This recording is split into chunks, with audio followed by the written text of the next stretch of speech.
Yes, sir. Yes, sir. Boom! That's hard right there, baby.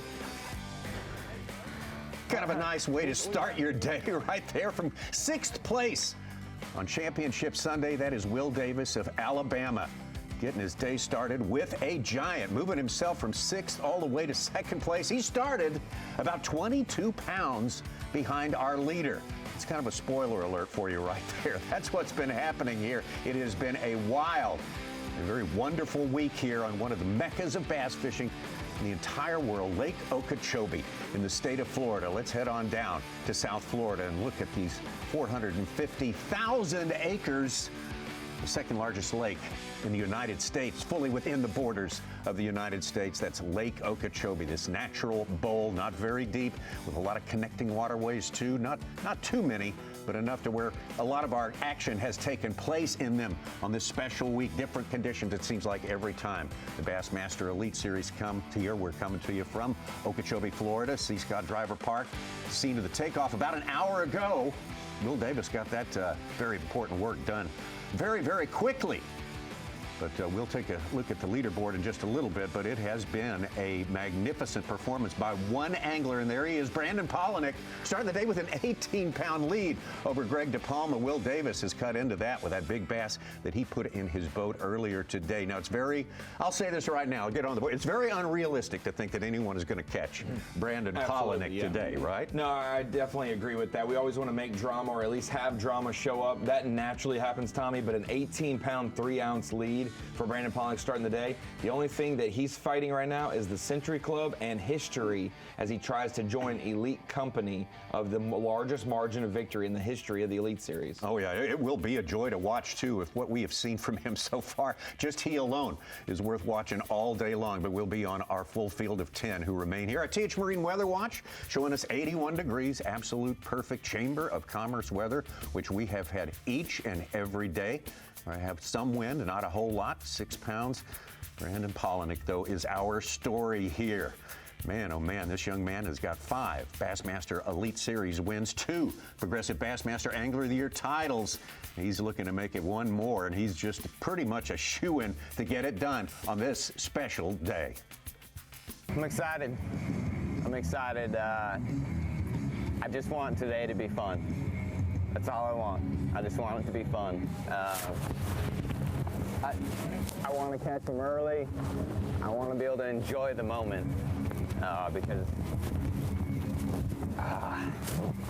1 minute. they don't come around often. They're too hard. Even the national anthem, I try to take that moment in. I don't take that for granted. Quest is to become the second Elite Series champion of 2025. I love this country. I love this sport. You got to be thankful for those. On this planet, and we are Living the dream does not even describe it, what Brandon Palaniuk's been doing this week, this special week on Lake Okeechobee. Incredible, incredible stuff, and not very far from the weigh-in to add to the other advantages he has had this week, but his main advantage has been this spot right here. Take a look at some of the big, huge catches by Brandon Palaniuk as they spread out. Of course, it's very small, actually, in comparison with this massive, massive lake here. But Brandon Palaniuk has worked it to perfection. His veteran's sense of the need to be patient has played a big part in the thing. The morning ride's a little chilly. Yeah, dude. I'm like, start shaking. I'm like, between the excitement and all of it, I'm like, golly. How beautiful does it look here this morning? It looks different. It looks different. It just looks different to me. Peter Miller, we're all sports fans. We want to see a tight competition, but on the other hand, you don't want to see Brandon Palaniuk slow down anymore. He's been the show. We want to keep that sort of adrenaline moving today. And it also helps that he's such a great guy and everyone really loves him. There's an outpouring of love for this guy. You know, he's emotional. He's enjoying these moments. He wants to take it all in. He's promoting like kids fishing and chasing your dreams. You know, he loves his country, and he's actually shed a little tear there in the morning. I know that tear. I'll get on camera sometimes and you try to hold hold it back, you get quiet, and that's that emotional moment. That's about as much as he could offer on that one. He has been anything but quiet, though, in his fishing throughout this week. Look at those giant fish represented, including a couple of 9-pounders that happened right at noon on day number 2. Look at that! Look at that thing! What a... Tommy, the 9-4, this 9-4, and then a 7-12. Those 3 fish anchored a 34-pound, 10-ounce limit, the biggest limit in Lake Okeechobee Elite Series history. This place pumps out big ones, and they've never seen someone collect as many big ones in a single day as this guy did. Let alone a single hour. Oh, my gosh. Absolutely. That was an hour and a half flurry there that most anglers, it took them 2 full days and 10 bass to get to the same weight he caught in an hour there. All the stats from this performance make for some pretty bizarre comparisons, analogies. You run out of analogies because it kind of is outside the world of reality. Well, Tommy, when you think of the big fish, when you think of lakes that have big fish and are known for, you think Falcon, Fork, Amistad, Santee.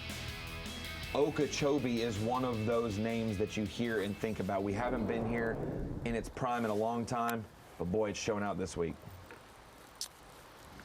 Now we're live with Brandon Palaniuk. Let's fighting off the demons. There we go. I was gonna say them not being here, but doesn't feel very big, but I don't know what I got. I don't even know if I have a fish. What is this?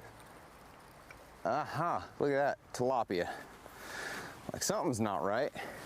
Never had a tilapia eat a crankbait before. Wrong species. That's probably what we're looking at a lot. Those look like big bass.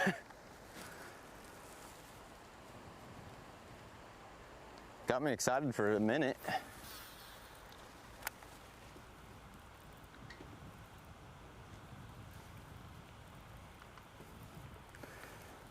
Yeah, we haven't had a bite, so it's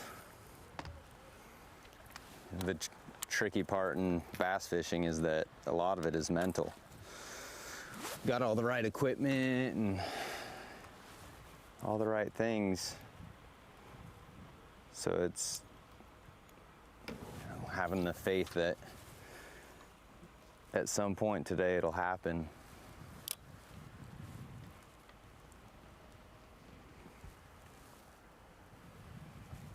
And I just keep telling Brandon myself. Palaniuk, his job first off is to catch a keeper. Just put a keeper in the boat. That's important. But we teased you with something much, much bigger earlier. Here it is. We're going to run and make a run and go fish some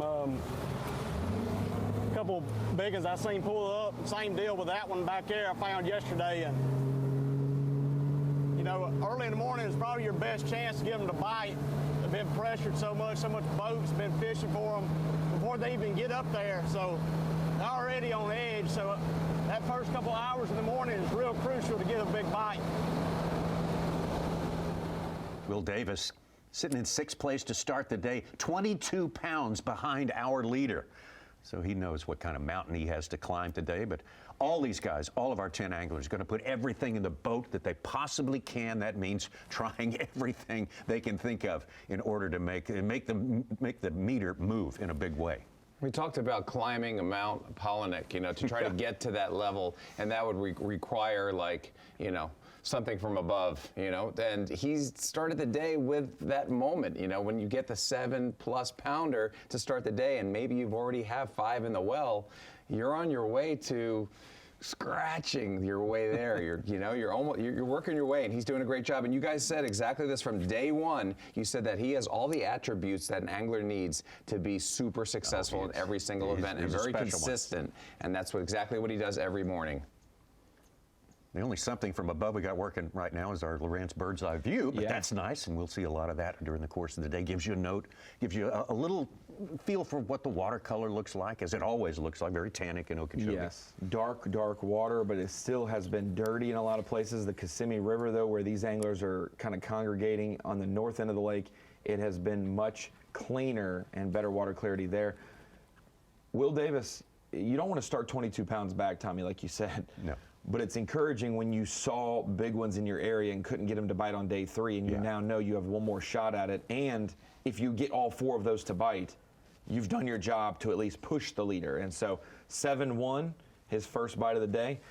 He's now on to a, bigger and better bass, hopefully, for him. And that pro move that he's doing right now, that patience that we talked about. Saw yesterday down his bank.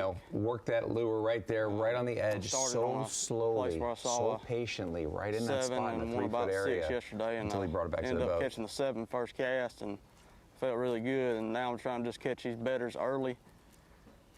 And I picked up this prop bait to be a little bit more subtle, but I'm about to have to pick up that swim jig just because of the fact the wind's picked up. It needs to be calm. I feel like the calmer it is, the better it is for a prop bait.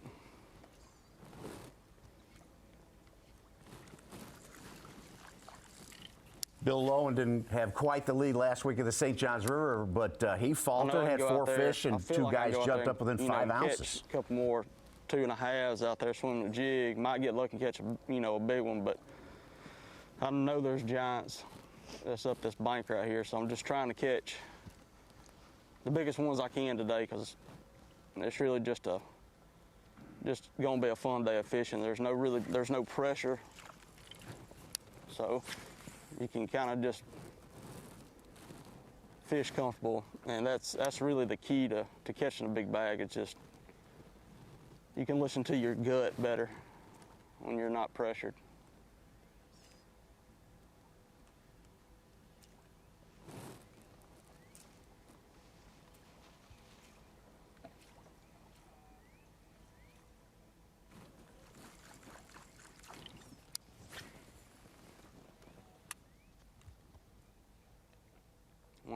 Talking about Will knows the big ones are there. He knows they're there. Just catching them early is a big imperative for him. This is what he's looking at right here.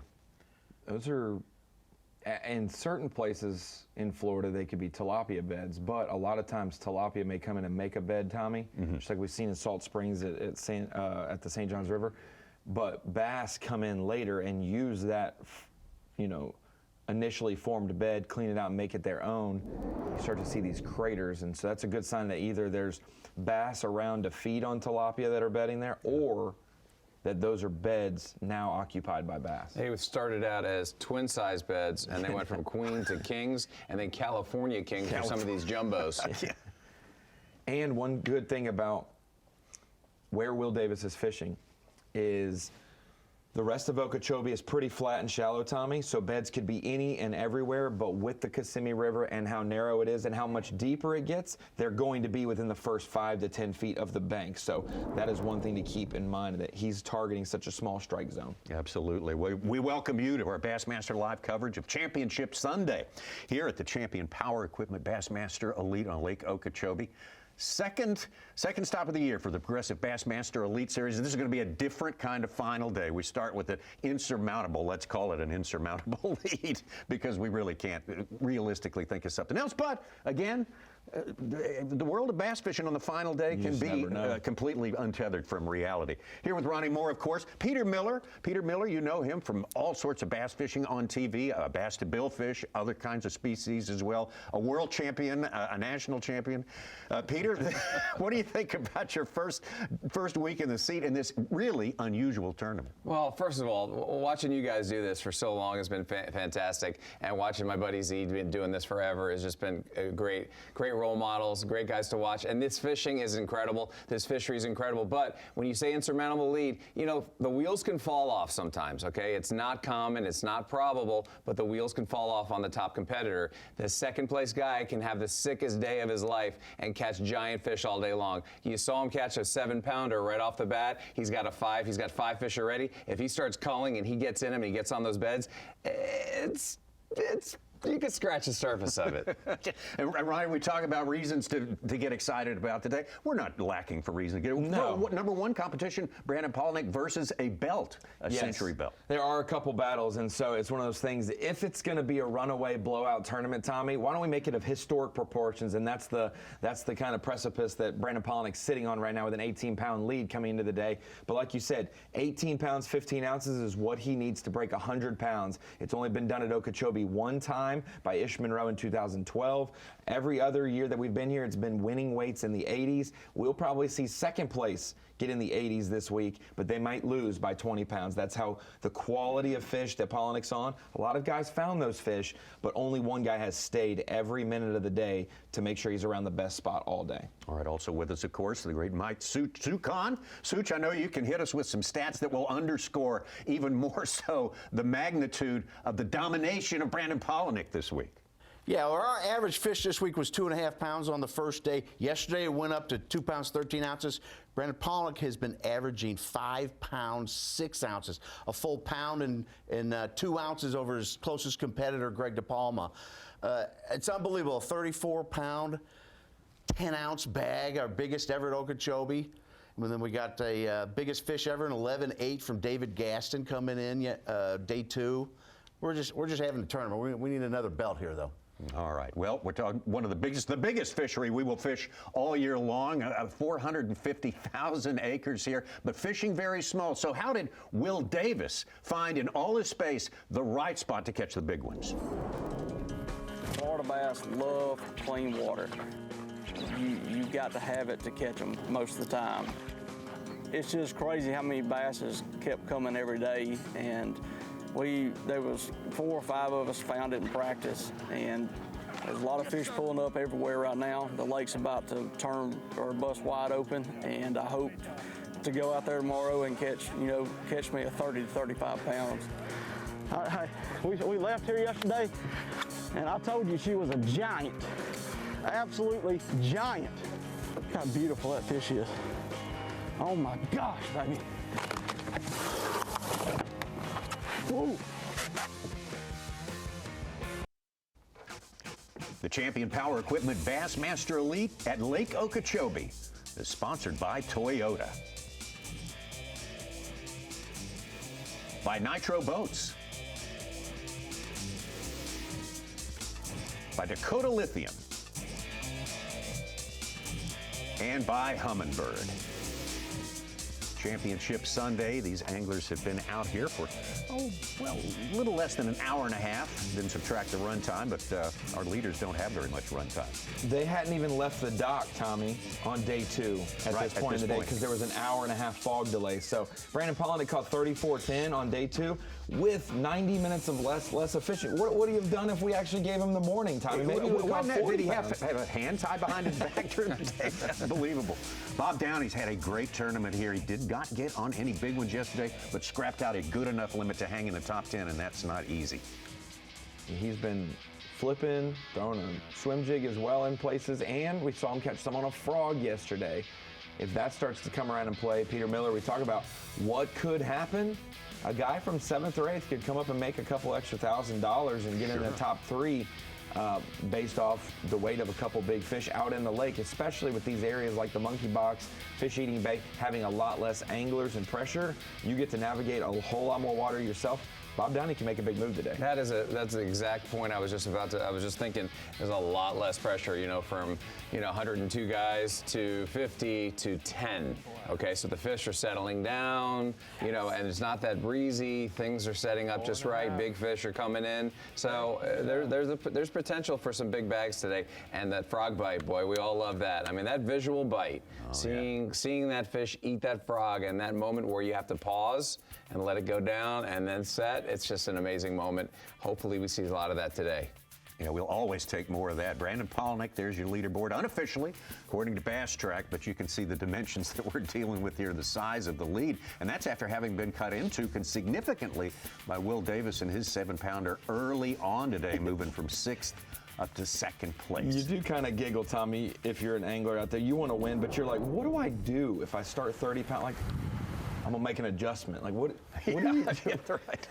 Just to get even, not even to take the lead, just to get to his level. I gotta catch 30.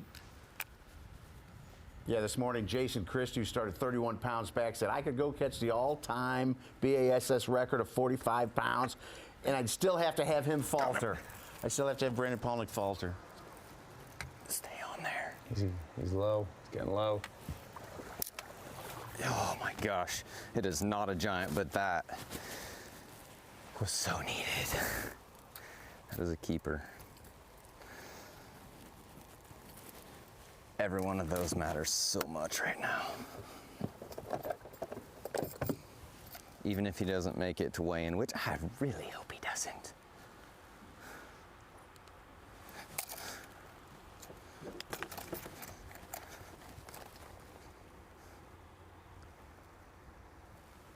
Sometimes nerves and jitters can be even bigger when you have an 18-pound lead just because you're that competitive. And you don't want to be that guy that gives up an 18-pound lead. Exactly. It's all gonna be all right.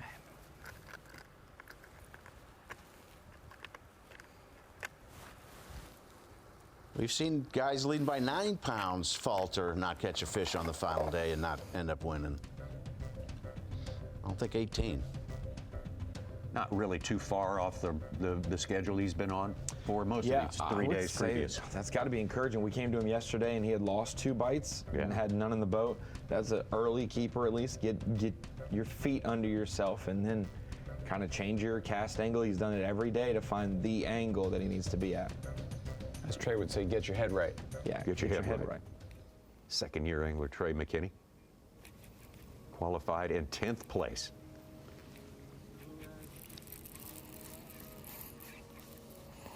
I'm tired of catching these. Stop! Ow!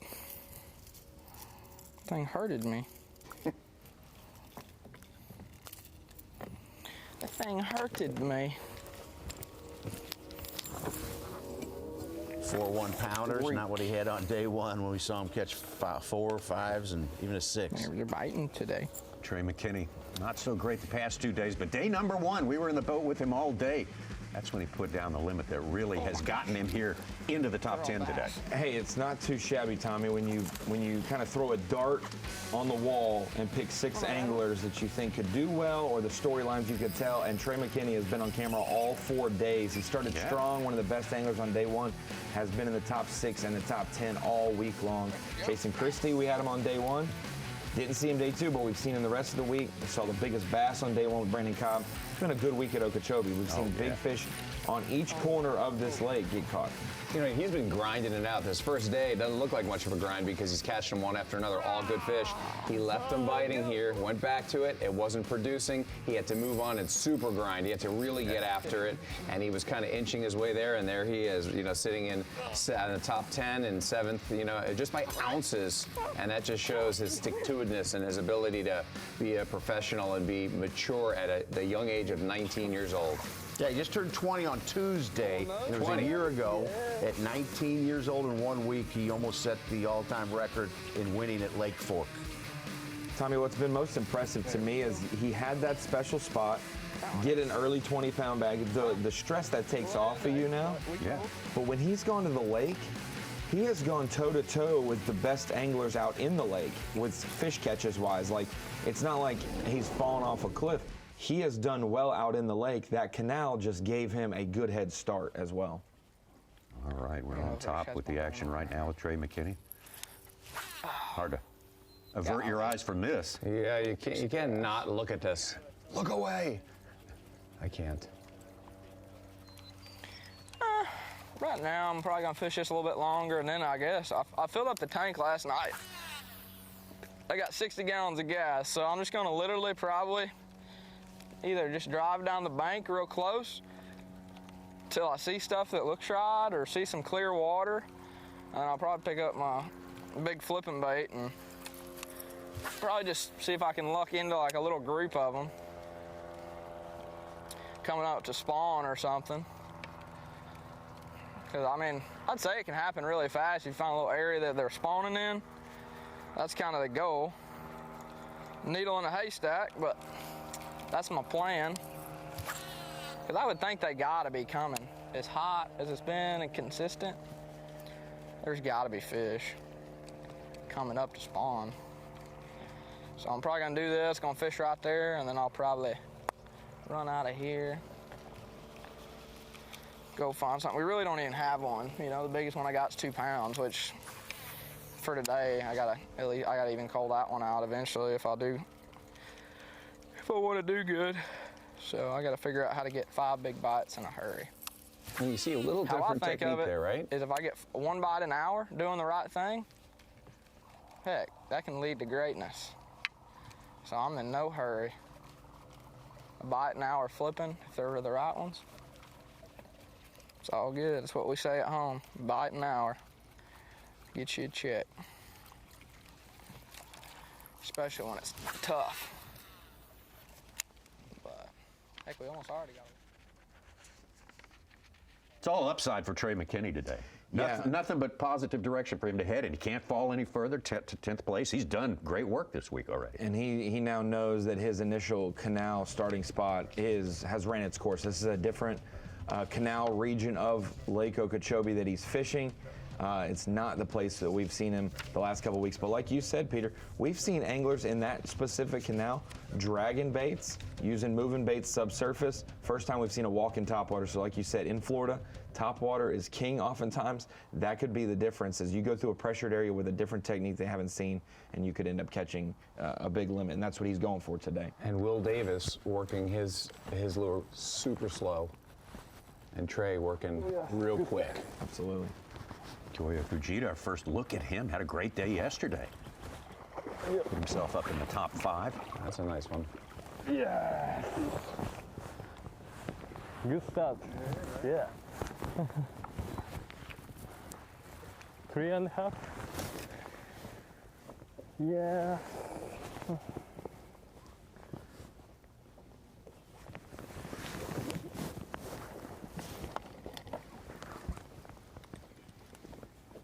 Fujita had a couple 6-pounders and landing the biggest bag on day 3, 25 pounds, 13 ounces. Jumped from 20th place to 5th.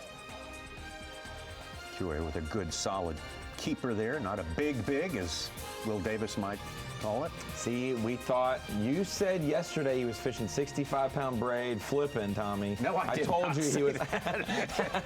doing exactly what we expected him to do. He's found some water to himself, and he is making it work with his spinning rod and finesse approaches. Very anxious to see what he was doing, and now our curiosity is satisfied, and our suspicions were confirmed, actually.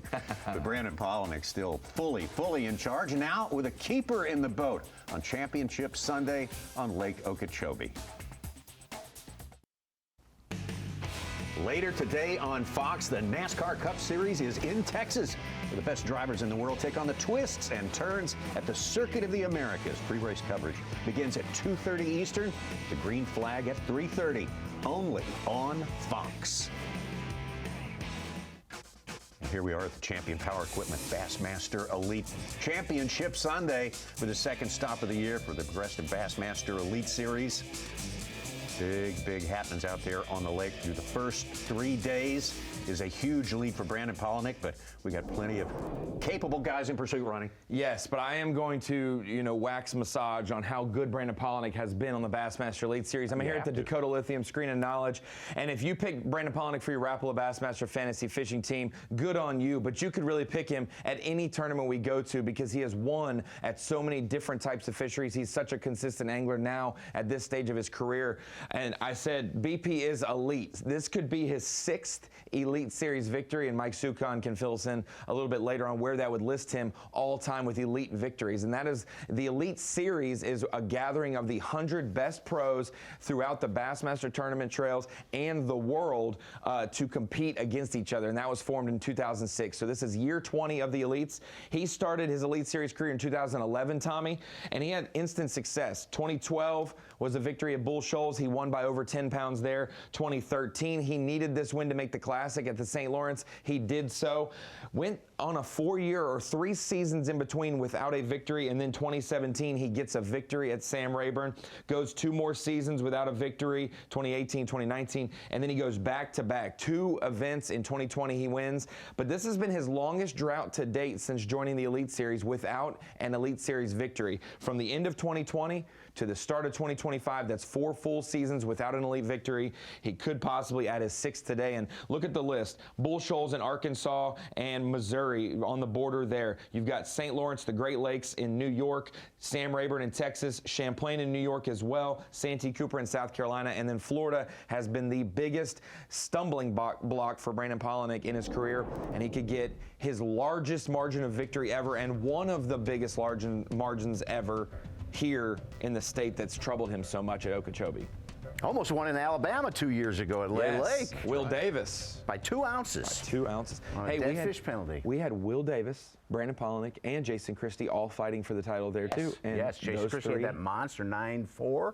Maybe that's what it is. Brandon needs to tell them, if you guys make top 10s, that's a good thing for me because I'll be there too. Our top 10 is littered with former champions on the Elite Series today. A big, This guy but right more here. than half of them, including this man right here with 2 victories.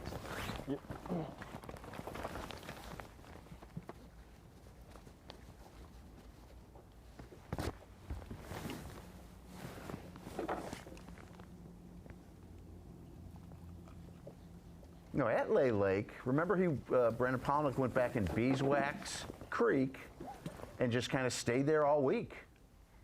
Other guys had tried it and looked in and went back in there. That's the one thing when the fishing's tough, or if you're in Florida, don't run around.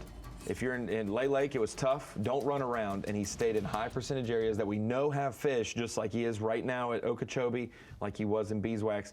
Stay in those high percentage areas, don't run around, and at some point they'll fire up, and that's what's happened for him. That's a lot of wisdom from Brandon Palaniuk.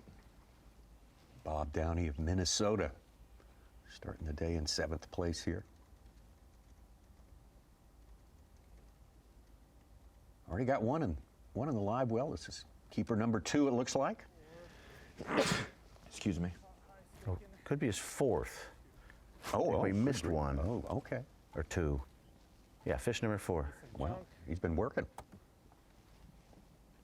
He's got the 4.8 and everything else is 2.8 and under. It's almost to 10 pounds today.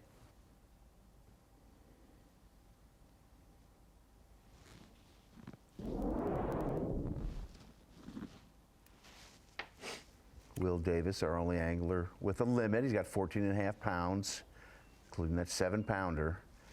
Still 14 back of Palaniuk.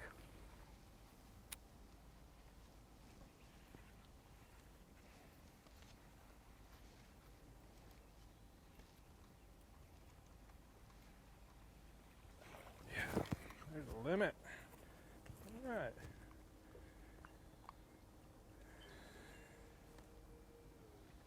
Sweet. Got a limit on Championship Sunday. Yeah, puts him in double digits there. Bob Downey moving up, going in the right direction. 2 places he has gained so far today. Let's get over to John Garrett, been a big player in both of our Florida events so far this year. And last year. Yeah, won last year, the Harris chain. Hooked up now.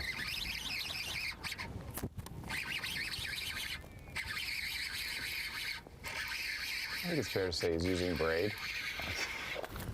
You know you're right. The little one pulled hard.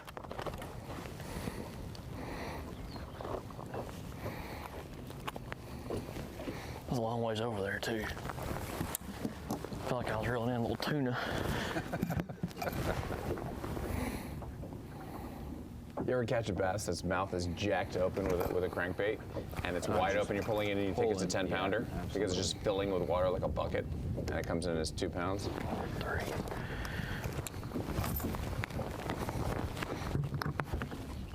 It's the only thing that bass fishermen can equate to a halibut when they say pulling the barn door up and it's just pulling nothing but water is when a bass's mouth is wide open. Just Well, the race is on. It has been on now for 2 weeks in Progressive Bassmaster Angler of the Year points. Very important to define your season, to define the success that you have or don't have. And John Garrett, the most successful so far in 2025. 202, he sits on top. Floridian John Cox, who just missed, the first man out of our top 10 today. In 2nd place, David Gaston owns a giant, caught the biggest bass ever among the Elite Series in all the history here at Lake Okeechobee. Yeah, an 11-8 on day 2. We thought Brandon Palaniuk's 2 9-pounders would be fighting for big fish of the day, and they were 2 pounds short of what it was going to eventually be. But looking at that top 10, you got some diversity for sure. Some guys who have had tough day 2s, like Lee Livesey, but he's had great day 1s and great day 3s to salvage his points. And now you see Brandon Palaniuk peeking in there. Who would have thought 2 events in Florida to start the year, and Brandon Palaniuk will be 10th in AOY. That is a scary place to see him. because this is normally where Hasn't always he gives prospered here. everyone Yeah. plenty of head start. Holds the record for the lowest finish in an AOY year. He finished 105th here. He won his first AOY in 2017. Looking at John Garrett, he had 3 fish on the final day at the St. John's last week. He could have won with a 1 3-pounder.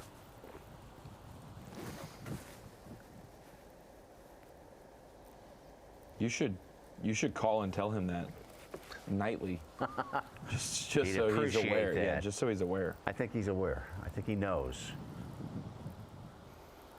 Came in with 3 fish on day 4 after a monster 31-pound, 6-ounce bag to get up to second place. This big fish area kind of died there on him. He lost a critical fish early. Brandon Palaniuk, our leader, with 1 keeper in the live well as it stands so far today. Very important, though, to him to get things started. Brandon Palaniuk, what a tsunami on day number 2, and he is still riding the crest of that. As we go into Championship Sunday, Will Davis Jr. putting up the best fight of all so far today, moving himself up into second place. Bob Downey having a big day as well. De Palma, our leader, day 1, sitting in 4th. We'll be back to Lake Okeechobee. There is plenty more to come. Champion Power Equipment Bassmaster Elite at Lake Okeechobee. It is Championship Sunday, and this is a very special place. This is the biggest location story of our tournament by far. Perfect spot out there where we had a quartet of anglers to find it and prosper there on day number 1. They kept that cooperative effort, sort of allowing each other to divide up the fish in there for another day. And of course, on that second day, it's Brandon Palaniuk really ignited far beyond anyone else in there. And Tommy, you could draw a small little circle from their boats to the buoy line up there. A couple 100 pounds have been caught, whether they've been weighed in. I mean, they've been caught and released, and in that small of an area, that's crazy. High spot, pull it and feed on there with deep water around it. Classic stuff, of course. And then you got your recreational fishermen. Yeah. That we don't even know about. Yeah.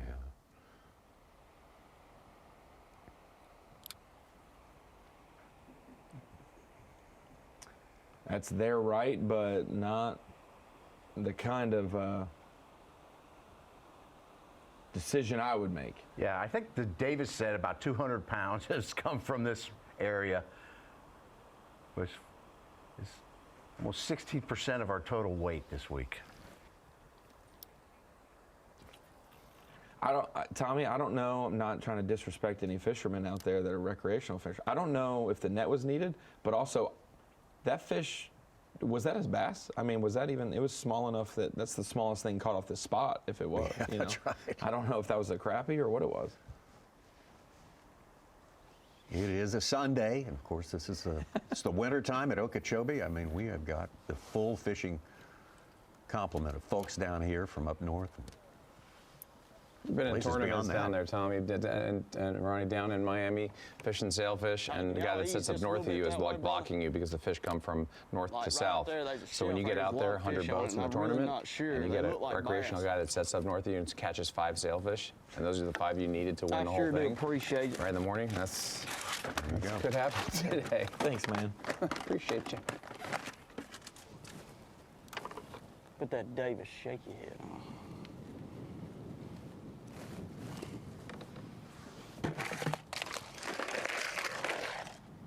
Shaky head. Have we had anybody doing a little shaky head? In the Nico, you know, we got a little combo, Nico, shaky, Will wacky. told us day 1, that's what he used to catch 26, was a shaky head and a swing head with the same type of worm on this spot. Yes, sir.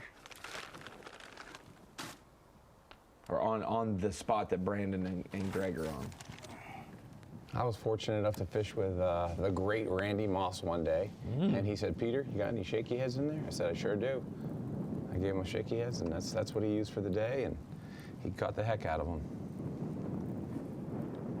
Kyle Monty, former elite angler, was a halftime show guest, and he has taken, you got surprised. He said, your client to fish on Okeechobee. Tomorrow's Randy. He pulls up, and he was just amazing. It was his favorite all-time wide receiver in the NFL, and you got to take him out. And if He had it a great wasn't, day. it was when he saw him, no doubt. Just kidding.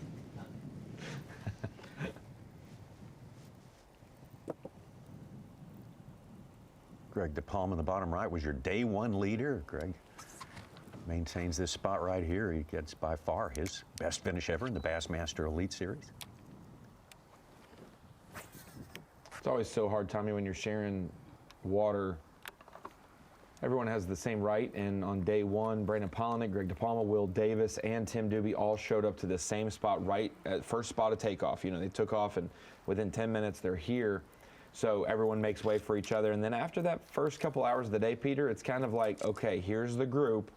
No one else is allowed to show up this afternoon. Tomorrow, I don't care if the field flips. No one's made their presence known. This is us four. And for Greg, he wants to win. Was so proud to be leading day one. Yeah. But when you look over at Will Davis Jr. and Brandon Palaniuk and Tim Doobie, three of the nicest guys, you're like, man, it's going to be so hard. One of us is going to lose, or one of us is going to win, and the rest are going to lose. Inevitably.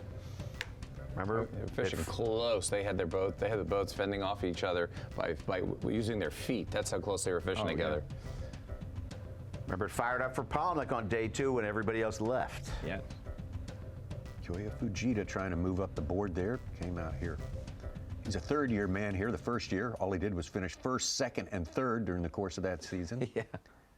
Notched another win, his first event of the next season. Very talented. Then he had a rough go and had to really catch him up north in smallmouth to make the Classic. And he hit that one. Yeah. That's a rip and drag.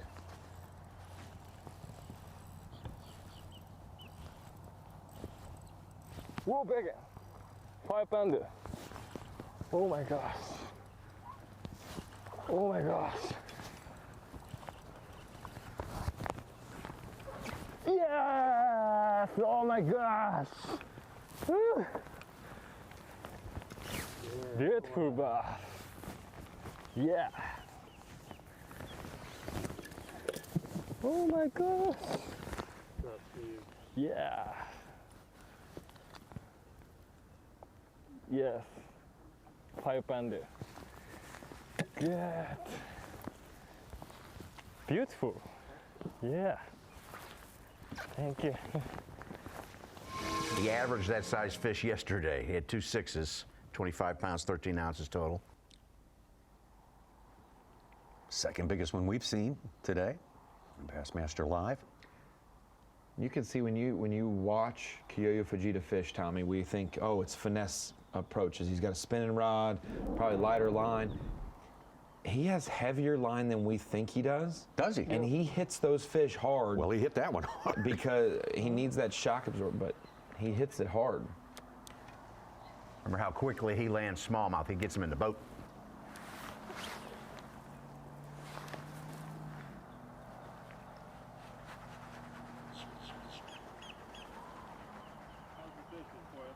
Yes, good. Good? Yeah. Favorite? Thank you. Your favorite time? Yeah, my favorite time. You like Florida? I like Florida. I like Okeechobee.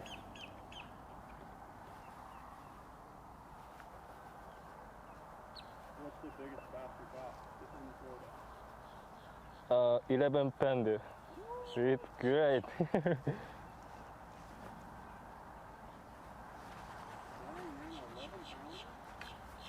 Yeah.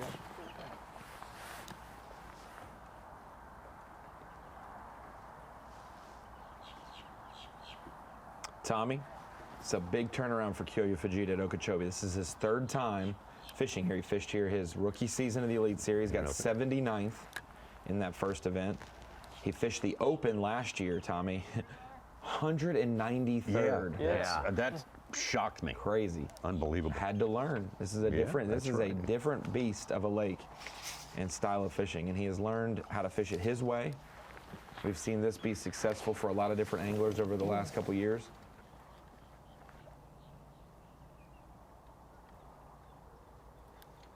A rough start to his season, 92nd on the St. Johns River last weekend.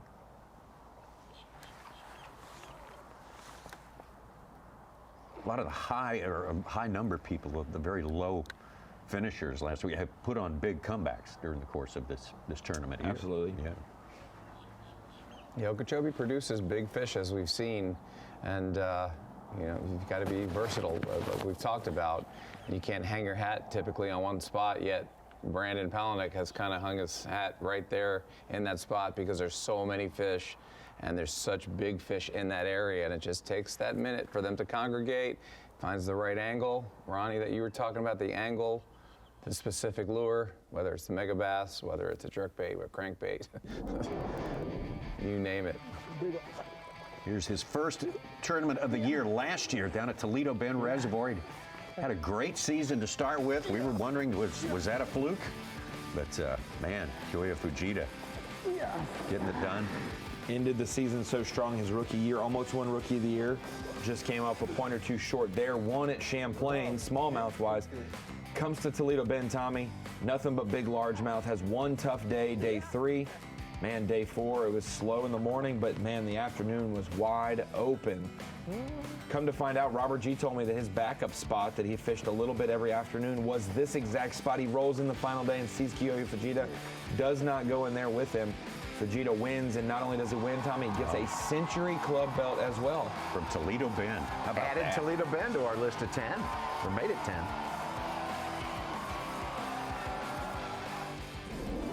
Very talented man, a few words, but boy, his actions, his techniques, everyone wants to know about him. He's only 16 pounds down, Tommy. That's right. Let's think about it. I'm just kidding. Only 16 pounds. We can say that today. Only 16. That's an improvement. That's closer than it was to start the day. Exactly right. Moving in the right direction. We'll put it that way. Brandon Palaniuk has been moving in a big, big right direction all through this week, and he remains on top by a lot. The Champion Power Equipment Bassmaster Elite Series event. The Progressive Bassmaster Elite Series, Okeechobee, Florida. Very, very prestigious tournament here and a prestigious sponsorship from Yamaha for our live coverage. We appreciate that. Show you some great pictures during the course of the 4 days, and now we're in the 4th day of this tournament. Championship Sunday. 10 anglers left at the end of it all. Our field, more than half of them have already won on the Bassmaster Elite Series. That doesn't happen every time, but we've got a very talented group out there working today. But man, the mountain they face, what Brandon Palaniuk has done, amassing poundage during the course of this tournament, is it's impressive. It's daunting, to say the least. Kyoya Fujita, though, putting up a game fight for sure today. We just saw him catch a 5-pounder a few minutes ago. You've got a couple anglers in different regions. This is, I guess, the Taylor's region. So Yep. Jason Christie up in the Kings Bar region. You saw over to the east. What is Jacob Fausto? That's the JNS region of Okeechobee. There's some real well-known areas when you do get away from the West Bank. If you're just picking up with us today, of course, Lake Okeechobee is huge, vast. It's the biggest fishery we will be on all year. And like most of the huge, vast fisheries, it is not, all places are not created equal. There's fish everywhere, but catchable fish. Concentrated areas. Yeah. 2-pounder. Yeah, it's a good bag. Yeah, very.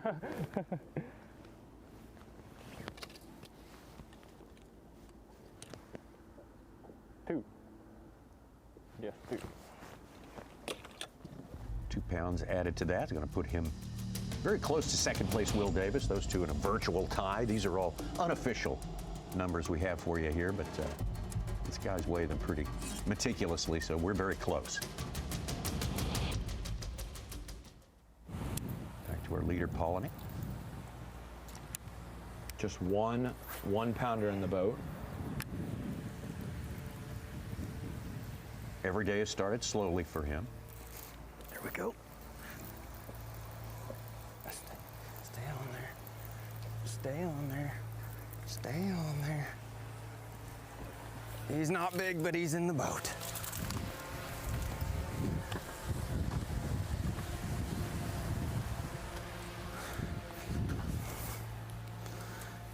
Before I found this spot, this little Mega Bass Z2 was going to be my primary bait for the week. Add yet another crankbait model, Tommy. These are the smallest ones I've caught, but I feel like they're all for a reason.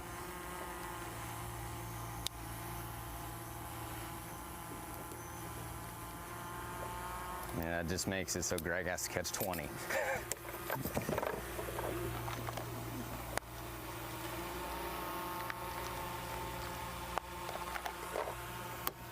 Appreciate you, little buddy.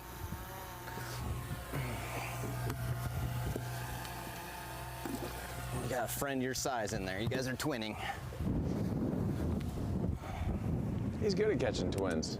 What Brandon means by that, if you're watching at home, he started the day with an 18-pound lead. He's caught 2 1-pounders, Tommy, so now he's got 2 pounds in the boat. Now he's saying his closest pursuer, Greg DePalma, has to catch 20 to at least tie him. That means David Gaston needs 22, John Garrett needs 26, Kyoya Fujita needs 27, so. 2 little ones in the boat, and they mean oh so much to me. But like I said, I don't want to just win today. I want to finish the job. I want to catch them. I want to break a century belt. And to do that, I'm going to need 19, 20 pounds. And if I do that, I feel like I'll have a good shot to win.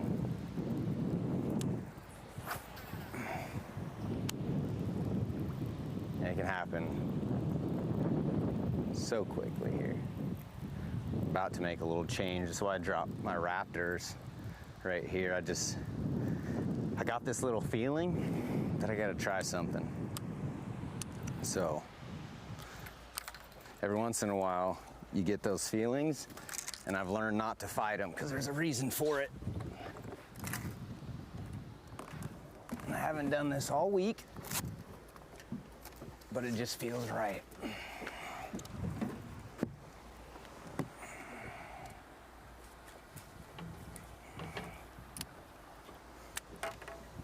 Had a similar feeling to this one time at Santee Cooper.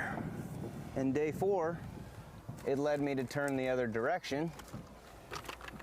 And when I did that, I caught a 4-pounder, a 3-pounder, and like a 7-12.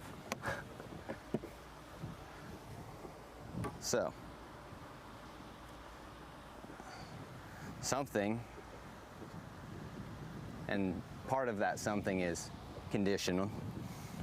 A little bit of wind, we got a shade line, rock, deep drop, and we got big fish around. That combo says 8-inch mag draft. Pre-spawn females. And I've just seen it too many times where this bait will shine. And I hope it is today. Oh, would that be a fun bite?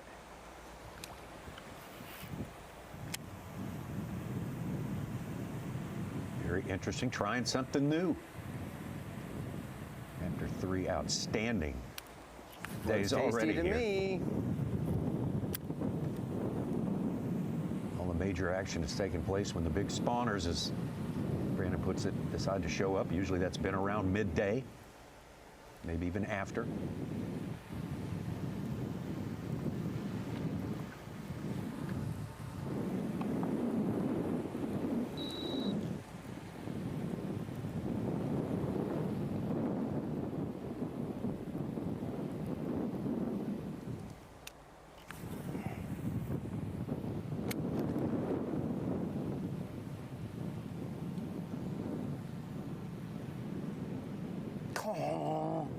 You want to see me get excited? Give me a bite on this.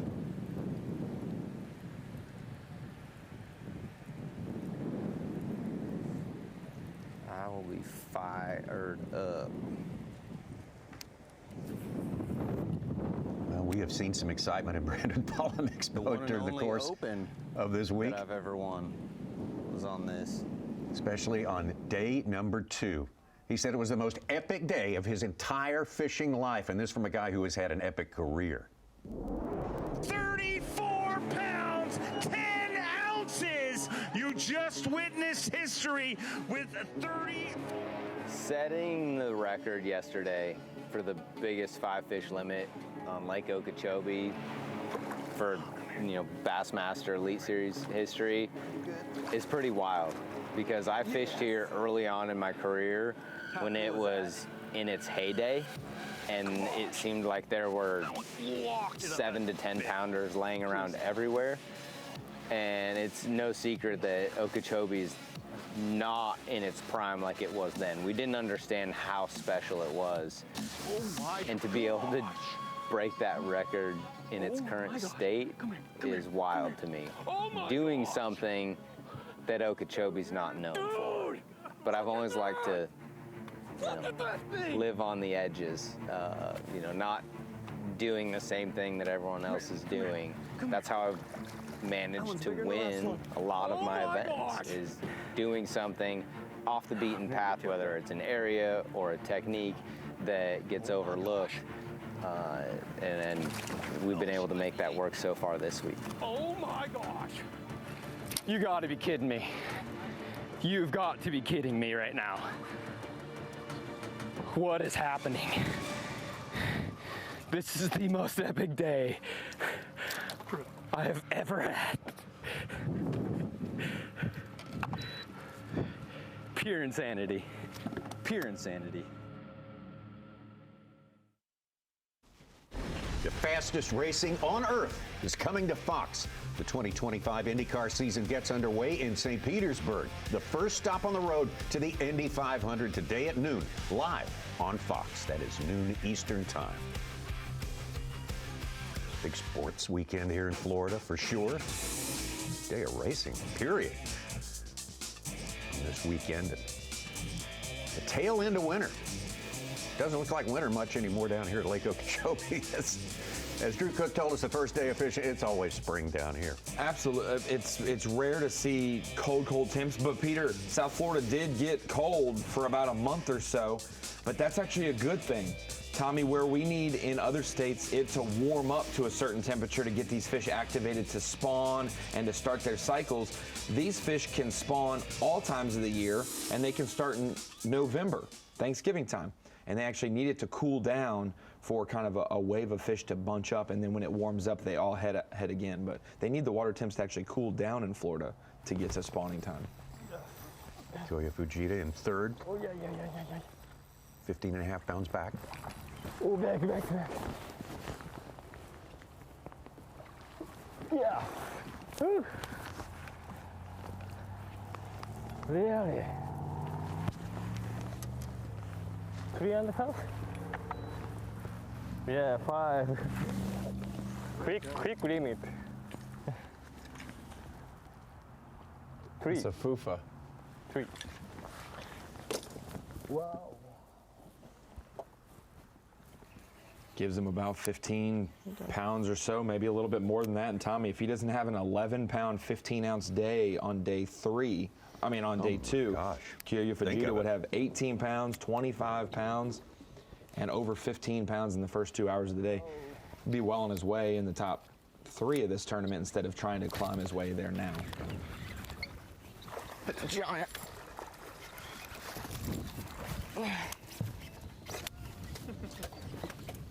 All right. Trey McKinney.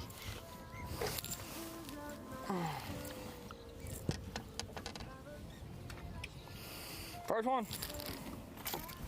Let's keep flipping. It's a nice one. Dude, that broke my shoulder. First 4-pounder of the day. Yellow. Troller's coming. I liked his reaction, his little head tilt there, like, how about that? It really is kind of a how about that, Such. I was like, oh, shoot. Then all of a sudden I went, whack. Well, that was unexpected. So, now we know what we got to do the rest of the day, boys. My favorite. freaking pumped up. Pump me up. Such, I say, kind of a head tilt, and how about that, Tommy? Because a lot of people have had opinions about this young man and a lot of our young anglers joining the Elite Series that they can't do this type of fishing, that they're only offshore, deep water electronics anglers. This week, a lot of young guys have shown I can go flip reeds, I can go swim a jig, I can go throw top water, I can do whatever I need to do. We just heard him say, man, maybe I need to go flipping all day here. People think he's lying when they say he likes fishing this way or likes fishing a jig, but that's what he does in Illinois when he can do it. I say when he was growing up, Such, he's 20. Yeah, he's our still college series has taken these guys to all different fisheries. Fothergill going down in Alabama said he learned that, and he roomed with Bo Browning. And they traveled, a lot of different fisheries and learned from other teams. These guys talk to each other, the college guys, when they're out at events.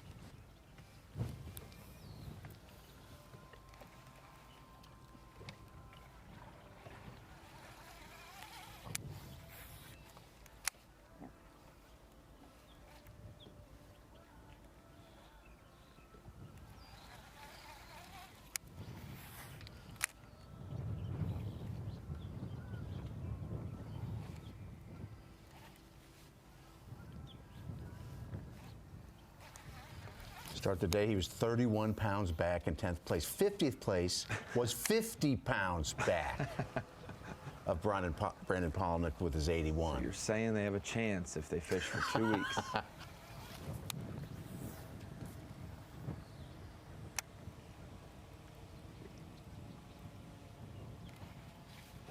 Brandon with 2 keepers in the boat, small ones. Not too far off his regular timetable for this place.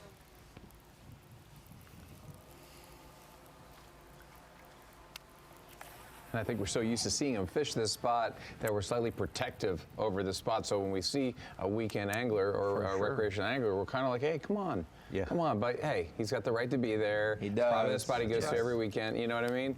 If you're an avid angler, you're probably aware there's something going on, and you're probably aware. Yes. With how many fish catches have been shown from this region, you know, and so it's just hey, legally, you're allowed to do whatever you want. Yeah. We're all public waters here on the Bassmaster. Fisherman's etiquette, sometimes. We're just big fans of our boy Brandon and how well he's doing. We don't need anybody taking a fish out from under him. Especially knowing, because if Brandon was just fishing a random lake and someone else was winning, he would chill. He would, he would just hang out. I love this technique he's using. Seems to be paying off.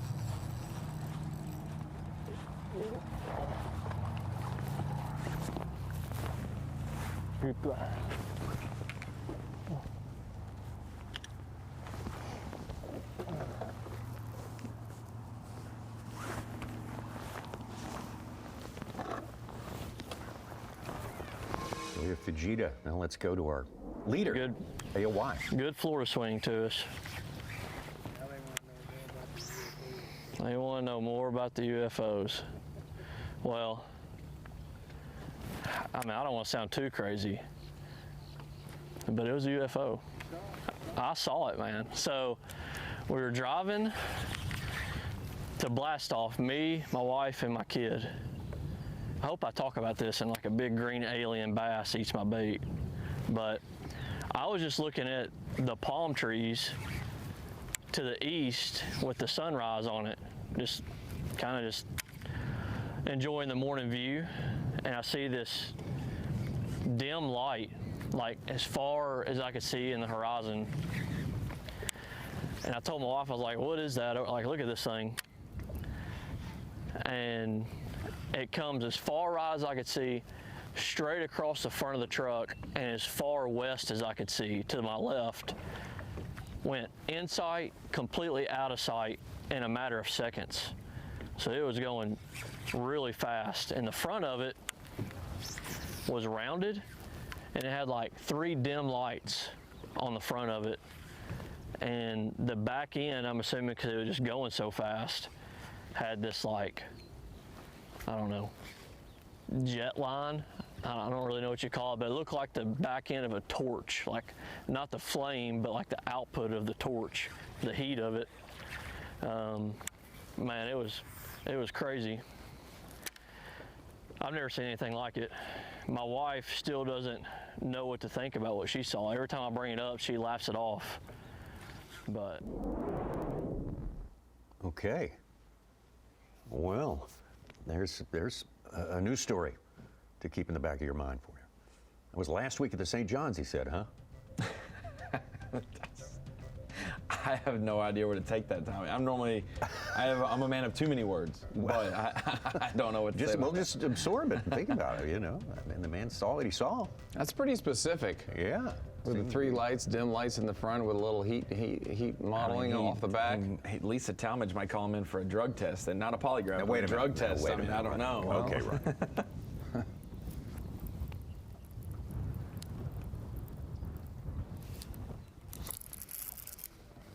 That's a giant, or what is that? I don't. Wow. Great blue heron making an appearance. Whatever that was, it was big.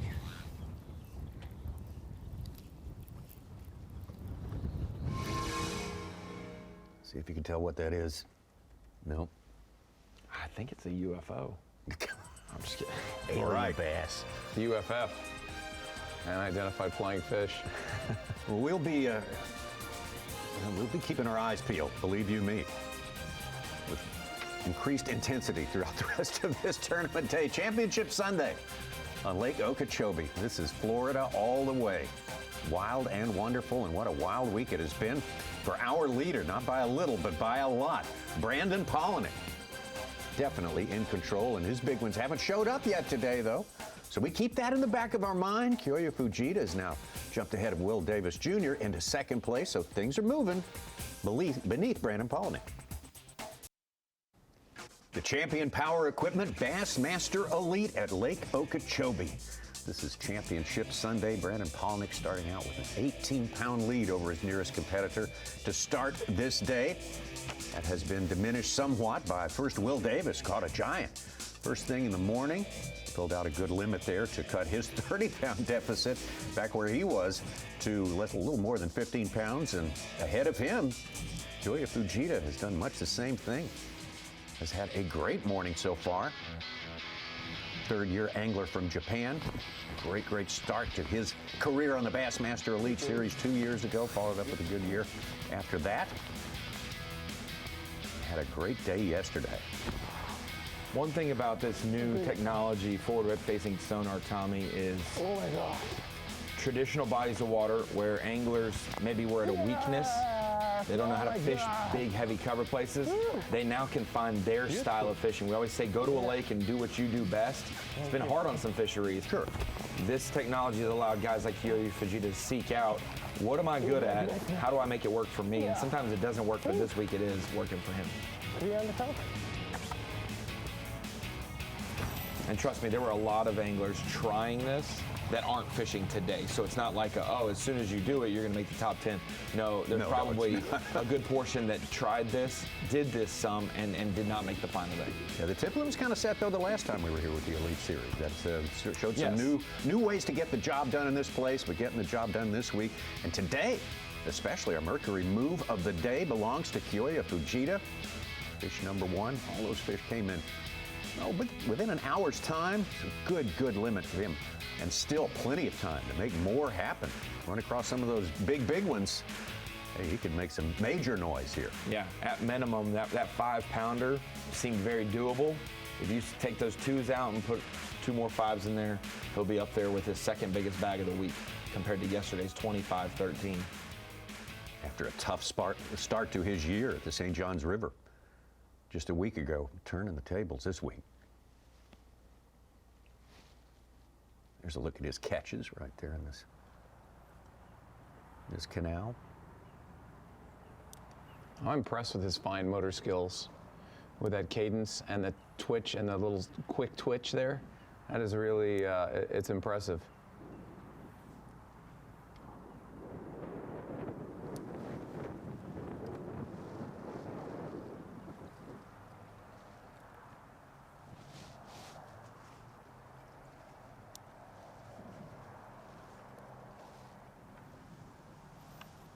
79th here back in 2023, his first year, his rookie year.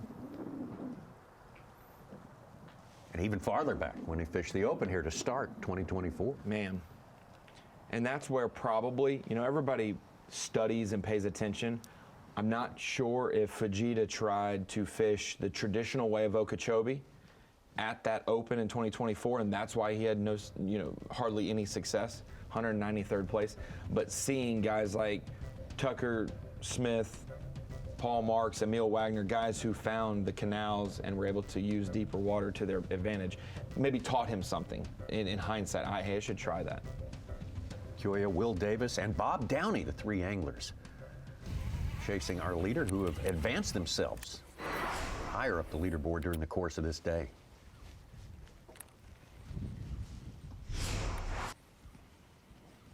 Bob's got a double-digit limit.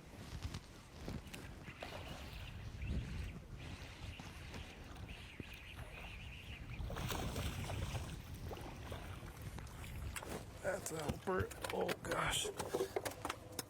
Thank you. Sorry, Bass. All right, guess there is a decent one back here. Another chunky one. Healthy. I'll get rid of that little guy. Another 212. All of these anglers doing their very, very best to have their best day today, Championship Sunday. But what's playing in the back of everyone's mind? The narrative is driven by what happened on day number 2 of this event. We talk about it can happen fast. The clock ticked noon, and this sequence took place for Brandon Palaniuk. What a 9-pounder coming into the boat, and then very quickly thereafter, unbelievably, another one in the same size class. Thank you. Just passed away this week. Comes for you, David. Yeah, Tommy, not only did he catch one 9.4, he caught a second 9.4 and then added a 7.5 to 8-pounder as well. We thought for sure he'd have the biggest bag we've ever seen at Okeechobee in an elite event. We thought he'd have the big bass of the day. Not the case. David Gasson's 11.8 took it, but 2 9s and a 7.5-pounder. That's three kickers that you'd take by themselves, but add them together. What a special day it was for Brandon Palaniuk. He taught us a lot on that day as well, watching him. There's the 7-pounder you spoke of right there running. Just, man, it was exhausting having to take all of that in. It was almost more than you could process. What's really cool about this week is we're bringing into the Bassmaster Studios. We're at the Bass Pro Shops bait and tackle section with my guy Peter Miller. And Peter, what's really cool is normally we find anglers find a spot and they have a go-to approach, or we see an angler pick up a technique and run multiple areas with it. We have seen Brandon Palaniuk mix in so many different techniques in this one area to maximize it, not have any dead time, no poor windows of opportunity, and it seems like he's had one big go-to that's carried him in the mornings. What's been his best morning bait overall this week? Well, you know, he's been starting with the jerk baits, then he's gone to the crankbaits here, and then he's gone to the glide bait. The glide bait's been a huge winner for him, but you got to start somewhere. You know, every day's a little different. They want a little fast moving, they want lower profile, smaller profile, and then it gets to the bigger profile as the day warms up. These aren't exactly Brandon Palaniuk's baits, but it's the style of bait that he's been using. Jerk baits in the morning have been big for him. Like Peter said, that midday portion, lunchtime for us, well, it's lunchtime for the bass. Crankbaits have been big for them. And then when those weren't working, he picked up a stick worm on a Nico rig and was able to pick off some fish as well. One big deal that Peter mentioned, though, that kind of gave away, we hadn't seen it on day 1 because we didn't have a camera in his boat, but a glide bait. Not exactly sure the brand, the style. There's 2 joints to it, 3 joints to it, but a glide bait, another big aggressive bait. When we've seen anglers finesse their way to big bags in pressured areas, we've seen Brandon Palaniuk do the opposite. A big aggressive Mega Bass katana jerk bait. We've seen him throw the Mega Bass Big M crankbait, another big profile lure. We're seeing him throw a prototype, I believe it's the ITK. It's a teen depth diving bait, and then a glide bait about as aggressive as you can get. So when it's gotten pressured and tough, Peter, we've seen other guys finesse, not Brandon Palaniuk. He has stayed patient, changed up angles, but has kept the aggressive big bass baits in his hand, like a jerk bait, a big crankbait, glide bait, and even a bigger Nico rigged worm. Take a look at this representation of the big ones. The two big 9-pounders from day number 2 you see right there, which happened so quickly, one right after another, followed it up with that other red marker there, the 7-pounder.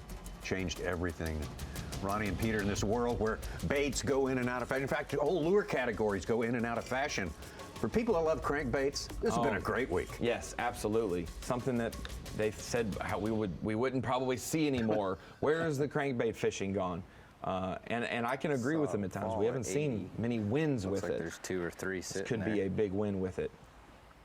On an unreleased prototype crankbait that once it's released, Tommy, they better make sure they have enough stock. You better make inventory. at least 10. Yeah, make sure who's behind you outside the store, because you could get run over trying to get in.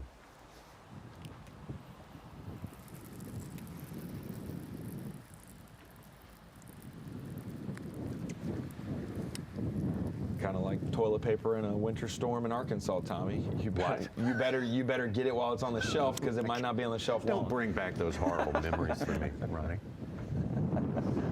So you think the manufacturer's suggested retail price will go up now? I hope not, Such. Right. I hope that it doesn't do that, but I hope that they stock the shelves plentiful and that everyone can get in on the crankbait designs. That if Brandon Palaniuk is a part of the process of testing and designing a lure, Tommy, you know it's well vetted and it's going to be very, very successful for certain like he knows that this is probably a crankbait series that is missing in the Mega Bass lineup, and so now it's going to fill a need. You never want to just make a bait to make a bait.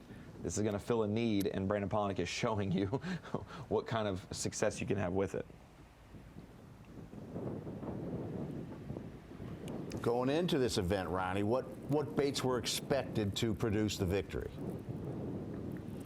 Oh, I mean, I think it's the traditional Okeechobee fishing, you know, swim jigs and flipping the reeds and possibly topwater. Sight fishing was a big thought, but with the water dropping, Tommy, which is a good thing. It's a good thing for Okeechobee that the water's falling down, but because we hit it as it's falling through the 13-foot depth zone, those fish aren't as stable and comfortable up shallow. So maybe the spawn explosion happens next week, but certainly Such did not expect big crankbaits to factor. I keep repeating this through the week. Brandon told us on day number 1, this is not a big spawner tournament right here, not a big bedding bass sight fishing tournament. This is not set up that way. Got to be doing something different. He's shown us what you can do different and really make it, put it out of reach for everyone else, basically.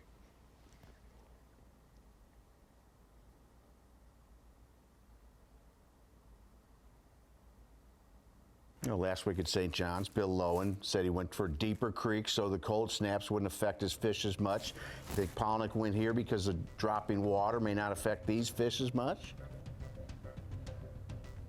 For sure. I mean, the deepest possible areas. That's why the canals have been such a big player lately, not only depth, but also water clarity. That's been the biggest thing, is these canals are highways, but it's also, they're so narrow and less affected by weather, Tommy, that those big storms that come through, they don't throw sediment around in these canals nearly like they do on the lake. Ah, David Gaston hooked up. Absolute giant. That's a big one.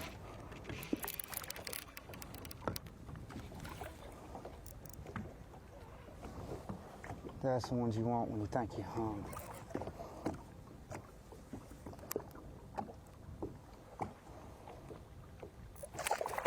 Whoa. Oof. Came off. Oh, gosh. That was a good one. Yeah, it was. Wow. The battle for second. David Gaston was one who threw his name in the hat yesterday. Such a great day, and that would have gone a long way to taking some more coin back to Alabama. Yeah. Already made big headlines this week, catching the biggest biggest bass ever caught by the Elite Series on Lake Okeechobee, 11 pounds and 8 ounces. Got to admire David Gaston. He says, you know, I got to stay on this one place all day to make it work. He has not wavered from that mission at all. I'm going to let him out of our sight too far during the course of this week. But Brandon Palaniuk, 2 small keepers, still holding that overwhelming lead here. But Kyoya Fujita, Will Davis, and Bob Downey having the best effort at doing what they can to catch all they can on Championship Sunday. The Champion Power Equipment Bassmaster Elite at Lake Okeechobee. Championship Sunday going on right now. Our live coverage sponsored by Yamaha. What we have seen this week have been just eye-popping. Some performances that stand out are among our rookies. We got one rookie who performed better than all the rest of them. That's Bo Browning. Bo Browning from Arkansas, coming off a great college career. Managed to qualify for the Bassmaster Elite Series from the St. Croix Bassmaster Opens last year. Good tournament down here. Started out with 13 pounds on day number 1, and day 2 was his big day. It just goes to show you, Tommy, it doesn't matter if you're the last man into the Elite Series or the first man to win AOY. His roommate and college mate, Easton Fothergill, dominated the Opens. Has been so slow out of the gates, it's shocked a lot of people in these first 2 Elites down there at the bottom of the Rookie of the Year rankings. Meanwhile, Bo needed to catch him on the final day of the season to make the Elite Series, and now he has started off so well at the St. John's in Okeechobee. Every given day on a body of water is a brand new time that someone else can thrive, and you struggle surprisingly. Unbelievable. Let's take a look at that day 2 weigh-in with Bo Browning. He had a memorable day.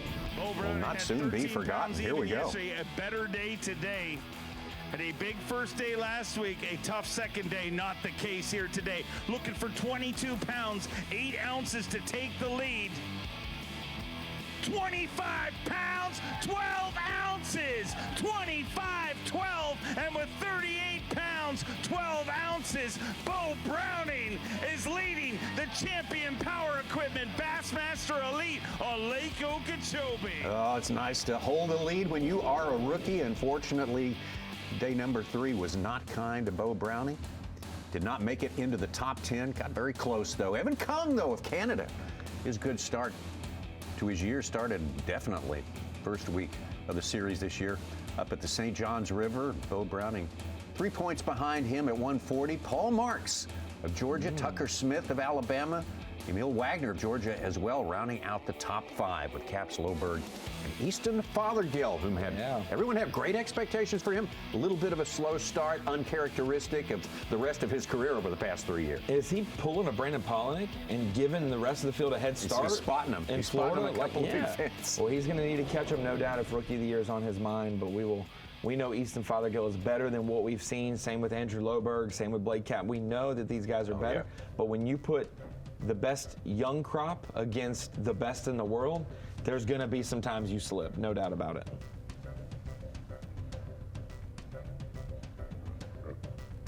All right, 3 of our original quartet who started out day number 1 all the way back from the very start in this place.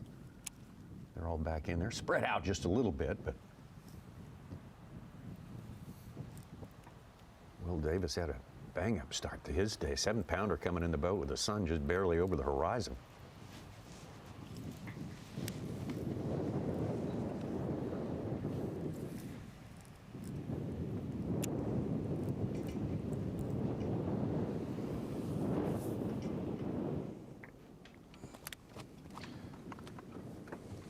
There's Will. Could be a color, That's huh? a little better. Quit. That'll help. Good one there for Will Davis. Get rid of that 110 he's got in there.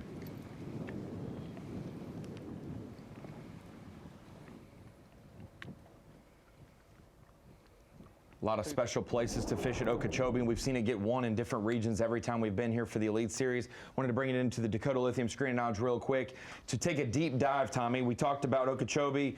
Wind is a big deal that affects how water clarity is in some areas and also fishability, but also there's some current that can flow through here from the Kissimmee River. And so we go up to the top in the deep dive app. You can see the Kissimmee River right here with the neon green line. That is about 1,100 CFS that's rolling through. Not a ton of current. If you live on the Tennessee River, the Coosa River, you've seen plenty other water flow bigger than that. But it is more water flow than you expect in the state of Florida.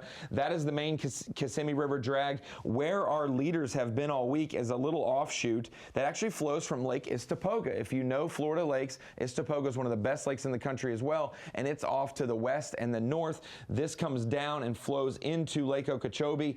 Very, very low flow, though. The blue here, it's less than 1,000 CFS. It's actually less than 100 CFS. But when you look at the buoy line in front of Brandon Palaniuk, Will Davis, Greg DePalma, whoever's up there at any given time, you see the spillway there. That water flow comes through here. It can push these fish and position them, especially wind. If you get wind flowing, that spillway may go a little bit more. Like Brandon Palaniuk said, day one, they only had one flowing. Yesterday, they had 2 spillways flowing, and same thing for day 2 as well. So the stream flow that you can check on the Deep Dive app is huge. You can also check out satellite. Let's just say you wanted to study this place on kind of like a Google Earth. You can do that as well in the Deep Dive app. So stream flow, wind, we're going to get some water clarity as well, especially at the Bassmaster Classic for Lake Ray Roberts. We'll be able to check that out through the Deep Dive app. Very helpful tool right there. Thank you.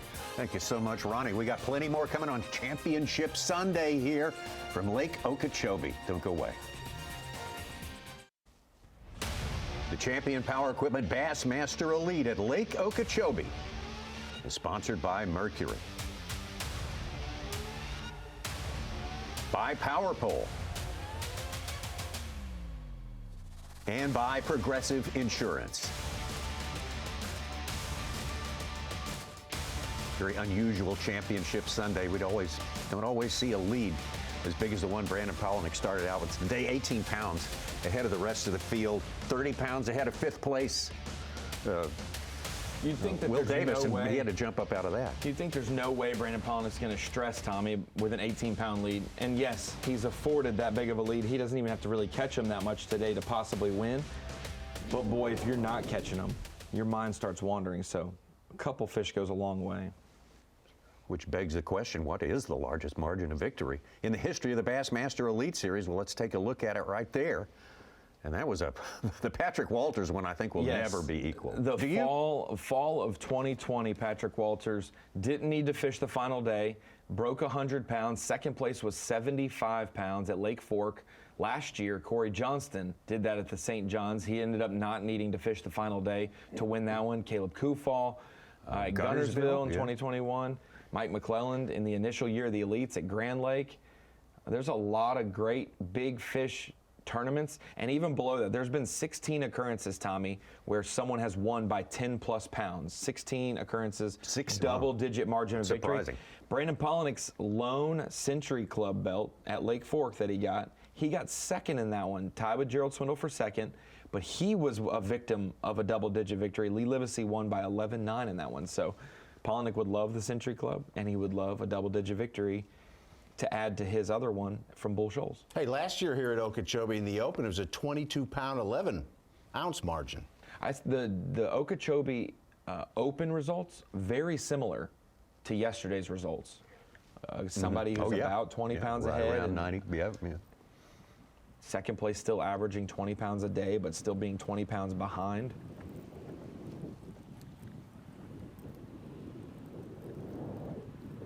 Again, on day 2, Palaniuk did most of his damage after noon.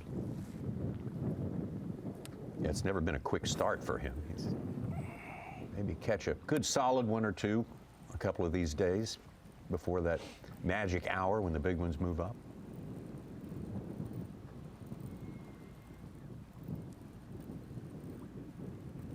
I am oddly nervous for him right now. Really? Just like, you want it to happen for him. You don't want him to come in with 92 pounds for a total and he catches only 10 pounds today. I don't see that happening, Ronnie. I know, but you know, he at this point in the day he would only have one fish normally, Tommy, but it would be like a 4 or 5 pounder. Possibly, yeah. He's got 2 1-pounders and it's been slow. You're like, I hope the size doesn't dry up and he doesn't catch me, you know. We haven't seen De Palma really catch him today either, you know, both guys. Speaking of Greg De Palma, our day one leader. Dude, massive. It looks a little farther down the down the offshoot. Yeah, he's down there past that crowd we saw. Yeah, past that, maybe where it turns. Yeah. Fishing deep, huh? Got one, dude. Got it. Dude, it came off. Oh. I don't have it. I don't know what is going on, dude.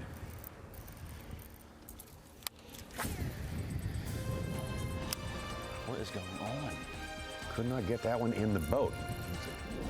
Maybe a lost opportunity right now, but we've had a morning here on Championship Sunday, and really plenty more fishing time underway. Kyoya Fujita, saw him do some great things this morning. David Gaston caught the biggest fish ever with the Elite Series here earlier in the week here at Lake Okeechobee. Biggest fish at Okeechobee, I should say. He lost a good one this morning as well. Trey McKinney somehow scrapping something together yet again, managing to keep himself in the top 10. All of our anglers.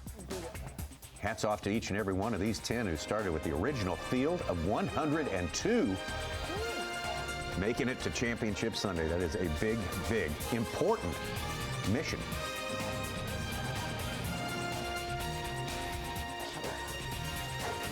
It's always a good day to be on the Big O, Tommy. One of the best bodies of water in the country.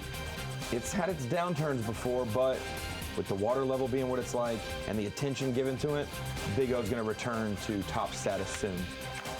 Well, coverage continues at 10 a.m. Eastern Time on Bassmaster.com. Right here on FS1. 10 a.m. Eastern Time, the start of IndyCar INXT racing from St. Petersburg. That's right around the corner. We have enjoyed so much having you with us today on Bassmaster Live, and we'll see you next time.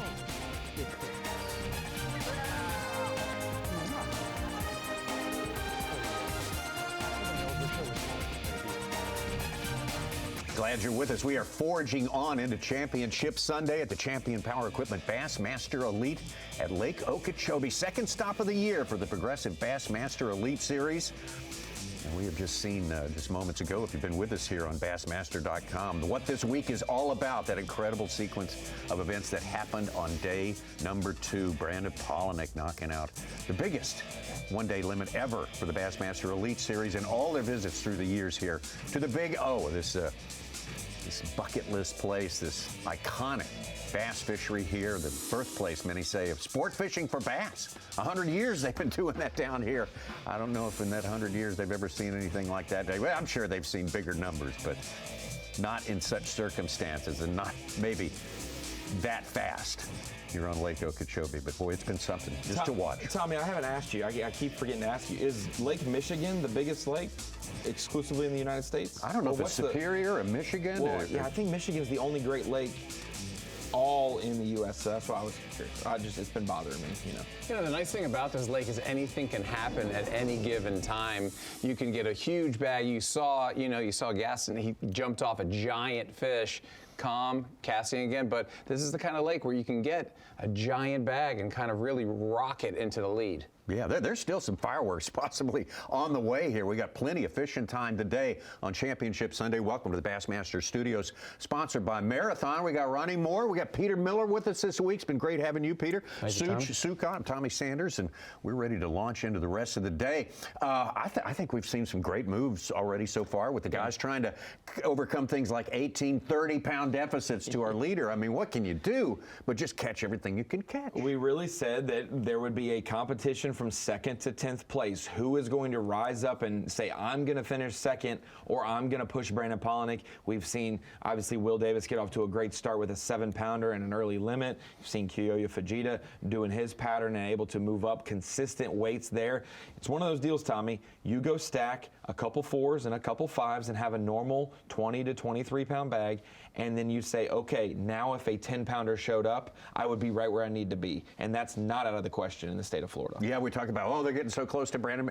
Brandon has got 2 fish. I mean, not much in the live well, but that's kind of standard operating procedure according to his timetable this week. You know, and he just missed a giant fish. I mean, when he calls it, man, that's a giant, and he's like freaking out like that, and you see that fish jump, spits the lure out. That's a sad moment for him, but you know he's going to get right back at it. But you got Fujita working his section, doing really well. He's got 5 fish in the well. He's adding to it. He's culling. He's doing a great job, and guys are moving up, and they're creeping up. Yeah. Nasuch, now give us another example of the domination of Brandon Palaniuk. Talk about averages or something like that. I know you got some stats there.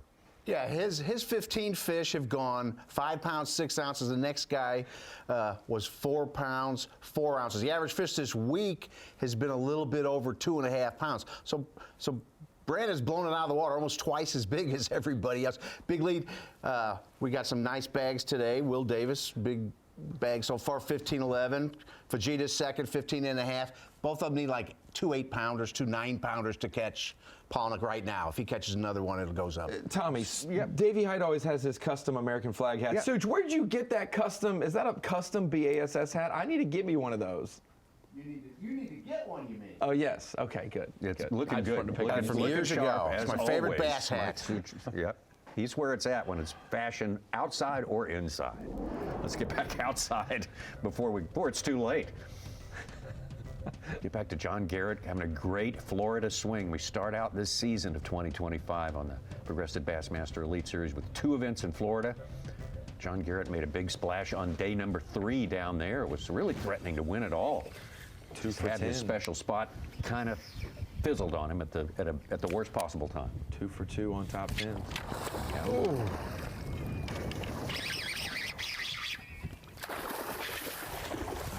Yes, dude. Yes. Dude, that was sick. So my bait, God, it's a giant. That is a giant. Whoa. I can't believe I flipped her, dude. Yeah. So my bait, I flipped it over one of these little pad stems, and it was hanging this far underwater. And I watched her just come up and go, wow, and swim back down. I was like, I hope that was a bass. Dude, what a tank. Look how fat, man. Look at that hook, all the way through her snout. That's gotta be 7. And there's only one move on that. You got to keep it coming. Absolutely. That's one of those aliens we were looking for.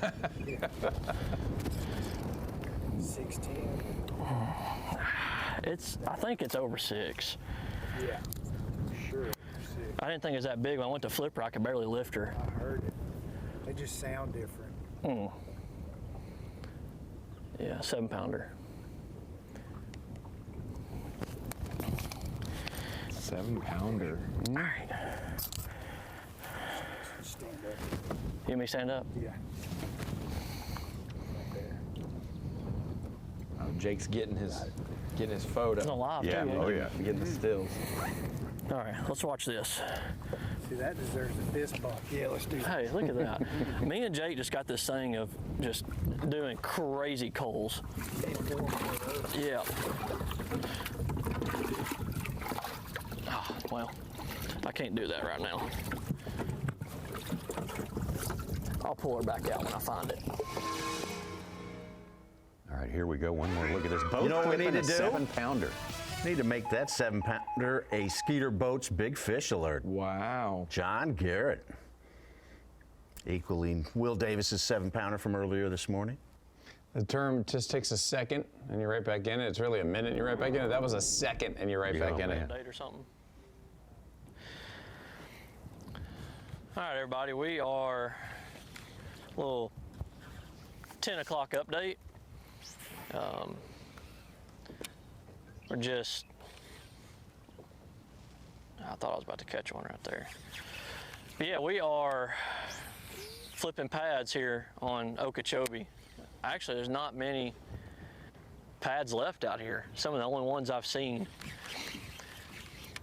But what we have here is just a real flat, shallow water bay. Not really a backwater, just a bay. And as you can tell right now, it's a pretty hard north wind blowing, and we've had a lot of that I mean, especially since we've been in Florida the last 2 weeks. So this bay is pretty protected from north wind and south winds. Really, an east wind could beat in here. You don't have a whole lot of strong east winds. But man, if you could look at the water, it is some of the prettiest water that I've seen here.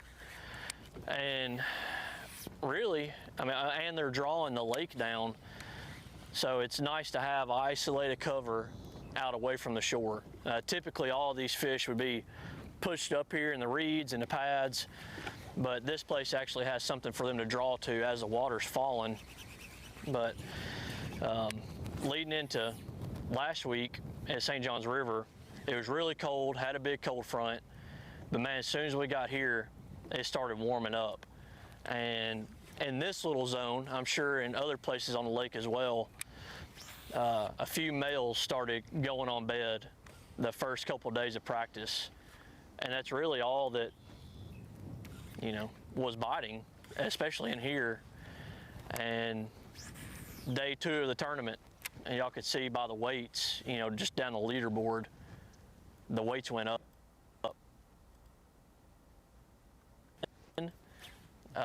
But they started biting. I think they started to get ready to get on bed, and yeah, had a big past 2 days in here.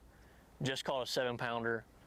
It was awesome. I'm sure y'all seen the video on that, but just having a good time in Florida. Man, Florida's treating us well this year and last year, but just kind of blind bed fishing. These little isolated pad clumps. And I didn't think there was many left, but we just caught a big one, so it gives me a little more hope that we can run into a couple more. John Garrett with an excellent summation of what we've been talking about, how wind drives a narrative here on Lake Okeechobee. Absolutely, and oftentimes we mention the wind when it's a negative. I wish there was less wind or the wind dirtied this area up, but oftentimes you need a little bit of ripple, especially when you're fishing as shallow as you are, to kind of mask your presence there. And boy, this area of, I guess the Harney Pond, Monkey Box region, but specifically that fish-eating bay portion of Lake Okeechobee has had good water clarity all week long for these anglers. Man, I love seeing those calls. Yeah, that was a dramatic one for sure. That was out of this world, you might say.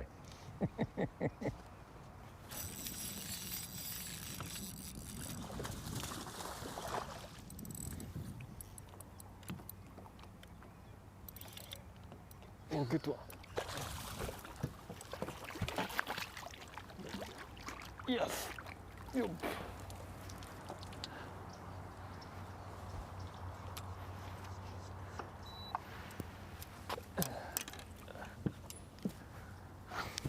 Maybe 3. Pretty.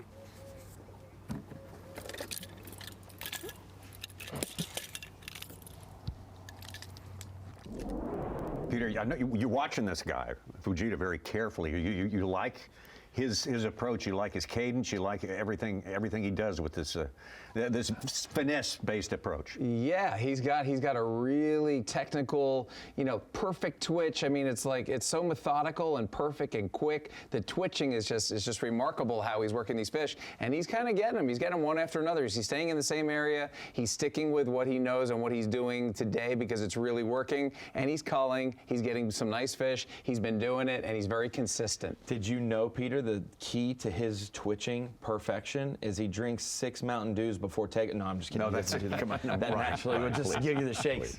That's what goes on here in the Bassmaster Studio, sponsored by Marathon. Right now, we're going to take you on location. We always look forward to this part of the day when we get to hook up with our colleague, Davey Height. And Davey, we're out there today, and everyone knows the story. I mean, day 2, what happened on day 2 has set the tone. It looms over everything, but there's still a lot to like about this day, right? Yeah, there's a lot to like about this day for everyone watching. And I will say this, Tommy, I had the fortune to lead a few tournaments, and you think, I never led one by this much, I have to say, but you would think, wow, Brandon Palaniuk is leading. He's got a big, big lead, and nobody can catch him. He's just going to go out and enjoy the day. The pressure never stops as a professional bass angler. It never stops. Brandon said, I'm just going to set the goal to catch 100 pounds, and if I do that, I think I think I have a great chance to win. But now you can just tell. I mean, you can just tell that Brandon Palaniuk is thinking things like, gosh, you don't want to be known as a one that gave up the largest margin of the lead going into the final day. I don't think that's necessarily going to happen, but the day is getting very interesting as we watch John Garrett and Kyoya culling fish after fish, and 7-pounder, 5-pounder, and those things just keep adding up, and they're cutting into that lead that Brandon Palaniuk had this morning. Davey, I think we're going to all learn our lesson very soon that if you find a good portion or a good grouping of fish in the state of Florida, just stay there. John Garrett at the Harris Chain last year, Corey Johnson at the St. Johns River last year, and this week with Brandon Palaniuk. How cool is it, though, to see a specific spot play instead of picking up a jig and running miles and miles of shoreline? That's a specific spot's playing, and yet Brandon Palaniuk's mixed in 6 or 7 different techniques to make these fish bite. Yeah, Ronnie, it's interesting for several reasons. I guess the biggest thing that really jumps out to me, and I'm sure a lot of our viewers, is seeing Brandon Palaniuk dominate this tournament. Most of his fish coming on a deep diving crankbait. That's not what we expect late February, Lake Okeechobee, South Florida. I mean, you expect to see more swim jig, vibrating jig, flipping, frogs, those sort of things. But for him to be doing it in one area, fishing deeper than most of the time we see these anglers here this time of the year, is really special. But here's the other thing you have to think about. We're talking about the Cinderella story of this gigantic school of fish. There are a lot of stories from anglers when you listen to weigh in, you're around and listen to them and talking to them personally, of guys that thought they had a great spot and set on it and did not produce. So for every one story you have like Brandon Palaniuk, you've got hundreds of stories of people that thought they had found a winning area and it just did not pan out. This lake changes so much overnight, it's incredible. Davey, I want you to comment on something that Ronnie mentioned yesterday, and I think he's definitely onto something there. We talk about Brandon Palaniuk, not just his wins, his 5 Elite Series wins, but when he does well, it seems like more often than not, it's in a big fish environment where they are available. Not necessarily everybody catching them, but he has got some sort of affinity with catching big fish. Can you explain that? Well, you nailed it, Tommy, and I don't know the answer for sure. I have my opinion. You look at, and these anglers are great. It's the Bassmaster Elite Series. It's the best 102 anglers that we could have here. They are incredible fishermen, every single one of them. But if you notice, they have like fishing personalities. Some guys make a lot of checks that consistently catch keepers, that consistently catch limits. And I'm not saying Brandon Palaniuk is one of those guys, but if you look back over his career, the number of times that he has won, and then you see anglers that have been fishing longer than Brandon Palaniuk, really good. You know the ones I'm talking about, and they are, legends in our sport, some of them, and they win, 1 or 2 major events like at the Elite Series level in their whole career. But if you look at Brandon's career, when he gets on those bigger fish, he knows how to make those bite, and he knows how to win. I mean, simply put, he knows how to win. Absolutely. Davey, thank you so much. Great stuff, as always, all week long down on Lake Okeechobee from our colleague, Davey Guy. That's hats off to you for that point there, Ron. It's crazy to think that normally one angler may find the spot. We had 4 to 6 anglers find the winning spot this week and give up on it, voluntarily give up on it, and it wasn't like on the end of day 3. Gave up on it midday, day 2, and left to go elsewhere and survive. He stuck it out, and that's why he's got such a big lead. Trey McKinney hooked up. Oh my gosh, dude. That's a freak.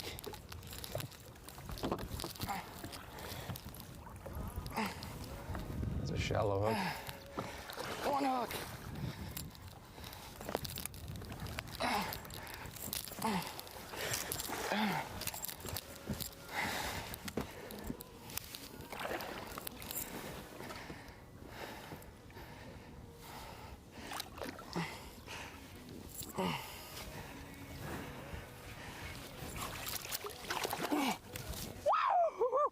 Sonny chicken, dog. Yes, sir. How big is that? We're just going fishing today, son. That's a freak. Is it 7?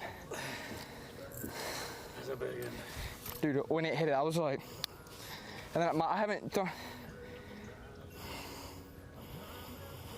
I'll just call it 6. Oh my gosh. That's a big one.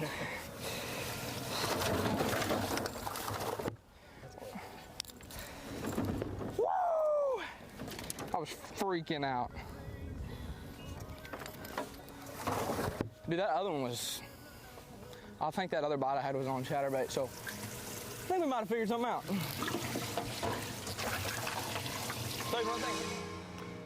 Another almost or in the 7-pound class. That's 3 now. Will Davis Jr., John Garrett, and Trey McKinney. And we're seeing on a swim jig, flipping lily pads, and now on a chatterbait. And David Gaston had the jambalaya. He had the massive one come off right there. So they're around. Huge. Yeah, absolutely. Trey McKinney. Obviously not giving it. Started the day in 10th place. Moving up the leader, making his own move. You might feel like, well, what's his goal if he's 3,952 pounds behind? Yeah. Every point you gain, Tommy, is going to be helpful at some point this season. And with a tough event at the St. John's, he needs all the points you can get, at least early in the season. And so if he moves up to 6th, gains 4 points today, that's huge. Yeah, he's in the process of neutralizing that finish he had last week at St. John's. And that's very, very important. It's a year-long campaign. It's all about consistency. Yeah, the updated AOI standings on Bass Track shows him right there near the classic cut, 42nd. Which is incredible that you can have a bottom 10 finish. And this is why we say it's good to make cuts and be in the top 50. But if you have a bottom 10 finish or bottom 12 finish in the Elite Series, you have to have a top 10 to counteract it. That's the coal that you need right there. Love seeing those big fish next to the little guys. You like the Mutt and Jeff shot, right? You betcha. Now, when you say little guys, are you talking about the small bass or the anglers? Easy there. All right, come on. 6-pounder was fun is what it was. I was like just reeling my bug along. Oh gosh, that was a fish. Thought something felt weird. Hang on. Come on, girl. It felt weird.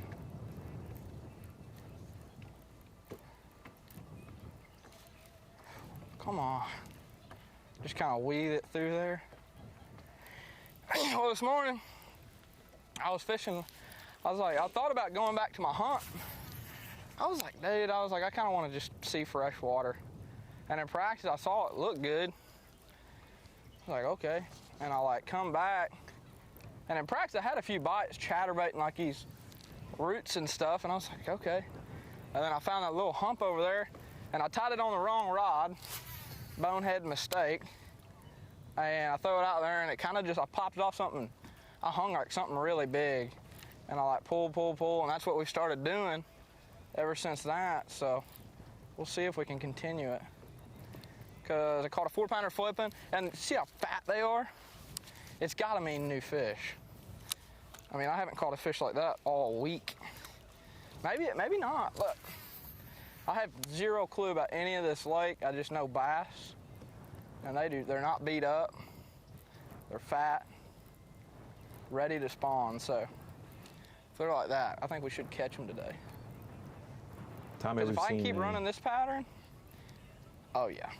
All right. We've seen a big one get caught this week with Trey McKinney on a jerkbait, Nico rig, Carolina rig, flipping a jig on reeds, chatterbait now.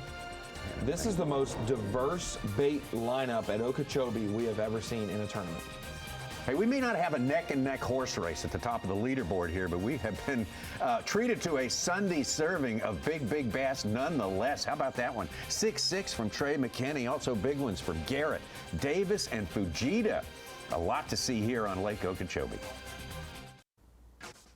The champion power equipment Bassmaster Elite, Okeechobee, Florida. Championship Sunday. 4 days of fishing here. We started with the full field. Our live coverage brought to you by Yamaha. 102 anglers down to 10 on this final day. It is a big star-studded top 10. I mean, more of them not former champions on the Bassmaster Elite Series. That doesn't happen every time, but here maybe some experience, some multiple years of experience on Okeechobee. Maybe getting your face kicked in a little bit on Okeechobee helps you become a better angler out here. I think getting your face kicked in in general teaches you a lot, no matter right. where or what situation. I still can't recommend it, but you know. Yeah, I don't. It doesn't I feel don't good in the recommend it. It moment, does but not. you reflect and you're like, man, You know, this I is think where I messed Brandon up. talked about his. He wants to kick their teeth in. Yes. Now you get face kicked in, a lot of kicking, a lot of injuries here. But these guys they're putting the hurting on these fish. They're injuring not anybody, but they're catching fish. They're putting the hurting on them. And what we want to see right now is we want to see these big fish continue to come in. These 7-pounders we're seeing left and right, 6, 7, 8-pounders. You know, we saw Gaston with a giant that just jumped off a little bit ago. But we know Brandon's going to stick it out there. We know he's going to catch his fish. We have confidence in that, and it's probably going to happen in the next 2 hours. A couple of jumbos. Spending more time with David Gaston than we have at any Bassmaster live event so far. It's been very, very interesting. He's a good dude. Yeah, he's got a. I've felt bad declining tuna trips with him as much as I have, but it's always when I just can't leave Little Rock. But super awesome guy. Sounds like you might want to do one of those. Well, one of you these know, days.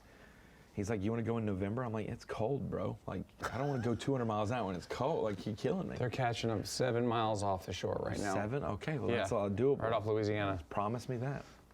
The yellowfins and the wahoo swords. Well, see, he said 7 miles off Louisiana. If we're launching from Orange Beach, that's... You got a long run. It's still a long haul. You're right.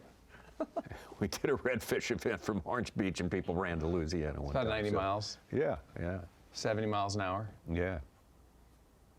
Some didn't make it back. Oh, boy. Coosa River guy, David Gaston, calls Lay Lake, and he's on the north end of Lay Lake, and so that means the south end of Logan Martin would be technically home as well. Okay. All right, it's time. You guys got to scooch up all the way. We're at the 21-mile marker of the Little Rock Marathon being run right now. They're going to come right behind you here in a minute. 8,500 runners. Okay. Here we come. Oh, no, they're not Opening coming to the back studio, door. right? Tommy's favorite stickers on the back of cars is the 26.2 sticker. Thanks, so. man. Yeah, it really is. There's only one that's more appealing to me. Well, that's a live cast topic, not a Bass live that's topic. not a Bass live topic. Brandon Palaniuk, your leader, starting the day with an 18-pound advantage over second place, still on 2 fish for 2 pounds.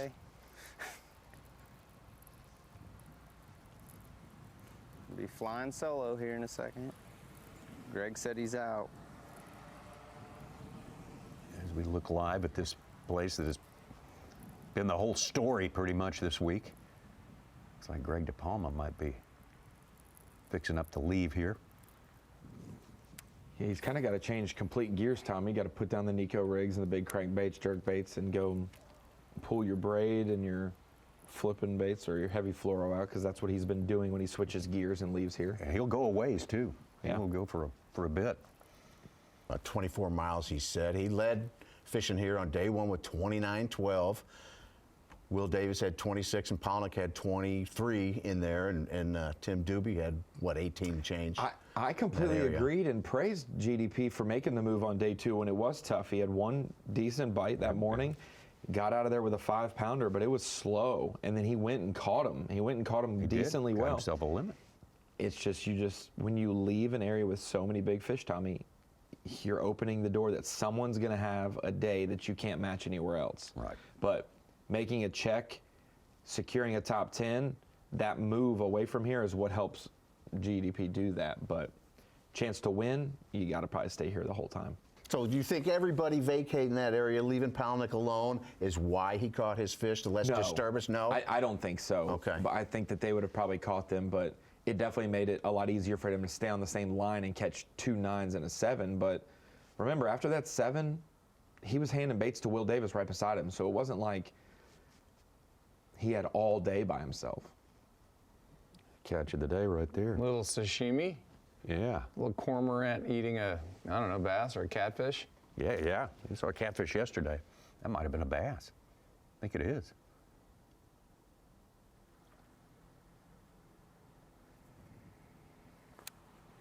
Yeah, Brandon Palaniuk made the statement early on in this tournament. Well, maybe before the big deluge on day 2, he said, you just, here at Okeechobee, you got to be fishing where there's fish. And you say, well, duh. Yeah, but I think what he meant by that, you know, is you have to resist the urge to assume they're just catching them like crazy somewhere else, and you were drawn out of where you are, where you know there are fish available to be caught. Yeah. Yeah, somebody had to stay in that area. Out of the four amigos, somebody had to stay, and they had to risk it all for staying there, and it paid off. Today, things are a little slower, but as we know, it's been a little bit later. The bite's been a little bit later. All the camera boats or chase boats kind of corralling the fish for him. They're making a big pool there for him. Hopefully, he gets these bites. He's employing every tactic he's that he's got in his arsenal, as we talked about. Probably 10 to 12 different techniques and presentations. I think that might have been he might have picked up the glide. That looked like a big one. It was a big one. Big profile. It's the one bait we've heard him talk about that helped him this week that we haven't seen him necessarily use frequently. So that'll be interesting if he can get that going once again.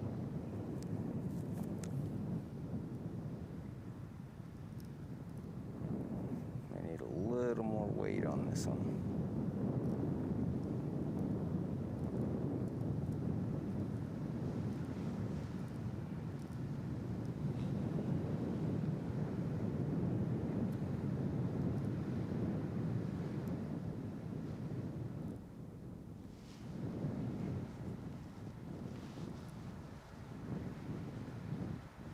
Oh, yeah.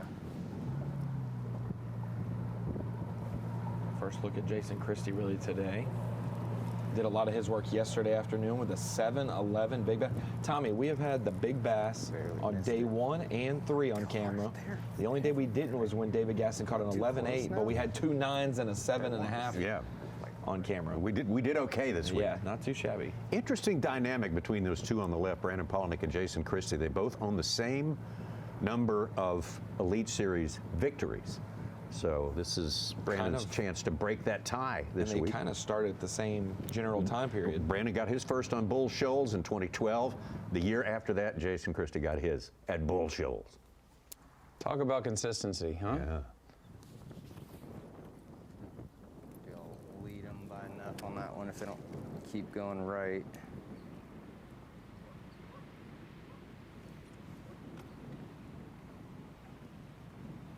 Looks like Jason is in that general vicinity that we saw him catch a couple of those big ones yesterday and on day 1 when he was salvaging his day. They're just wanting to hug the bottom. I'm gonna change mine. I need 2. Every once in a while, you'll see them just kind of ease up, and then they suck back to the bottom.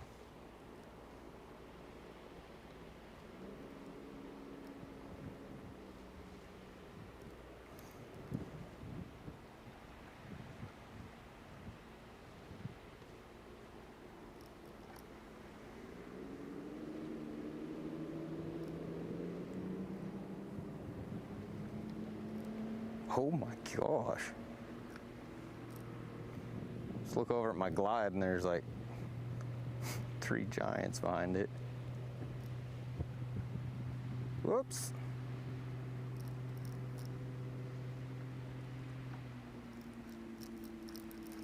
Whoops.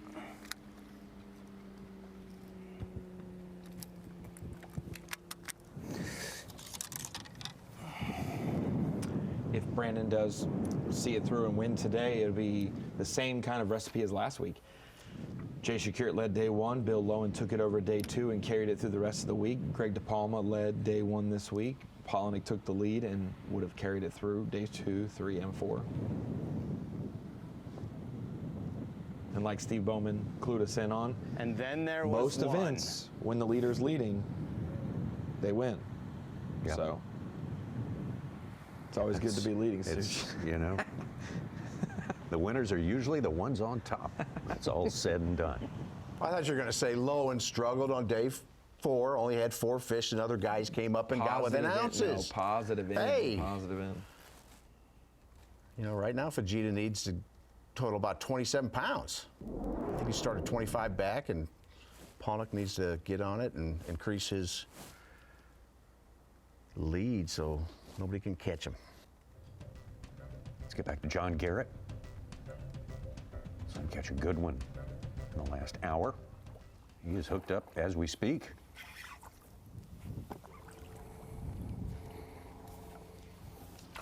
There we go. Decent, nice fish. That's a good one. Till she barely had it, I didn't want to pull on her too hard. Look, watch this. Wow.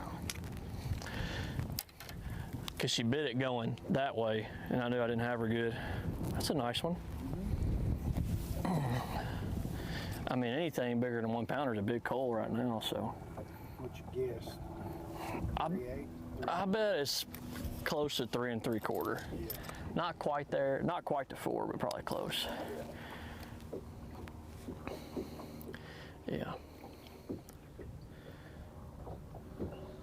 Garrett's got the 7 pounder, then on the rest of his 4 fish are under 1 pound, 10 ounces. It was a 3 3/4. All right. Hey, there we go. That's a good for a fist bump right there.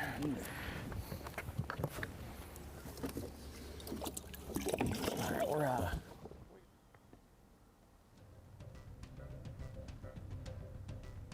John Garrett looking to fill out a limit around that 7 pounder he put in the boat not that long ago. Seems like a long time ago, and it was. It was the first light when Will Davis put his 7 pounder in the boat to start the day.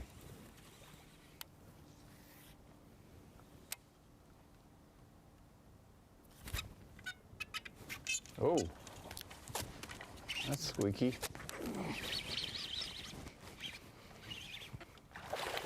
Golly almighty. There was some slack right there when it came up. It happens. It happens.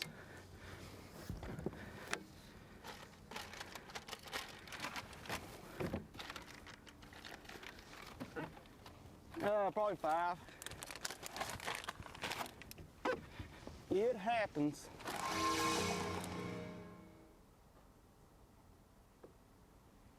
Take another look here.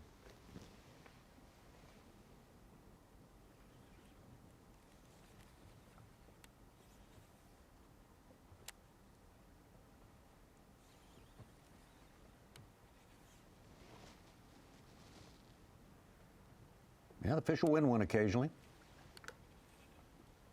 There's a pro and con to big rod, heavy line, thick cover. When you yank on them, for one, you could pull a little bit of skin, Next time that's make a hole, and it induces slack into your rod once they jump. Heavy, like it felt like I was on a limb because I flipped by a little willow tree.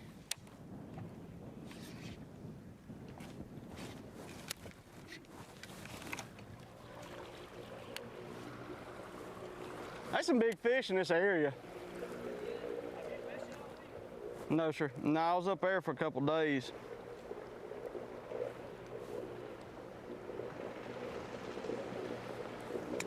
But that gave me good hope, though. So.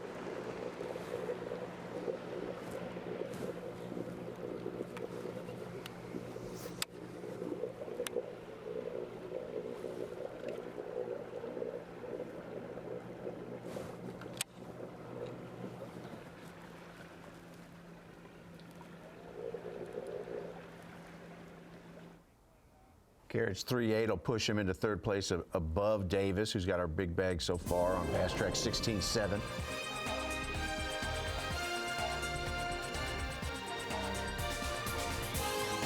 Well, looked like a good one for Will Davis there. That fish made some evasive moves that worked out this time around.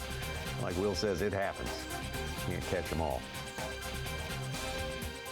Also, like he said, that's good feedback. Some big fish in this area, so keep our eyes on Will Davis and all the rest as they try to get closer and closer to that incredible standard set over 3 days by Brandon Palaniuk on this day.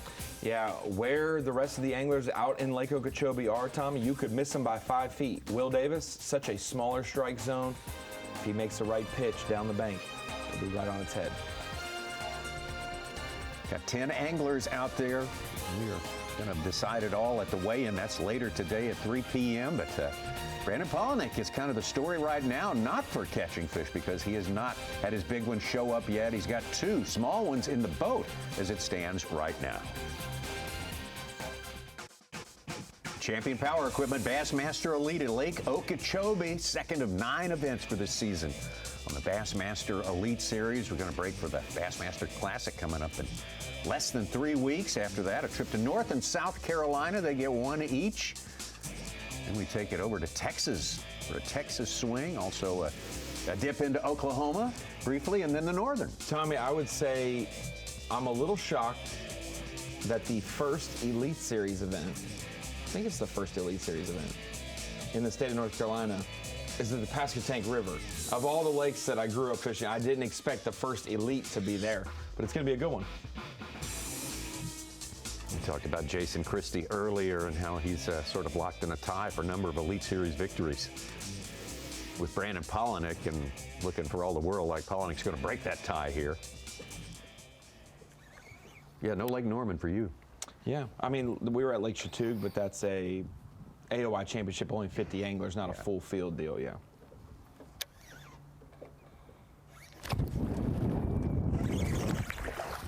Oh, man. Same thing Will Davis just experienced. Son of a Beep. At least I know there's one around. Freaking hit him too.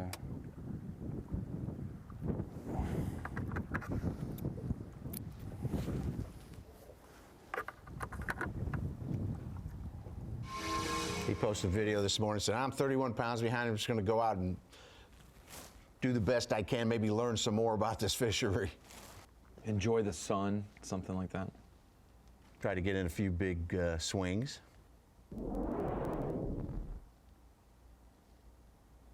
Well, it seems like the difference here is going to be the guys that can actually get on the stick at this point, because we're seeing some big fish, good fish come off right at the boat. More so than we've seen any day, I think, as a percentage of hookups we view.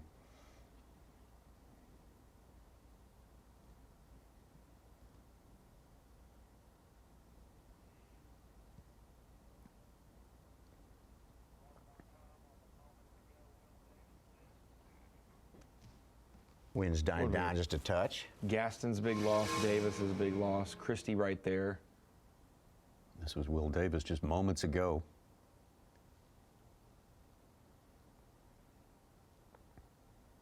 Oh, a little bit of slack.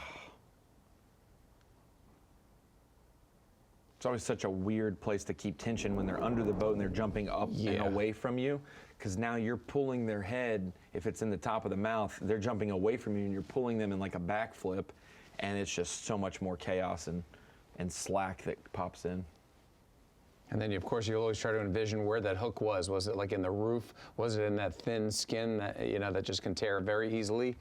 Obviously not cranked into the corner, into the cartilage. Otherwise, it would have stayed on. But it's a tough call. You don't know which way they're going to go. But when they're under your feet, under the boat, and you got to pull them out like that, that can happen. Yep.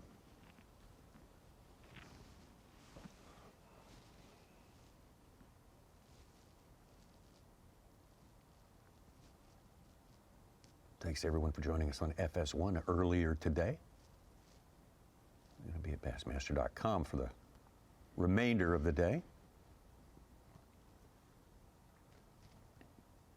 Taking you all the way to weigh-in time.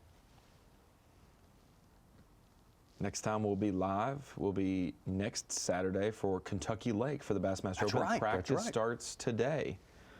Good to have a semi-pro or a pro level event back at Kentucky Lake. 2018 was the last time we were there. Really? That's we had an Elite Series event in 2018 there. Heard Bo Browning talking about it. He's going to meet up with his father there. His father's trying to get back to the elites. He gets to root his dad on now. What? He gets to root his dad on. Good luck, Dad. Maybe one day you'll make the elites. Well, last year he told me, Dad, I'll help you. I was in front of both of them. He said, Dad, I'll help you next year if you want to try to make it back too. And for Stephen Browning, longtime elite, was like, yeah, thanks, son. Yeah, appreciate it. Hey, anything helps, right? Put their minds together. Hey, I threw an ear off my prop one day at Lake Hamilton, and I called Stephen, and he rang a couple bells and honked a couple horns, and all of a sudden a boat pulls up with a prop. Oh, and they just dropped one off for me. So great family. Yeah. I would have been trolling forever to get back. I thought you were going to say, he said, good luck, son. No. He's like our other Steve Bowman. He's got a Rolodex for the state of Arkansas that is just massive. It's like a bushel of cards. We talked about it. Davey Height said the fishing personality thing. Brandon Palaniuk, when big fish, heavyweight title type tournaments show up, he does well. Stephen Browning is that river rat type of fisherman. Yeah, and so it makes sense that a little bit of that's worn off on Bo, and he's done well in rivers, and he's done well with chatterbait and that style of fishing. Well, how is Kentucky Lake supposed to go down this time? I think they said the water temperatures were in the mid to upper 40s, so it's still cold. It's going to be pre-spawn, even if it warms up. We got a little snap here. It's going to be cold this week. Downey has one come off. Wow, man. You got a rash of this going on here. That was dumb. That was a big one. That would have been a helper. Shoot. That was dumb. I don't know why I tried to swing that thing. We got a little carried away there. Darn it.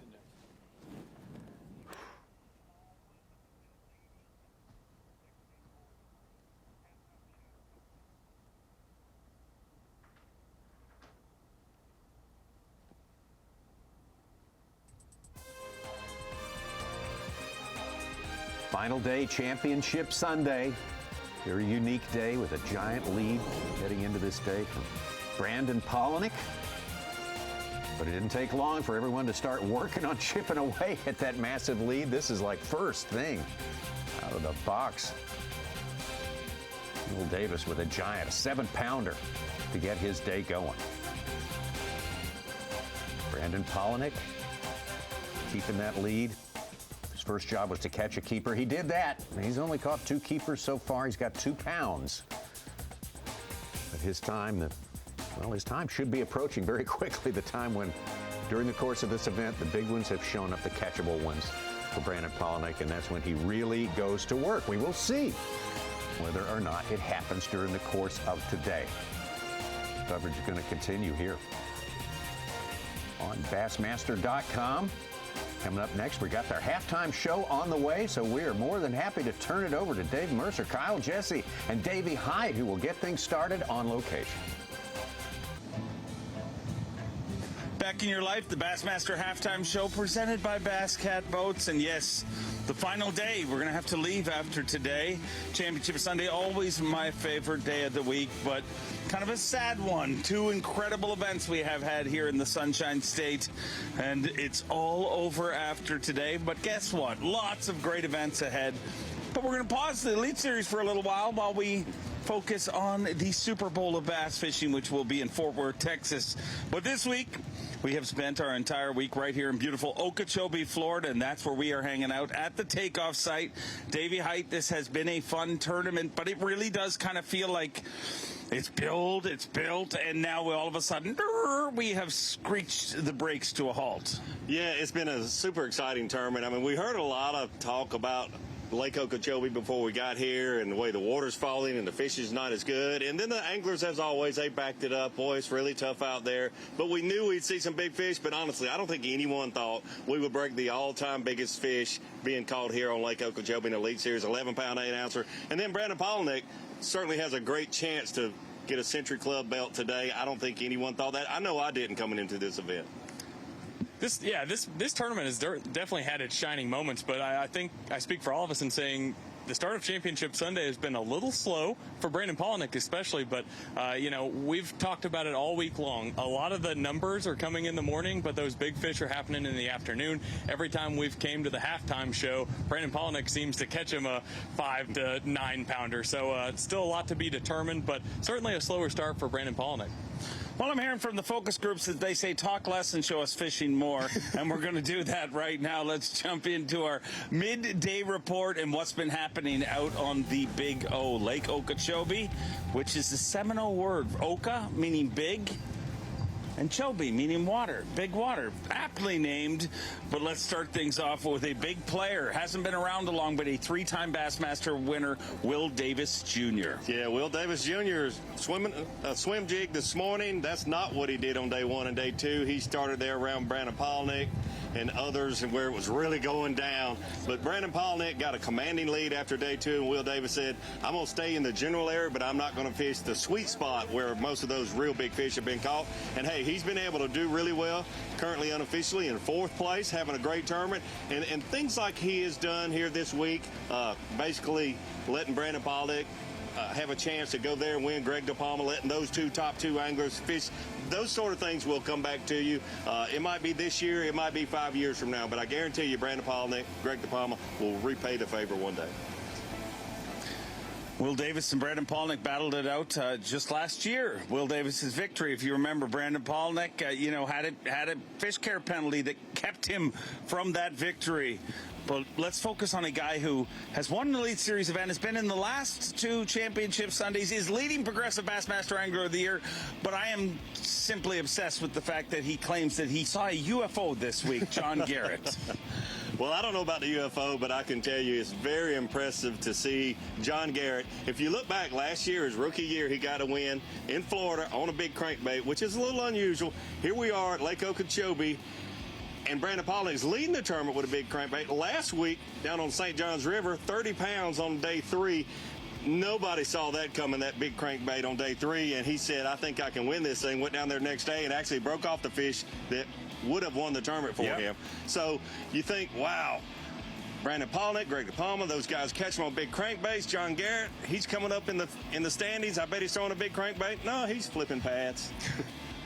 A very versatile angler, and a guy who really didn't take long to adapt to the Bassmaster Elite Series. I mean, won in his rookie season and then went out and won the opener in his sophomore season to let you know that the sophomore slump is not a real thing. It is not a real thing if your name is Kyoya Fujita. One thing that I've noticed about not just Kyoya, but several other anglers that really rely on the forward facing a lot, they have had troubles in Florida.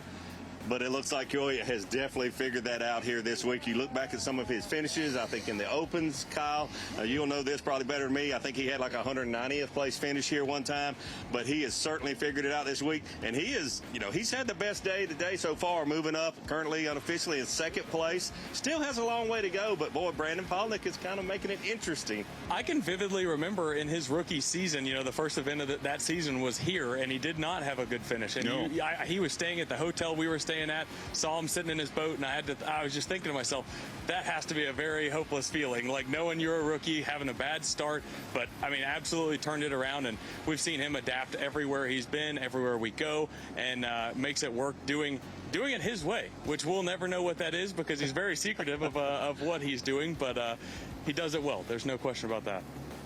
He does not like to talk. He will not tell you, but he definitely does his talking on the scales. Kyoya Fujita, a big player and going to be for a long, long time. Another guy who showed up on the scene and was a big player since day number 1. The prodigy, Brandon Palaniuk, is threatening to, just suck any ounce of drama that this tournament has, roll it up real nice and throw it in the garbage. Yeah, he really is. And we mentioned Kyoya doesn't necessarily like to talk, especially about his baits, his techniques.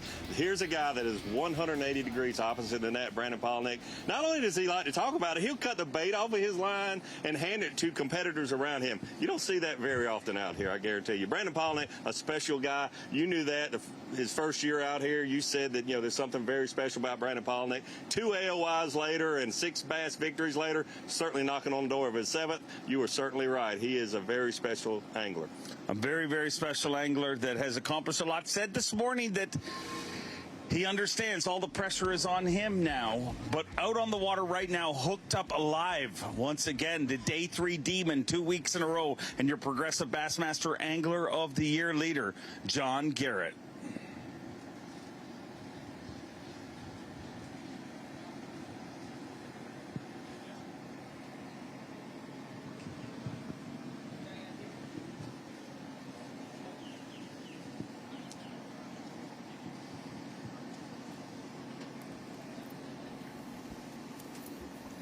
Catch up to this. Look at old bug eyes. Oh. I don't know. She might be a little skinnier. Dude, that was incredible. I thought I came over like a carp back or something. Oh, that was sick. You're still in here. Yeah. You got it all by yourself.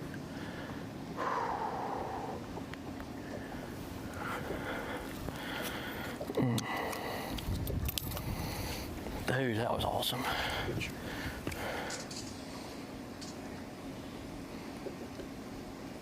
Man, just beautiful. Call them red bumps on her. Usually they get that when they're trying to spawn. Starting See to that down bite. here? Man, gorgeous. I love her. Gosh, she's pretty. Another 6-pound upgrade. The munch is starting to happen as it has the last 2 days, because also hooked up live Will Davis Jr.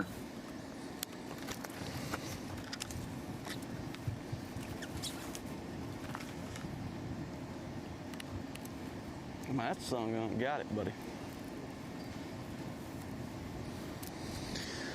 Hey, the halftime show has one effect, that's for sure. It gets these fish munching. I mean, every single day of coverage, we have seen it start to happen as soon as we go live. And on behalf of us, if nobody else other than Earth, other than us three, I appreciate that. Because, like I said, a lot of the drama kind of sucked out of this. I mean, a very rare championship Sunday. The field was super relaxed. I mean, you got a beautiful day to fish here on Lake Okeechobee. You got no pressure on you. You know, Palaniuk's got to drop the ball for it to even have an option. So we got to talk about margin of victory. Margin of victory in this event. What do you have, a 19-pound lead, Kyle? Yeah, I was just about to say, almost a 20-pound lead. I mean, that is nearly unheard of. Year to year, you'll see some big margins of victory, but what we saw after day 2, I think ranks second going into the final day of all time in Elite Series competition. And we'll take a look right now at some of the largest margins of victory that we've seen over the course of the Elite Series. Who could forget?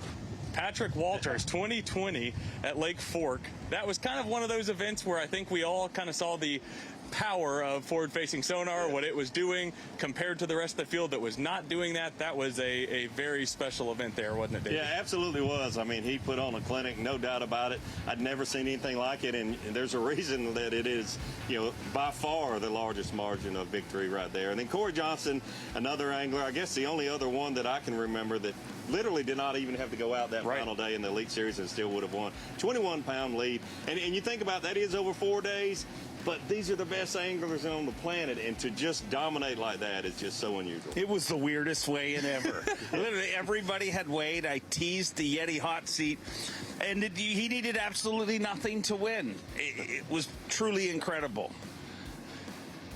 10:15 is what we're currently looking at for Brandon Palaniuk. So obviously the gap's been closed a good bit, but we'll have to keep an eye on it. Like you said it yesterday, this halftime show has been the good luck charm really for Brandon Palaniuk every single day of this tournament. But certainly for you, I know at weigh-in, you want it to be close, right? I mean, that makes the last weigh-in week was uncomfortable. wonderful. If we could bottle that up and keep doing that, I mean, it was wonderful. But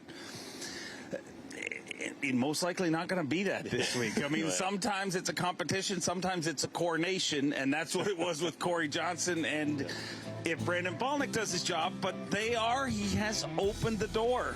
Absolutely. I mean, you look at most of those tournaments, the one thing that most of them do not have in common is Brandon Palaniuk was fishing amongst a lot of the other guys in the top 10. And for him to have that big of a lead, fishing amongst the guys that are also right below him is just amazing.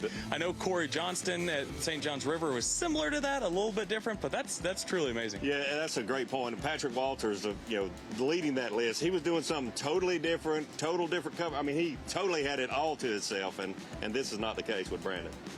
Well, it's going to be a lot of fun to watch, and we'll be watching it and breaking down the action as it happens from Lake Okeechobee Bassmaster Halftime Show, presented by Bass Cat Boats. Welcome back to the Bassmaster Halftime Show, presented by Bass Cat Boats. Get out in the water with Kyoya Fujita hooked up live.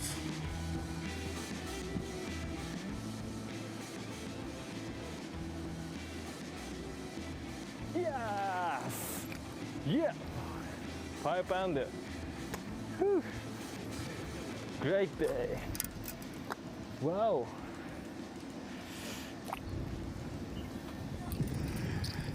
It's always a great day when you're catching 5-pounders. He told me this morning in Take-Up he's going to catch 5 6-pounders, so he's a little off pace. But I mean, we'll give him a pass. I mean, it might not be quite 5, might be a little bigger.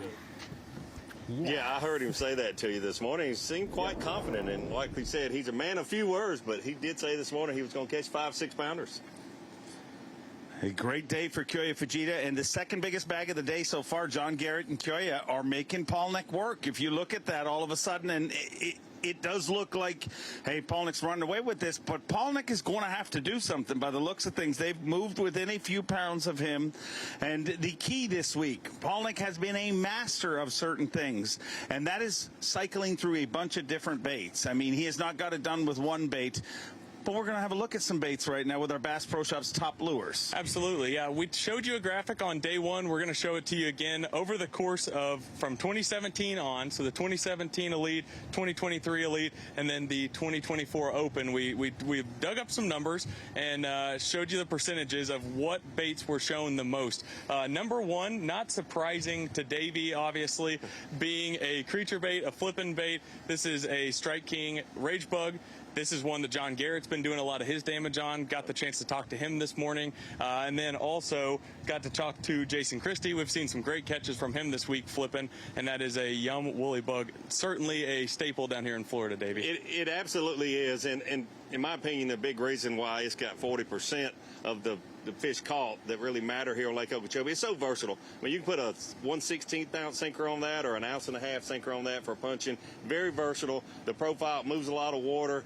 It's just a great bait down here in Florida, really throughout the country around the spawn. And they're always spawning in Florida. I mean, honestly, from January through about November, that bait is very effective. Absolutely. Moving down the list, number 2, a swim jig at 33%. Certainly seen some swim jig action this week. Will Davis Jr. gave me this bait this morning. That is the Davis Baits Monster Swim Jig. Just a 4x4 like we talked about on day one. Throw it anywhere, get it through cover. That's a staple as well in Florida. Yeah, absolutely. The big key there with that bait is being able to throw it basically anywhere and get it back. It's got a real heavy hook. You throw that on braid. It's just built for Florida. Obviously haven't seen it as much on camera this week as we hoped, but the frog, Jason Christie gave us some frog catches on day one. I think we're overdue for another frog catch. Yeah, we're always overdue for a frog catch. That's a big fish bait. We know that. I think the cold front we had last week kind of made that bite go away a little bit. I was expecting to see more of it. The other thing is the cover that you need to throw that bait in. It'll come through anything, but we haven't seen like the small pads, and when we see like John Garrett fishing in those pads, they're patches of pads, that sort of thing. So really not the perfect cover for that bait this week also. Then the Florida staple, Dave and I have talked about it for 2 weeks straight now, the Texas rig stick worm, always going to be a bite getter here in Florida. Yeah, no doubt about it. And just like the creature bait, so many different ways.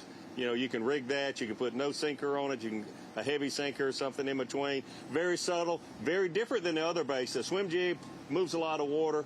The creature bait moves a lot of water. The vibrating jig moves a lot of water. Very subtle presentation. And a lake like this, any lake that gets a lot of pressure, that Senko is a great, great bait.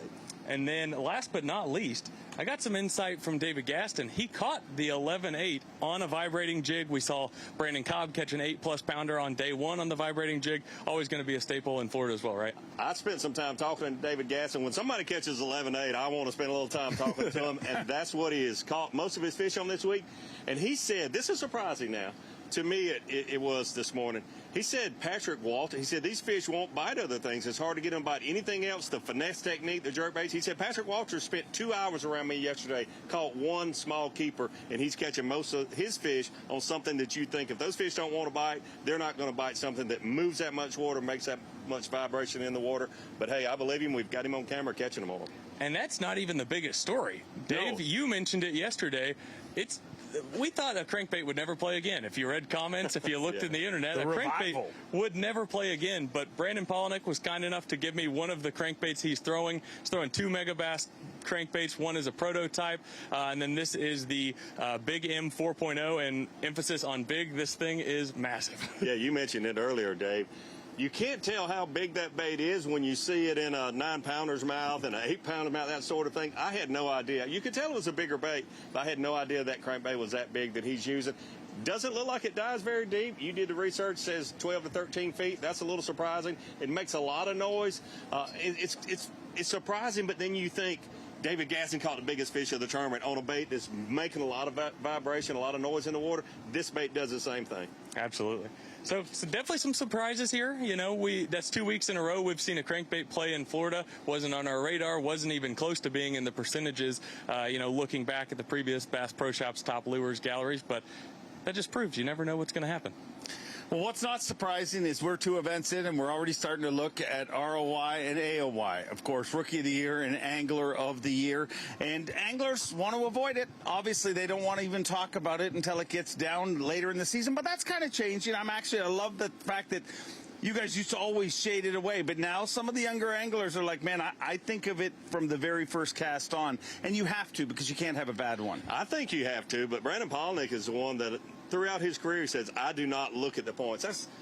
I trust him. I've known him a long time. I don't think he's not being honest about that, but it's still hard for me to comprehend that you wouldn't want to look at the points. And he does it. It's mental for him, though. He's explained it. Like, to him, it's not that he doesn't care about the points. He cares about them so much he doesn't want to be obsessed with it. And we've seen it over the years where somebody gets a big lead and they start kind of fishing defensively, or somebody has a giant mountain they got to climb up and they're trying to. He's like, my job is to do as good as I can do every single day I'm on the water, and that's what he focuses on. Mark Zona does not believe him whatsoever. I mean, he thinks he's a liar. But I'm telling you, if you think about that, the way you described it is perfect. I mean, you play prevent defense as an angler. If you think you've got a good lead, it's winding down. And we've seen many, many times in football, the prevent defense will prevent you from winning. So you can't argue with Brandon Palaniuk's philosophy. Yeah, and you know that getting off to a good start is what you need. So we'll take a look right now at the Progressive Bassmaster Angler of the Year standings as it lays after 2 events. You have to wait until the second event because the first event is obviously just the standings from the tournament. But we'll take a look at that right now. And John Garrett, back-to-back top 10s in Florida, leading the Angler of the Year race. What a start for John Garrett. Yeah, it's very surprising in a way, but then again, it's not. We knew of John Garrett long before he qualified for the Bassmaster Elite Series, and not very often do I remember hearing a name, and everybody that knew this guy said he will be on the Elite Series and he will make an impact. Took him a couple years to get through the Opens. It's a very, very tough route to take, but he is here now, and he made an impact the first year, and he's certainly making one this year. Almost fishing like he's from another planet. Oh, boy. I mean, he's seeing UFOs. I mean, he's fishing out of this world is what I'm saying. John Cox right behind him. And I think I kind of tongue-in-cheek when John Cox says, oh, you know, Florida can be tough. I don't remember the last time it was tough on him. No, it's not surprising at all to see John Cox right there. You know, first, second, third place, something like that. Not surprising at all. To be honest with you, you look down that list, and it shouldn't be surprised by any, but I know some guys are very happy to get a better start than they did last year. No question. I mean, you look at a guy like Bill Lowen, Jake Whitaker, some of those guys that struggled a year ago. Again, the importance of getting off to a great start. You know, I mean, it's hard. We've seen very few anglers come to Florida early in the season, have a really bad one, and then be able to rebound. Brandon Palaniuk being one of the very few examples. 105th place finish here at Lake Okeechobee. If you look at the rest of the season, though, I mean, he had to rack up a number of top 10s to do it. And, you know, it's been a while since Brandon Palaniuk was a rookie, but we got some good rookies on tour this year, as we do every year. Right now, we will take a look at the Dakota Lithium Rookie of the Year standings.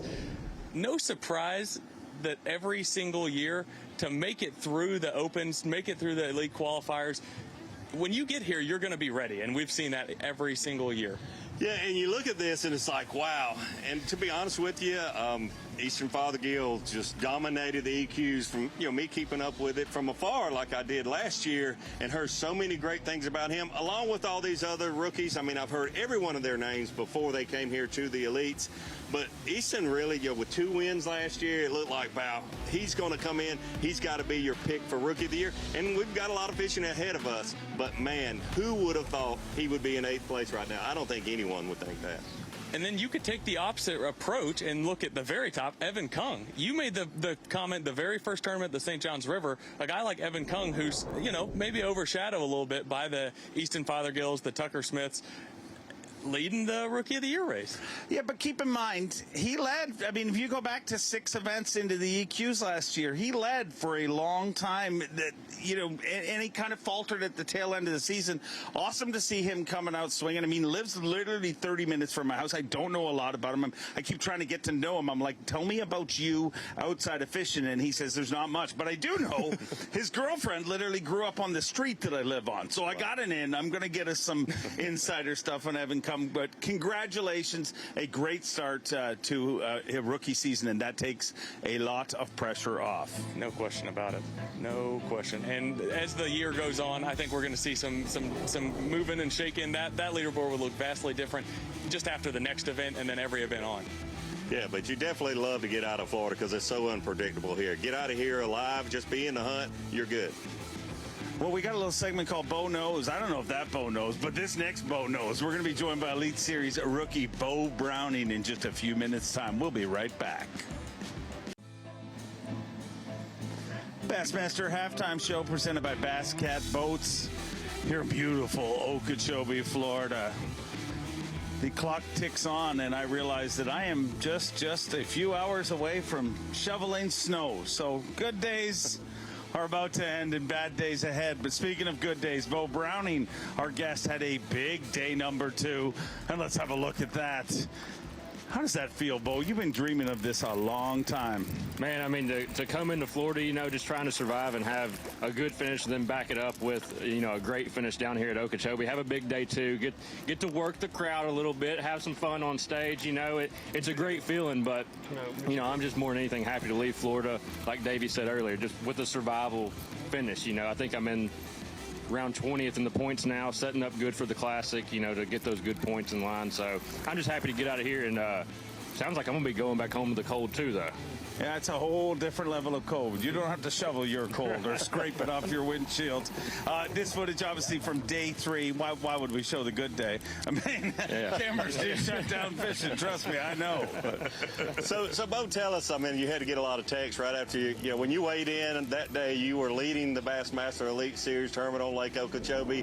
Tell us how it felt to get the text. I mean, Dave mentioned it. I mean, we know this has been a dream of yours as long as we've known you, and that's been a long time, my friend. But how did it feel to get those texts and have people that you know were watching and you could, you know, lead your first event here? Yeah, it was crazy. I mean, you know, like I said, having that big day and being on that adrenaline roller coaster and riding it out, and I was kind of awestruck, you know, and I think I told Jake, my camera guy, on day 3, I was like, man, it took me a while this morning to even get in a rhythm, you know, because I just was still kind of awestruck. But it was crazy, you know. The best thing about it for me was a lot of the people that watched back home turned off live right after I weighed in, so they thought I was leading the whole thing for at least another 6 hours. And that was great because, you know, I got a lot of calls and texts about I was about to win or something, and then Palaniuk, they missed the Palaniuk show, come up there and just absolutely blow the doors off of it. But So real quick, I want you to describe a little bit. Obviously, day 2 was huge for you. Tell us a little bit what you've learned in a hurry about Florida, in particular Lake Okeechobee, how you can catch them one day and it's so difficult the very next. It's so volatile down here. I mean, you got fish that move in waves, bite windows, everything, and it all looks the same. It's so hard to stay in tune with those fish. Hats off to the guys that can stay consistent down here because it is such a challenging place to understand. And I haven't understood it yet. I mean, I've done good. I have a good track record here at Okeechobee, but staying in tune with those fish is something that I have to learn. Obviously, I ran into them day 2.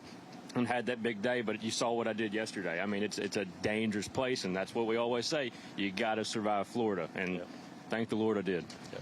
Good job. Good job. Why has Florida been good for you? I mean, is it all about that bladed jig? No, I think it's the mindset. It's the thorough fisherman mindset. The put my trolling motor down in an area, stay with it all day, just dissect it as much as possible. That I tend to run across them every once in a while, but it's just because I'm so comfortable with putting my trolling motor down and not picking it up till I got to go check in. All right. Hate to interrupt you, but Bob Downey is doing it. Let's turn our attention out on the water live with Bob Downey.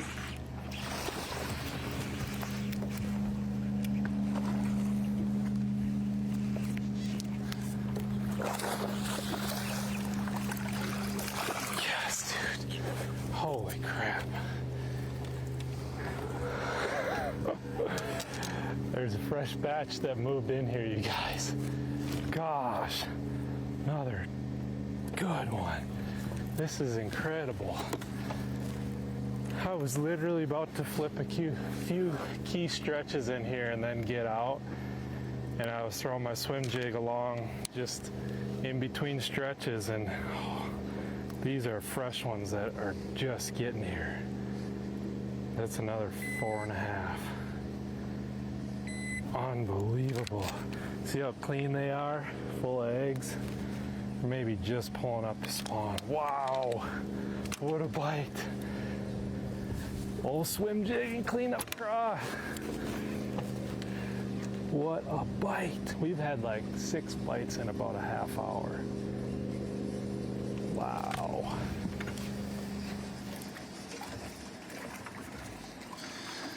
Bob Downey moving up that leaderboard. We got a lot of our field. Like when you look at it, only 10 anglers in the field. I'm seeing, John Garrett, 21, Kyoya, 19, Will Davis with almost 18 pounds, and now Bob Downey flirting with 19 pounds. I mean, they're putting pressure on him. It went from no pressure to all the pressure in the world. Yeah, you look at that leaderboard, unofficially, Bass Track got Brandon Palaniuk at 3 fish for 4 pounds. He might have a little more than that, but we've seen the fish. It's not much more than that. And what Bob Downey just said, I guarantee you all the anglers, including you, Bo, that are watching this right now are thinking, I wanted that fresh batch of those bigger fish, the females to move in. I didn't talk to a single angler this week that couldn't catch a lot of small fish, a lot of males. They kept saying, man, there's got to be some bigger females coming in behind. Unfortunately, it looks like a lot of it hasn't happened until Sunday. And man, you never know what can happen. But for Brandon Palaniuk in that area, there's not a fresh batch coming in right now. Yeah, and that's what we were just talking about. I mean, moments right before we watched that fish catch was the waves and the bite windows. But really, those waves of fish moving into spawn, you heard Bob say a fresh batch. That's exactly textbook what we're talking about when we say these waves of fish moving in. And they are. They're just getting there to spawn. And if you can hit that nail on the head and be in the right spot at the right time, that's when it goes down. Does it make you want to be back out there right now? Oh, it's killing me right now. It's killing me. Well, speaking of hitting a nail on the head, we're going to do just something just like that. We're going to have a casting contest. And how long have you looked up to Davey Hyde? I mean, one of the guys you watched. Long time. This is he retired, ducked you, retired just a few years before you showed up here, has ducked you, and now you're going to have an opportunity to cast against him.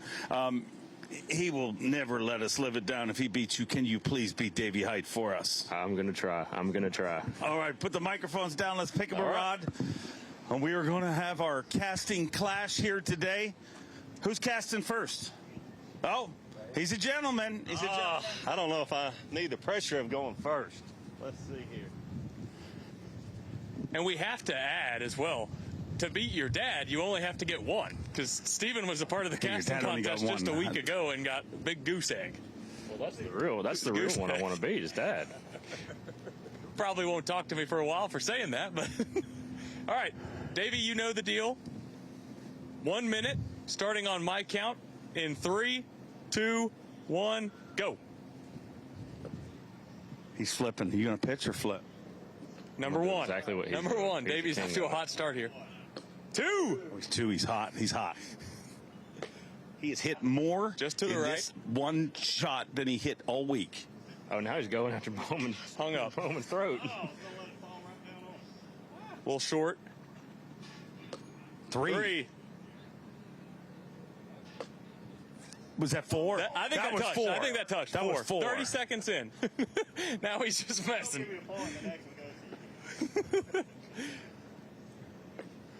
Looking for 4. number 5. 20 seconds left.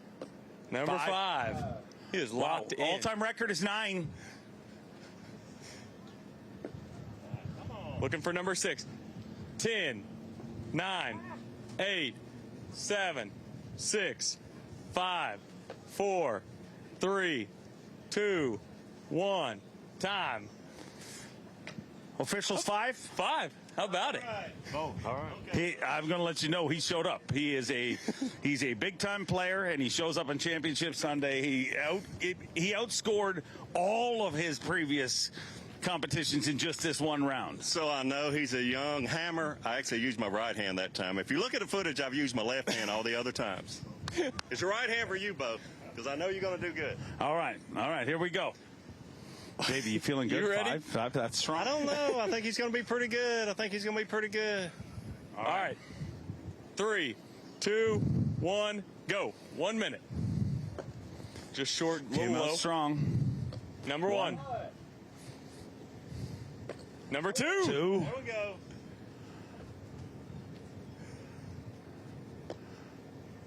Just to the left. Just to the right. Somewhere in the middle. That one hit. 3. 4. He's locked in, folks. All I know is when I question the judge, they never agree with me. 30 seconds left. You know, they are. He's on record pace. Another one. 5. It's a tie. Record. 20 seconds left. 20 seconds left. 6. Make the record. You got me beat. 7. 2 away. 8. 1 away from a tie. Very close. 10. 9. He needs 8, one more to tie the record. 7. 6. 5. 4. Oh my gosh. 3. 2. 9. He ties the record. Ties the record. Yeah, once he beat me, I'm pulling for him to beat the record or tie the record. Good job, Bo. You're a gentleman, and you tied the record now. It's you and Carl Jacobson, the 2 greatest casters on the Elite Series. How does that feel? I'm glad to know I'm the greatest caster on the Elite Series title with Jacobson. It pays nothing, but the glory lives forever. I guess I'll post it on Instagram tonight. Let everybody know that me and Carl Jacobson are the greatest elite casters out there. Well, that's why we're here on Sunday. That's what that means. I don't know if you want to make some of those other guys mad by doing that. I think I might just kind of let that roll. Yeah. You know, Hackney might come after me, then, you know, if he knows that I'm out flipping everybody else. Yeah, he may come after you. Thank you very much, Bo Browning. Hey, congrats on a great start to your young Elite Series career. Keep your eyes on this guy. And Davey Height, big game performer, your biggest shot all week. I knew I had to step it up for Bo. You stepped it up. But Bo came out swinging and tying the all-time record, 9 ringy-dingies. We'll be right back in just a few minutes. Bassmaster Halftime Show back in your life. I want to welcome you all into the Bassmaster Halftime Show presented by Bass Cat Boats. Isn't that a beautiful aerial scene of the area that we've been hanging out all week long? Beautiful Okeechobee, Florida. And the Sunshine State has lived up to its name here this week. The set keeps getting bigger, and we welcome Steve Bowman in with Bo Knows here to finish this halftime show off. Finish it off. And what I know, and we're seeing a little bit of it today, is I know that Okeechobee isn't kind to anyone all the time. And what I mean by that, we have 2 anglers in the top 10 who have 2 or more years of elite experience on Okeechobee. And coming into this event, one of those anglers was Brandon Palaniuk. And he, in his previous 3 events, he averaged a 73rd place finish. Wow. 73rd. 73rd. Wow. The other one is Jason Christie. In his previous 2 elites, he averaged a 70th place finish. It almost makes you feel like the other 8 guys are doomed the next time we're coming, right? So, but part of that is, and we're seeing a lot of jockeying, and number 2 is, I know that points matter. And I think that we sound a little flippant to sometimes fans. We say, oh, he's fishing for points, but they matter. And I'll tell you why. When in the AOY, there's been 3 AOY titles decided in just the last 50 years, decided by 11 points or less. The closest was 2010. Skeet Reese beat Edwin Evers by 2 points in 2010.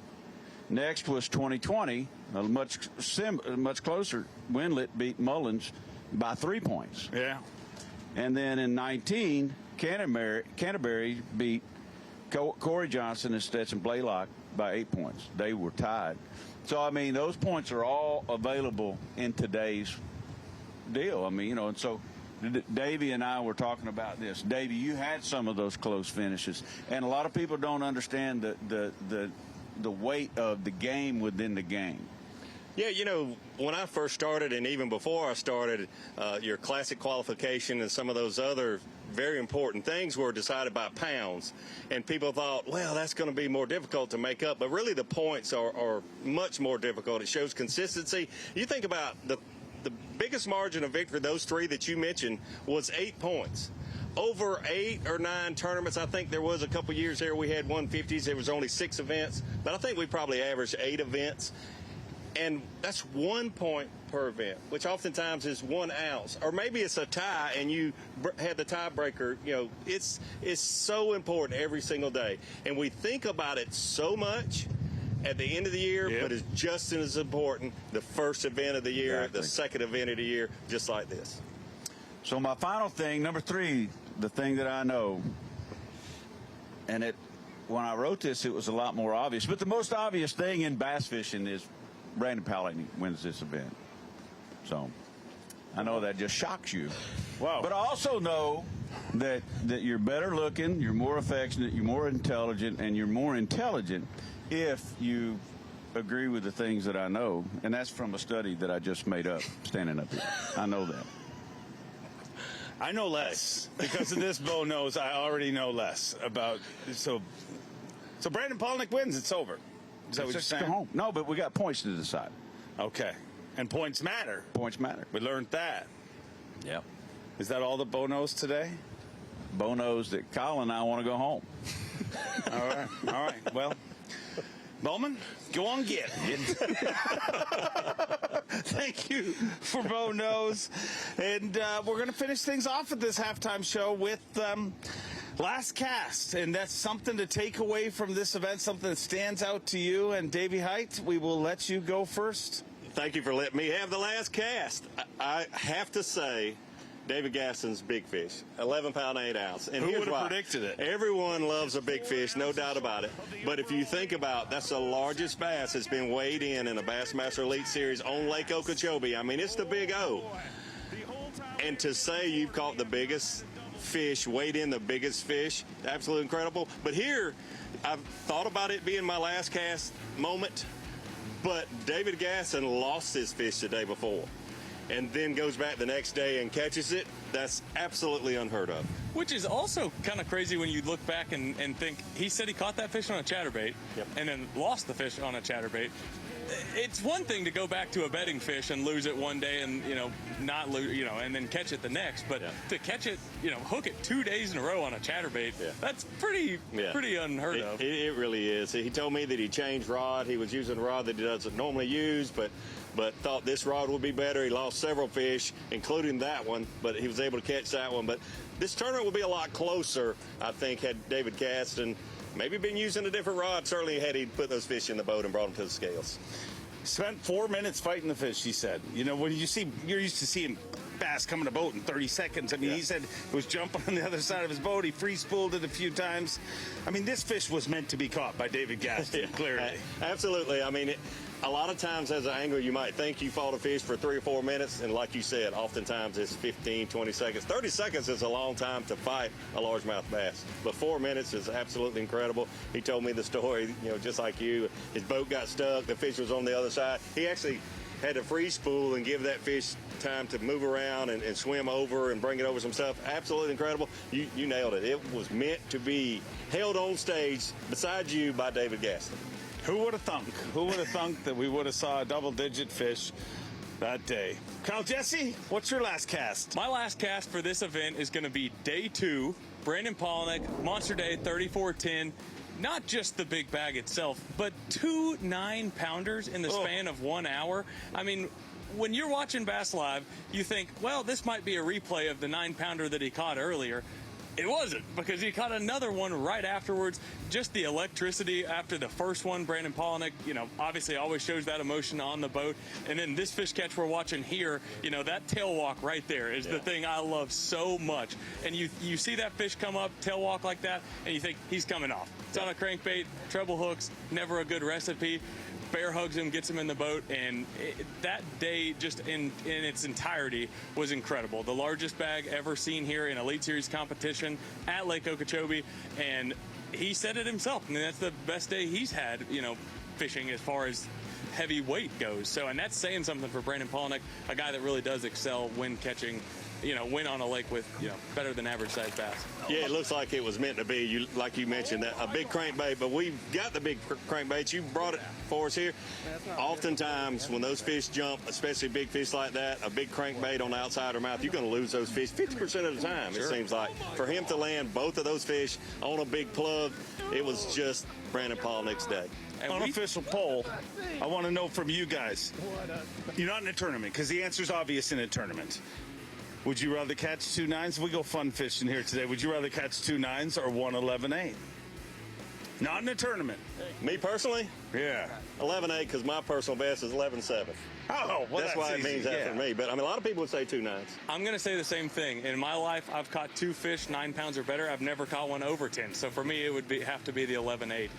2 9-pounders would be fine, too. Oh, yeah. I mean, I would take either of them. But I think I'm going to say 11-8 would probably mean a little bit more. Yeah. I had no idea that it was this flex, but my biggest bass is 12-4. So I'd still like to catch the 11-8 because that is a ridiculously large fish. One of the things that stands out to me, my last cast stands out by far, and you would have thought it was one of those 2 things because that's part of the weigh-in. But we came into this event, and if you spend any time in social media, you would think that tournament fishing is a dumpster fire of arguments and disqualifications and just controversy. Well, we saw some of the coolest stuff we saw this week. Not only we see 4 anglers, the get-along gang, share that area, but at one point, Brandon Palaniuk said, hey, I've caught enough. I'm going to actually give you guys the actual crankbait that, as you showed Kyle Jesse, is literally the size of your hand. It is an enormous crankbait, but he was handing those out to people he was sharing the water with. And in what other sport do you ever see that? Like literally somebody not only sharing the water, but sharing the baits that is catching him 34 pounds and 10 ounces. Yeah, I mean, your pick, the last cast, is probably even better than the 11-8 that I chose, or maybe even the 2 9s now that I think about it. I just didn't think about it that much. But you're exactly right. So many people looking from the outside in and seeing these tournaments and don't really know these guys think that, wow, they don't get along. It's a dumpster fire, like you said. It is not that way. Let me promise you, it is not that way. These guys respect one another. Some guys get along more so with some than others. You're going to have that in any walk of life. But these guys, I mean, they're bonded by the love of fishing, and it shows if you get to know them and you can be at the events. And that's the thing that was the most surprising about that is, they're fishing against each other, obviously, right there in the same area, and not only getting along, just not casting over each other's lines, things this, that, and the other. Brandon Palaniuk yesterday at takeoff after his massive day on day 2 was still telling Greg DePalma the exact angle, everything about it. Like, they were not holding back information, and that is certainly something that you don't see all that often, even when you're getting along on the water. That's another level of friendship and getting along. There's getting along, and then that is, like you said, a whole other level. Did you ever give out baits to people on the water, Davey Height? Maybe just a couple times in 24 years. I can remember, honestly, I'm just telling you the truth, a couple times in 24 years. So it certainly does not happen every day. Brandon Palaniuk seems to do it a lot, though.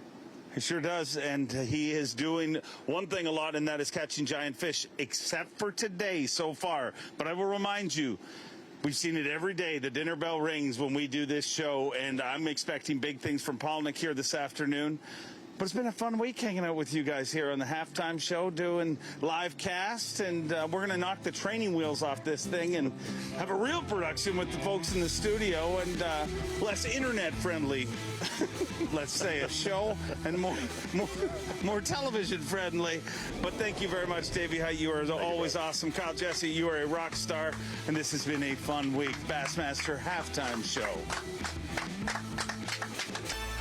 Bass Live onward into the final 3 hours. The Progressive Bassmaster Elite Series champion, Power Equipment Elite, here at Okeechobee, Florida.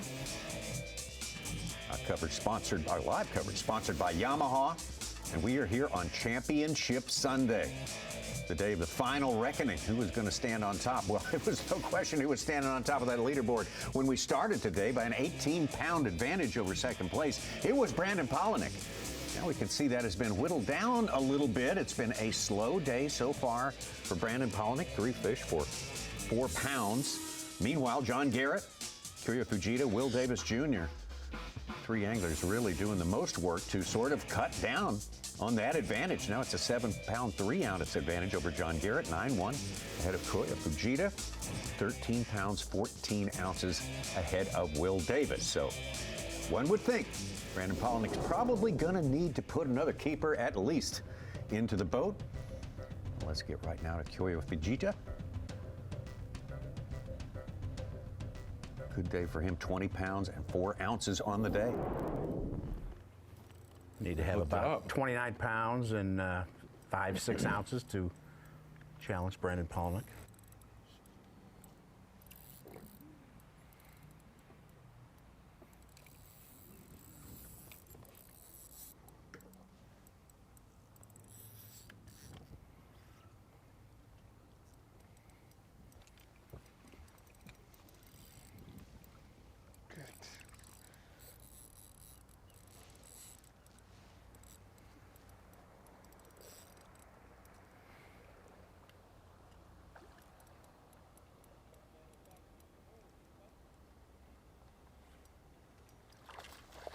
Yeah. Mm.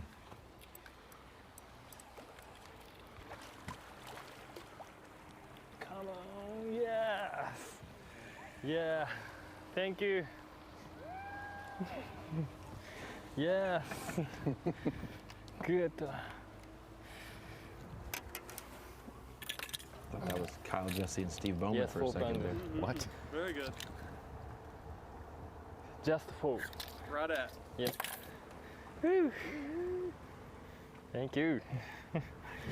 Nice.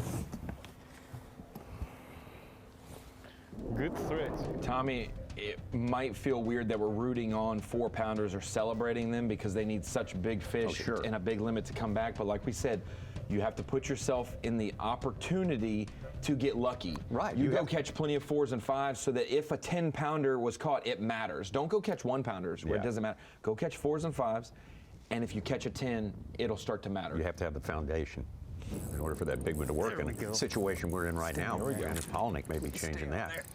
Witching hour. This is the window of time.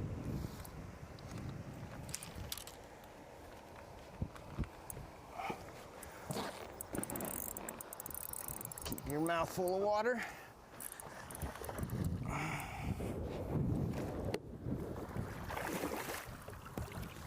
Come here, come here, come here. Yes.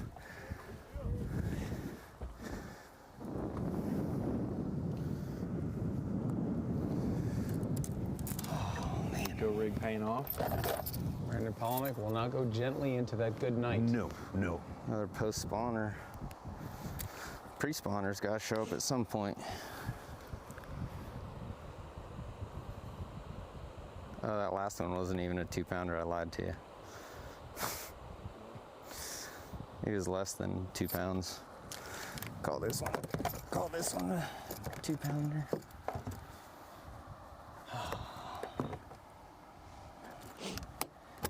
A little punch for punch there, huh? Clip. He's got 4 now. 2 1-0s, a 2-pounder, and a short he is. 110. He's got like a little stubby tail. Appreciate him though. But Let's get out to Greg DePaul. Been awfully slow for Greg so far today. Yeah, it's nice going somewhere brand new. Like there's like, you know,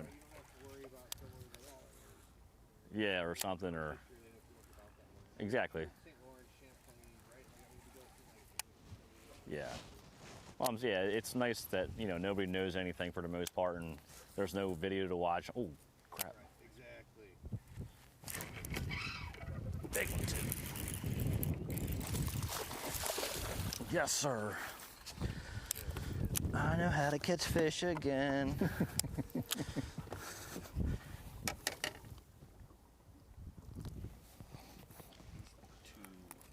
I'll weigh him. What's your guess, 2.4? 2.5. Give him another ounce. No. Man, he's definitely above. I'm going 210. Okay.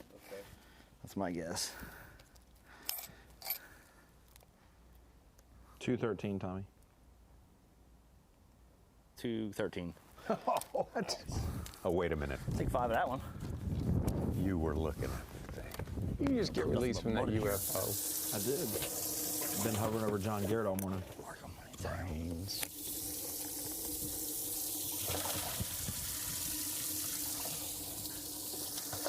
Dude, I caught one. Can you believe it? Gosh, it's the greatest day of my life. Tommy, I wonder Dude, that thing just with freaking how smoked slow it's been at the magical spot.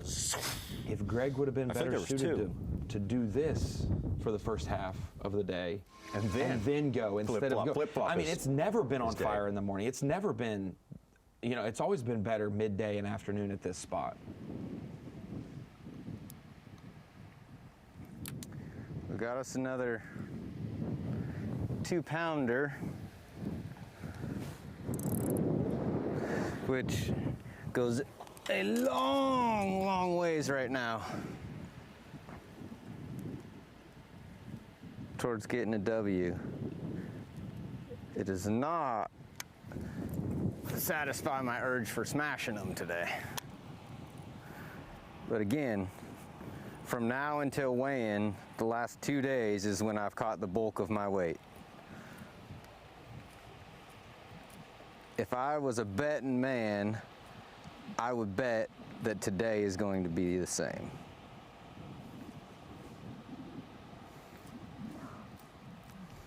Just got to be patient.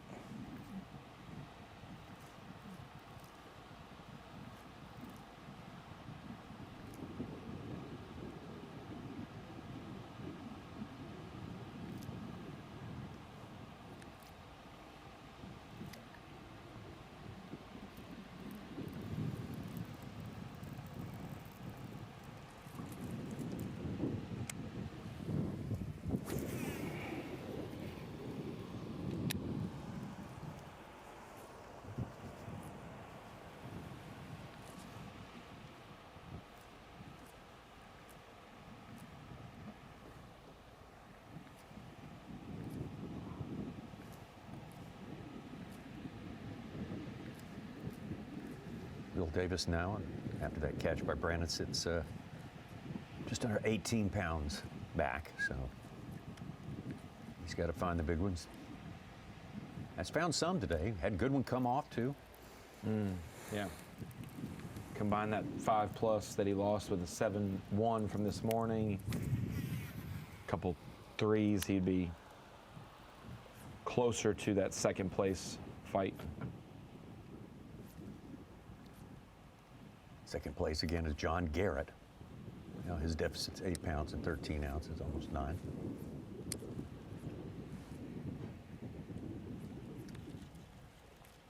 John's almost going to fish 2 flawless first events. 4th place and right now currently 2nd for John Garrett. Yeah. Definitely leave Florida with the Angler of the Year lead. He just needs to do what he did at St. John's to catch Palaniuk, 31.6. It's about the weight he'll need right now. Palaniuk on 4 fish for 5.10.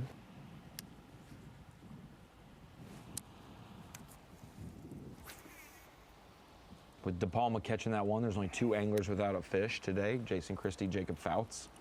So we haven't seen or heard from them really today. Fouts has got to feel good after his streak of 12 consecutive cuts ended at the St. John's to be back and make a top 10 this week. Yeah, I picked him in the TH Marine Pick'em to beat Robert G last week, and I picked wrong. That was one of my misses. Those are hard, those pick'ems. It was difficult. Yeah, you'd think that would be the easiest of all. To me, I'm learning very quickly. It's not easy. Well, you're like, man, I had 15 guys to choose from in bucket A. I picked the wrong one, but there's a lot of guys. Well, this one was like, it's the other dude. It's binary. You're on, you're off. Yeah, one or the other. Yeah, it's a lot harder. But it doesn't take as much time to research and figure out. You go with your gut, it's what you do. Brandon Palaniuk, if you're going with your gut today, he's the man who's the favorite to win. Just upped his lead after dropping back considerably toward the field during the course of the first 4 or 5 hours of its fishing day here. John Garrett in 2nd place and Kyoya Fujita in 3rd.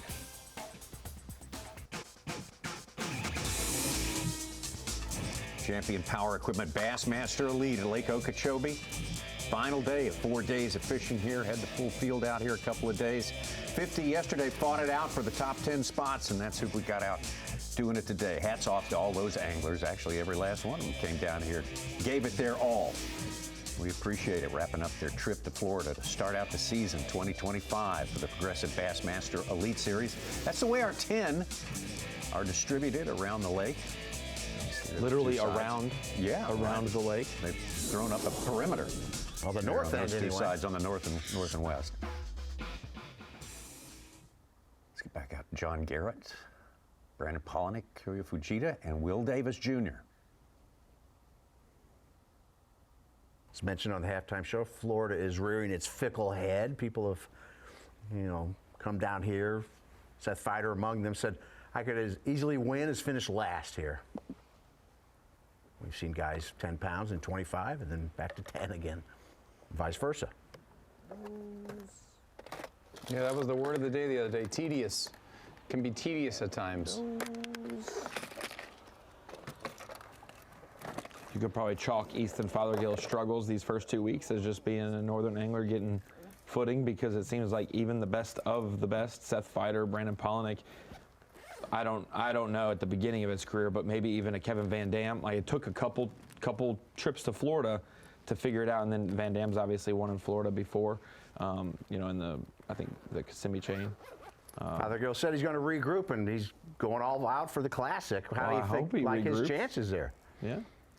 He's won a couple 3 hours north of there last year in the Opens. We're going to Ray Roberts. It's hard to make the Bassmaster Classic about fishing, Tommy, and fans might not understand that, but it's hard to make your trip to the Classic just about fishing. There's so many other things that get in the way that. Yeah. Oh, the distractions are like 3x. Yeah. Yeah. Now, Ryan, I know you don't have any stats, and there aren't any stats to prove or disprove this, but you think it's harder to have a successful fantasy stop in Florida than anywhere else? Easing off into deep water, I got pretty excited. I mean, I'll honestly say if you picked a bad team at the St. John's and picked the same exact team at Okeechobee, you probably did really well. Because so many guys who did Which is bad, not what people instinctively do. No. Yeah. You get betrayed by someone, so you don't pick them the next week, and that's probably the week you should. They're going to kill you. 2 weeks in Florida, they learn lessons and figure it out. But I would say, well, and also for picking a team, I always pick slow and conservative at the beginning of the year. Like, I never bomb the St. John's or something like that, but it's like I probably held back a little bit. You don't want to just go pick all the favorites and then you don't have them. It is 12:30, and I've had a good day. Got a nice bag of fish, but we got a lot of room to upgrade. We got a 1 pounder in the box, so got 4 good ones and 1 rat. But I'm tying on a punch rig, right? Something to punch with. I didn't have one on, and there's a mat in front of me that something's just telling me I need to flip it. But yeah, it's been an awesome day.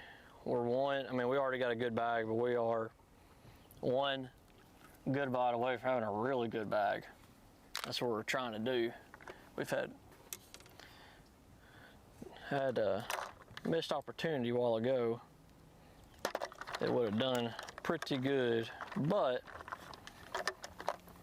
we'll see if we can get us a big one. We still got an hour and a half left in here. Takes about 30 minutes to troll out and a 20-minute boat run, so about 2 o'clock we need to be heading in. So we still got plenty of time. Just need 1 more bite. But overall, I'm happy with it. If we don't get another bite, or if we do, it's been a good week. I know I don't have a chance to win the tournament. So we've just been fishing freely, no pressure on us, and it's been fun. I'd like to get 1 more. I don't want to sound too greedy, but I'd like to get 1 more big one before I got to leave Florida. Don't think I want to catch one at Disney World the next 2 days. So I got to do it in the next hour and a half.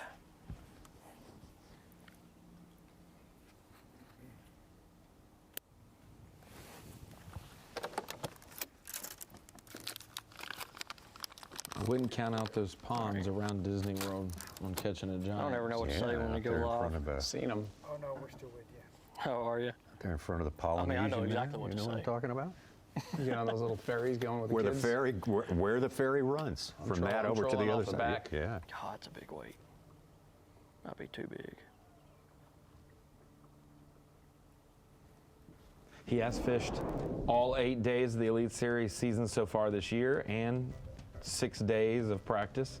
So his family deserves his attention probably the next day or two, hanging out with his little girl and his wife. A little bit from the fishing pole. Earlier was our really good window.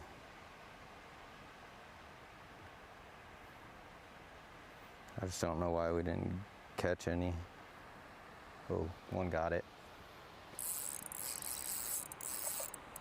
I don't know how big it is yet. It's running at me. I think it's healthy. Stay on there. Stay on there. No. Oh, we need that bite so bad. Come on. Come on. Where are you going? Where are you going?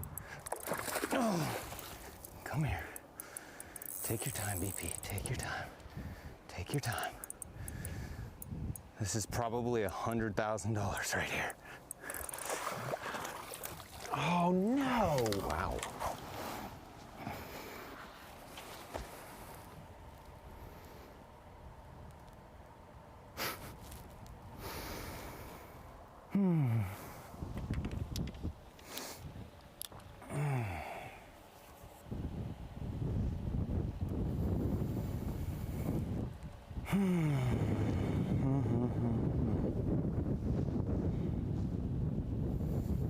That was 100 grand.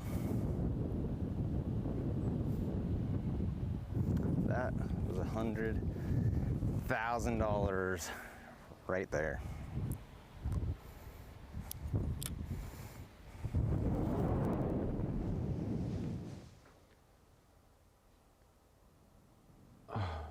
You survived 4 jumps out there, Tommy, and 3 runs. Thank you. And I won at the boat.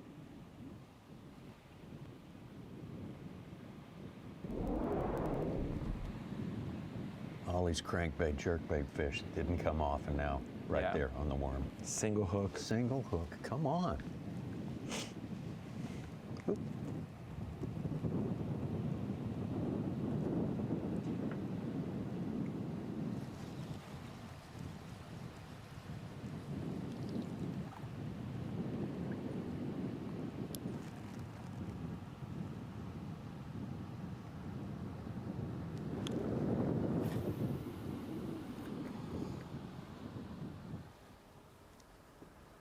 I'm so mad at him right now. 1 for not showing up and biting earlier, and 2 for that fish.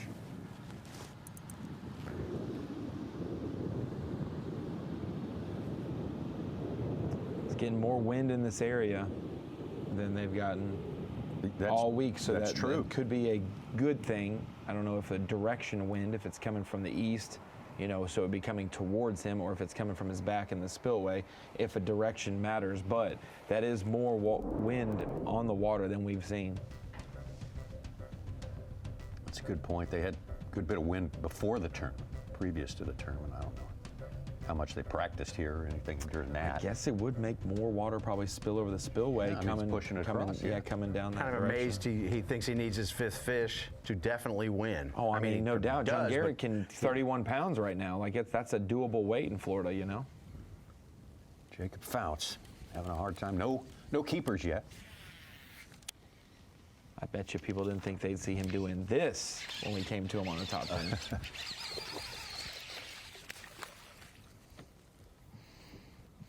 Finally captured this one.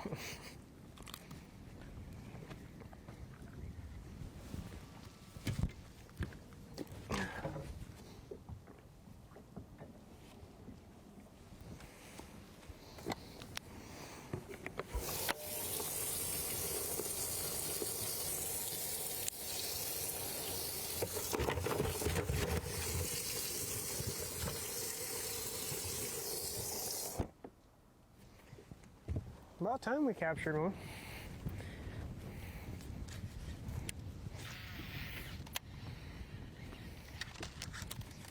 Done with the donut, that's always a good thing. Jacob Fout's one of several anglers who have engineered a great comeback last week to this week. 95th, the St. John's last week. And what's interesting, like I was talking about, you get a bottom 10, you think a top 10 just gets you midway. You know, like 100 guys, you finish bottom 10, then top 10, you're going to be 50th. The top 10 weighs so much more than a bottom 10. These guys are all moving into the classic contention in the 39th to 45th range. So that's what we say. Consistency and making top 50s is good. If you can leap from 15th or 18th and get into the top 10, that helps so much more. Oh, yeah. So much more than super heavy at the top. No question about that. We're continuing on. We got 2.5 hours fishing time left for the 10 out there on Lake Okeechobee. We'll be right back. The Champion Power Equipment Bassmaster Elite at Lake Okeechobee, sponsored by Minn Kota, by Bass Pro Shops, and by Skeeter Boats. Some of the locals hanging out, getting some sun, getting some vitamin D. And their reptiles love it too. Amphibians, they eat that stuff up. Our anglers are getting a full dose. They're getting their full 4 days on Okeechobee. That's the ideal situation. Fish for 4 days on any of these Bassmaster Elite Series events, and you have done well, especially points-wise. So most of their important work has been done. Need you to eat my crankbait. These 10 anglers to make it to the top 10. But there's a little bit more to be had here. Tommy, Palaniuk is within ounces of Revette's winning weight at Okeechobee the last time, which is obviously second. It was 86.15 for Revette, and that's the second highest weight of our 3 previous elites here. That was second, okay. Timmy Orton had 83.5. We thought Palaniuk would easily bust that, but we're 12:30 now. 2.5 hours left. Garrett has a 110 in his live well on his bass track. He doesn't need to catch an 11.8 to catch Brandon Palaniuk now. He only needs about a 10.5 pounder. No. Which is a big ask in the afternoon of the final day. The farthest you can come back is the weight of the biggest fish, which were way bigger than that to start the day, but now, late in the day, that's all you want to do, Tommy, is be one realistic cull from winning, especially like if you just have that. Dare it to happen, Peter. And we've seen it. We've seen them on. We've seen them at the boat, ready to be swinging the boat, ready to grab, and they've come off. We've seen more fish come off today than we've seen the entire weekend. An outbreak of lost fish at the boat. And we mentioned earlier, this is a thing where the fish that sticks is the guy that's going to win. You know, none of these fish are sticking. It's very, very dicey out there today. I don't know if it's nerves. I don't know if it's just bad luck. But, you know, from 86 pounds with Brandon Palaniuk to 63 pounds, 63-pound bag. I mean, they've had some solid catches, but they've definitely got some giants coming off. If we tracked every single fish that's hooked or lost with these anglers, it's probably in the 80%, hook and land deal. And if Palaniuk is shooting, Tommy, 94% through the first 3 days, maybe it's a week he just shoots 94%, or maybe at some point it's got to come back to earth. Like you lose 3 or 4 extra fish today, you at the end of the week have 80%. They just all happen on one day instead of spread out. Bob Downey had a good one come off earlier today. Not happy. Big in. Uh-oh. Yes, dude. Yes. Oh, okay, that was a good decision. Another chunk. All right, man, I don't know that we can. It'd be hard to leave this area. Gosh, they're just flooding in here. Right where that 2-pounder came yesterday.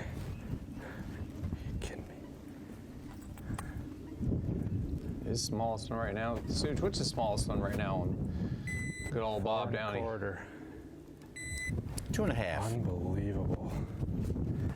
It's one of the best swim jig bites I've ever been on. This water is just stabilizing and getting right. These fish are so clean coming in here. Unbelievable. Unbelievable. This is a phenomenal last. Nice moment there for Bob Downey. Get him over 20 pounds and in third place ahead of Will Davis. Such a successful tournament for him.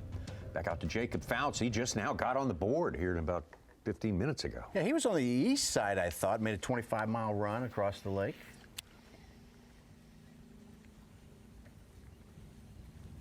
Fouts' great college career at Bryan College.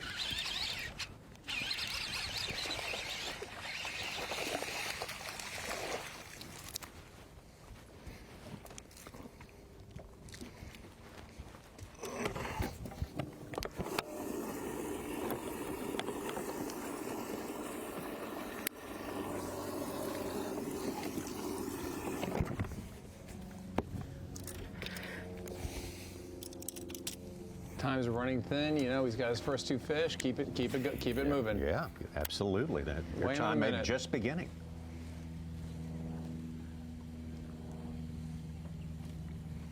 Finished 89th back in 2023 here, so he has upgraded his experience by a lot this week. And after that, the next 5 events, he didn't make a cut. And then he, after the Sabine, where he's 100th, he ran off 12 cuts in a row till last week at the St. John's. That was phenomenal. 4th place in AOY coming into the Classic here. 4 top Less than 10s in 3 that weeks. stretch.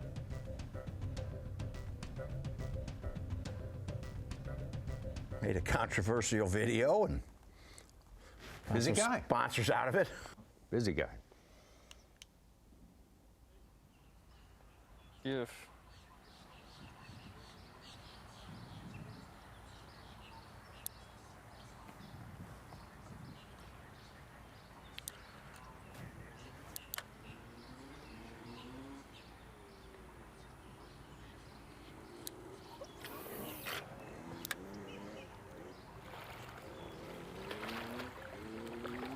Downey's fish was a 4-4, got him up to 20 pounds, 8 ounces. Good 1 3/4 cull. Third angler over 20 pounds today. Gets him ahead of Will Davis, huh? Yeah.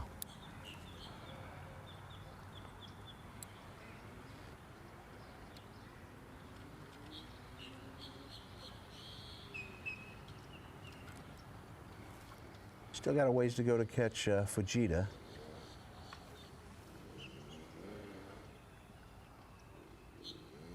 His last keeper came about 45 minutes ago. Good Fujita. And tell me, Ronnie, after all these years of doing this, you watch these guys, they're on beds, right? And sometimes they come off the bed like I think Will Davis said, swam down a little bit, kind of took off, was a little freaked out by him pitching on there. Do you leave it alone? Do you wait?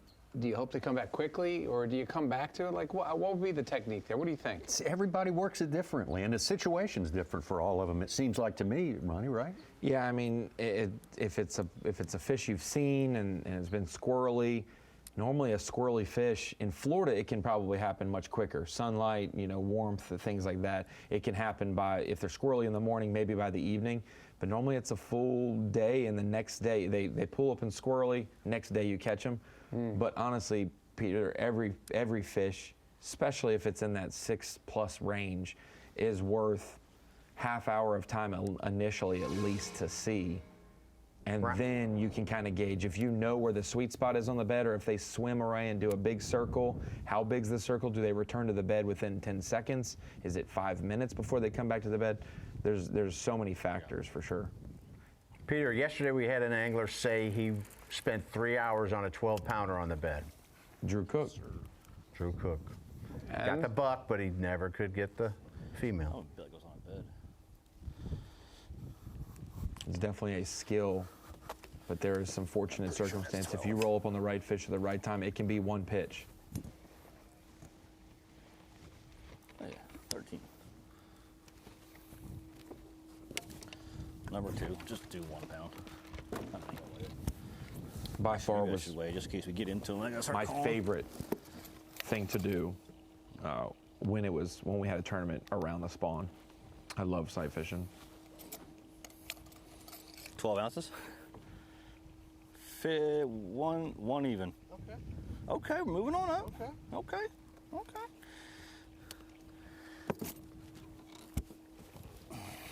take it.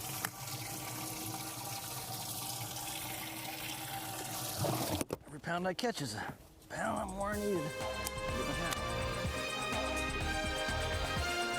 All right, digging his way out of this day, Greg DePalma. Got a couple in the box right now. Greg DePalma right there. This is a guy who's got a lot of experience around the kayaks. He's won a kayak event, I believe. Guntersville.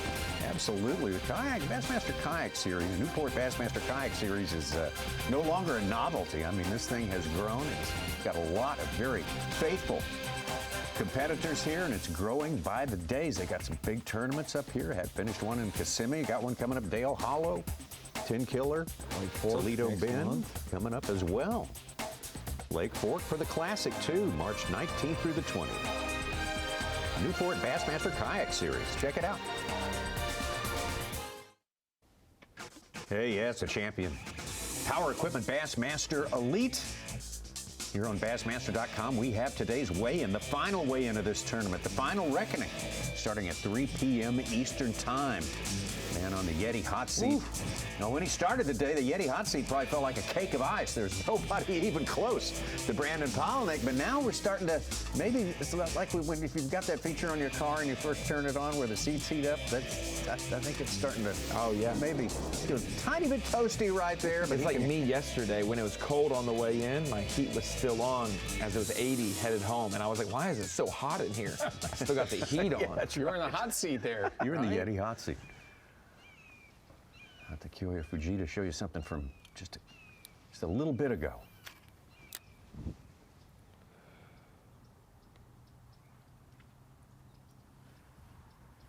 Yes.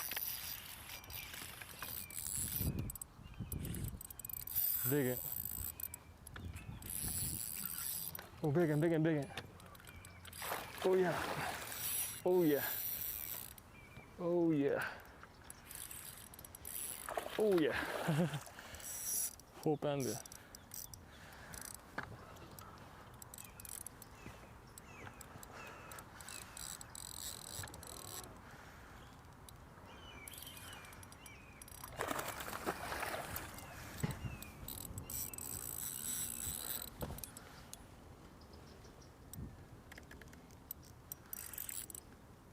Call him Rico Suave. He's super suave with these fish, right? He's smooth. It's very gingerly. Gingerly yet like strong and to the point. Exactly. Yeah. That's bigger than 4. Oh. Yes. 4 and 4. Yeah, big one. Closer to 5, huh? He's third around 5 pounds, and he's got a 4 and a 3.5. Yeah. Gets rid of that 3-pounder. I don't know, Tommy, if he was doing this day 1, day 2 when he had 18 and 11, but definitely stumbled upon this yesterday when he had 25. Maybe 4.5. Oh yeah. Yeah, 4.5. Good. He's got a great bag, but no fish in there that could turn it into a monster bag yet. Well, he's laid the foundation now, that's for sure. 21-13. There's moments in the fight where he can be gingerly and calm and slow and stoic, but when he hits them hard and then takes his time, but then when he gets him to the boat, there's no jumping and flailing. There's no slap fight at the bow. When the fish finally sees Kyoya, the fish knows it's over because Kyoya is only going to grab him the first time. It's going to be done. Yeah. We commented when he was up north how quickly he brought in smallmouth. He did. It's like an expert level smallmouth wrangler. Waiting for that one more magical bite. It's gonna put us over the top. He knows somebody's catching him. I'm seeing a few here and there moving around. Not groups of them. He needs like an 8-pounder. One here, just to, one there. I'll fill my limit with the one I'm going to hold up at weigh-in, and it's going to, you know. Exclamation point. Yeah, if you're not going to catch 3 or 4 fish and you're only going to catch one, like just, it needs to be that kicker and he'll be mentally good. About 24, 25 minutes ago, he had it on, and it got off. And a spot like this where he caught like 3 giants back to back to back, I mean, you know they're there. And sometimes that bite begets more bites because they become active, because they sense all of that vibration. Their lateral lines are kind of absorbing all that activity. And, you know, you would think that that last one that came off might have done that, but I don't know, that wind, the water falling there, it's everything's changed. Well, oftentimes if they're grouped up, like we saw with John Garrett at the St. John's and the Tennessee River, when you lose one and they're grouped up tight, they tattle on you. Yeah. And it's tough. They tell their buddies. He hasn't really changed casting angles lately, so he's obviously keying on a certain area within this area. And I don't know if they're really that grouped up where they're going to tattletale on each other, but man, you would hope that it fires them up instead of the other. Gaston's been a slower day for him. It's a big one. It's a real big one.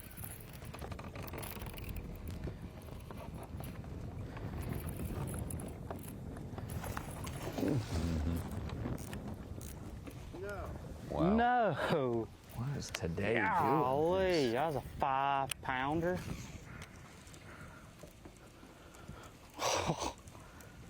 That sucks. Did nothing wrong, you know what I mean? No, they do not. Ronnie, you mentioned John Garrett. He lost that. He may have had a fish go back to the school with a crankbait hanging out of its mouth. That was he was dragging a worm. Oh, that was a worm when he lost. Oh. He switched up there in that spot. I got to Greg DePalma, started the day in second place. He was our tournament leader the first day. And a slow day, painfully slow for him.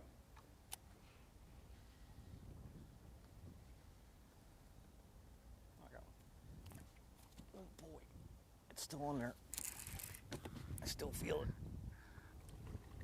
Oh, don't tell me it came off. At least let her, I feel. There's a swirl. I don't know how big it is. I see him. It's a bass. It's a little tiny bass, dang it. That's all I saw was white. I don't think so. But maybe. Oh boy.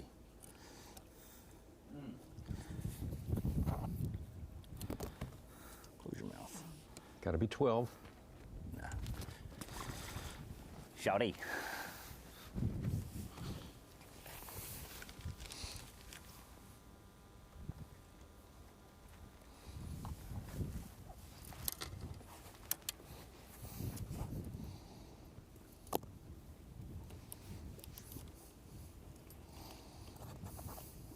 If that one came off, Tommy, I mean, that was a 6-pounder.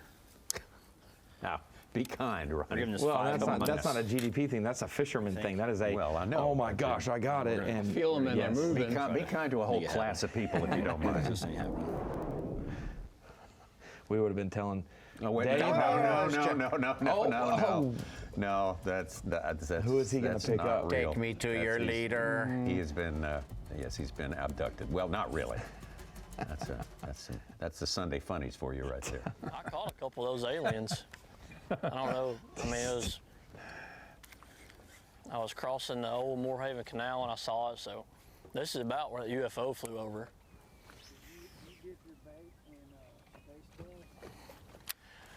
It's not taco dust, I'll tell you that. Maybe alien dust, but I got some green aliens back there in that box.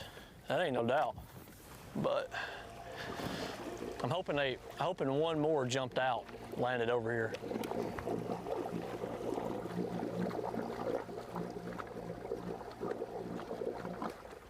I'll tell you what, though,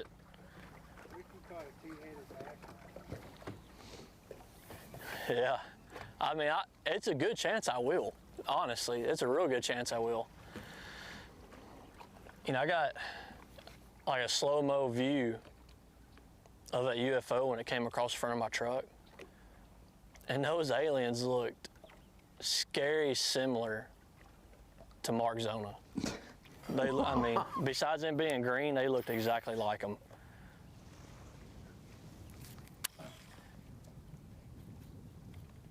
I feel like we're about to catch a big one, though. Talked about the green aliens in his live well there. Yeah, those are friendly. They won't take over your brain. Well, I guess they take me to your weigh-in. That's what they say. Let's take a look at a big day. They're escaping today because they don't want to get probed. It's the one interesting thing about the fish-eating bay region that he's in. Great water clarity in there, and especially with water, I mean, wind coming from the west, Tommy, and the north. This portion is protected. West would be blowing out of the bay. North would be blowing across the bay, but it doesn't get that much momentum because of how narrow it is. One big deal, though, is all of these isolated patches of lily pads can have fresh. Big ones roll up each day, and basically a 7-pounder. This is my lily pad clump today, and then there could be one on each of these as you go through there. Get some magnificent calls there during the course of this morning. There we go. You may not one be 7-pounder in there, 6'4".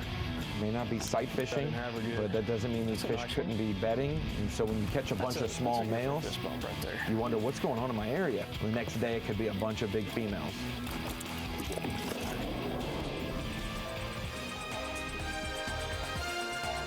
Still all Brandon Palaniuk, not by the margin it was when we started our day, not at all.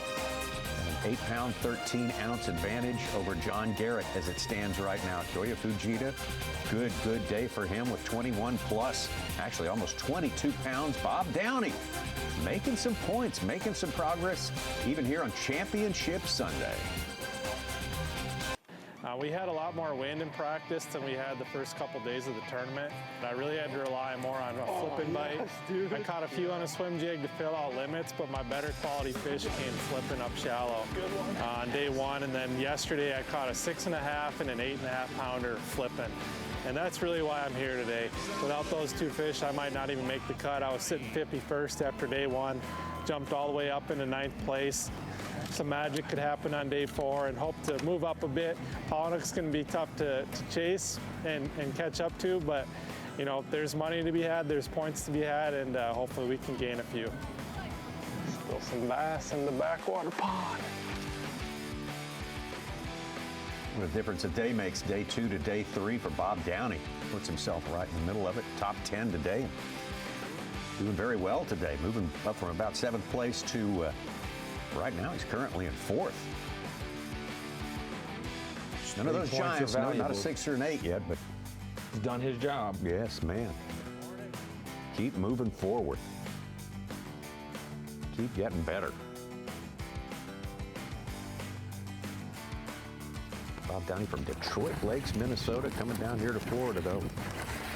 Looking very much at home. I don't know how Seth Fighter gave him the old Bob Downey nickname, but I do know Bob Downey fished in a pro-am with Seth Fighter, got dropped off at the boat ramp by his mom when he was just a young kid. Yeah. Fished with Seth Fighter, and now they're both toting the mail for the Wisconsin, Minnesota region on the Bassmaster Elite Series. Absolutely, yeah. Nice and clean. You gotta give a special shout out to all the moms and dads that dropped us off in the middle of nowhere with our rods and our reels and our cooler and our tackle box in the woods to go fish for 20 hours straight. And remember to come back and get you. Call them from a payphone. Can you come get us? See, I'm impressed that Bob was a 16-year-old at one time because with the name Bob, you might be born we've had, at 40 years old. Quite an eventful last couple hours. Every time I say I'm going to leave this area, we seem to get a big bite. So it keeps sucking us back in. We've got 4 over 4 now, and if we can get rid of one more, have a good bag. We already have a pretty good bag, but if we get one more, I'd be happy with that. I think we kind of hit the perfect storm today in this area. These females, I believe, have just flooded in here. You know, on day 2, there are a lot of bucks in here. And then yesterday there was some quality that flooded in, and today it's been, in the last couple hours, all of a sudden, I think another wave has pushed in here. Every one of them is pretty fresh looking, pretty clean white bellies, and it's been a blast. I think it's going to be my best day here this week. Probably one of the most fun days I've had on the Elite Series since I've been doing it. It's really cool to kind of see these areas morph. The water's up to 75 degrees back here, which is the warmest I've seen it since the start of the tournament. There's one. Oh, gosh.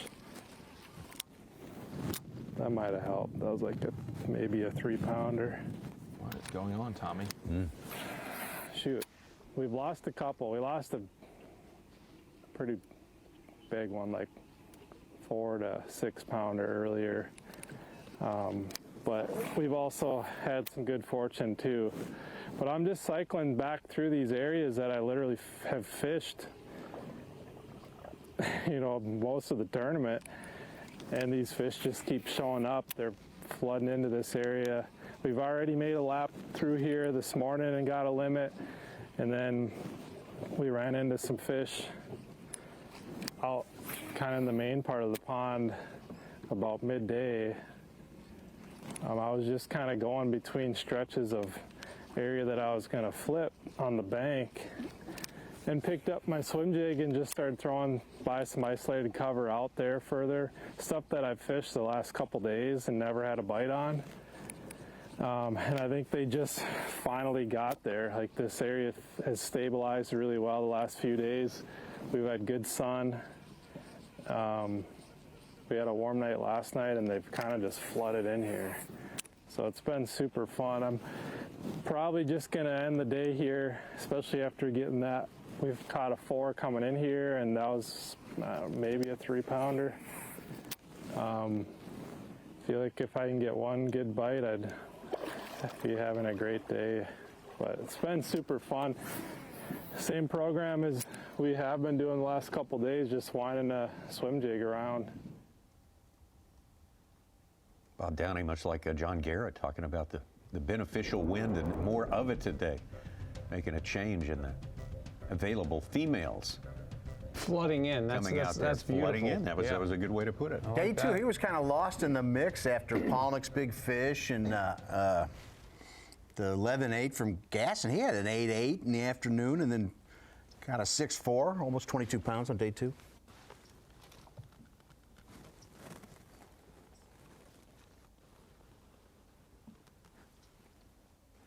Will Davis doing some retrieval there.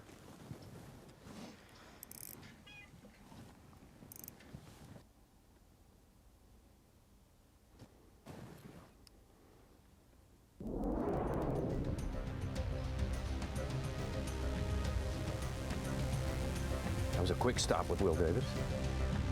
No doubt we'll be back. Back up to Brandon Palaniuk. Here's a story for the size of his lead ever since day number 2. He's kind of the story for the slowness of this championship Sunday for him. Come on. They're fishing deep, huh? Oh, come on. You do that again, you're coming in the boat. Get in here.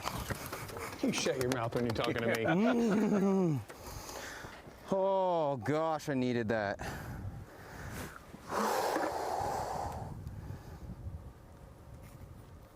Oh my goodness. Ooh, we needed that so bad. I saw a group of them dive down there.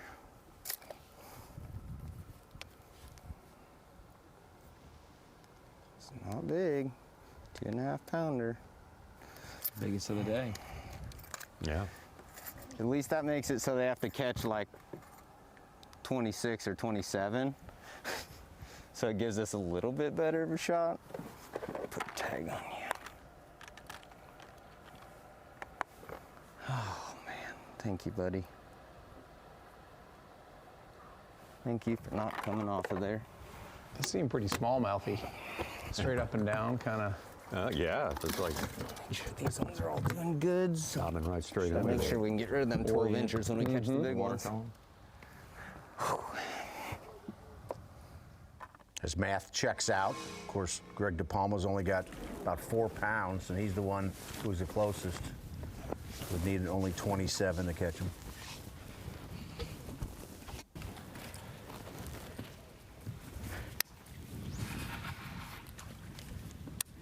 Yeah, right back to Will Davis. Let's see what he's working on here.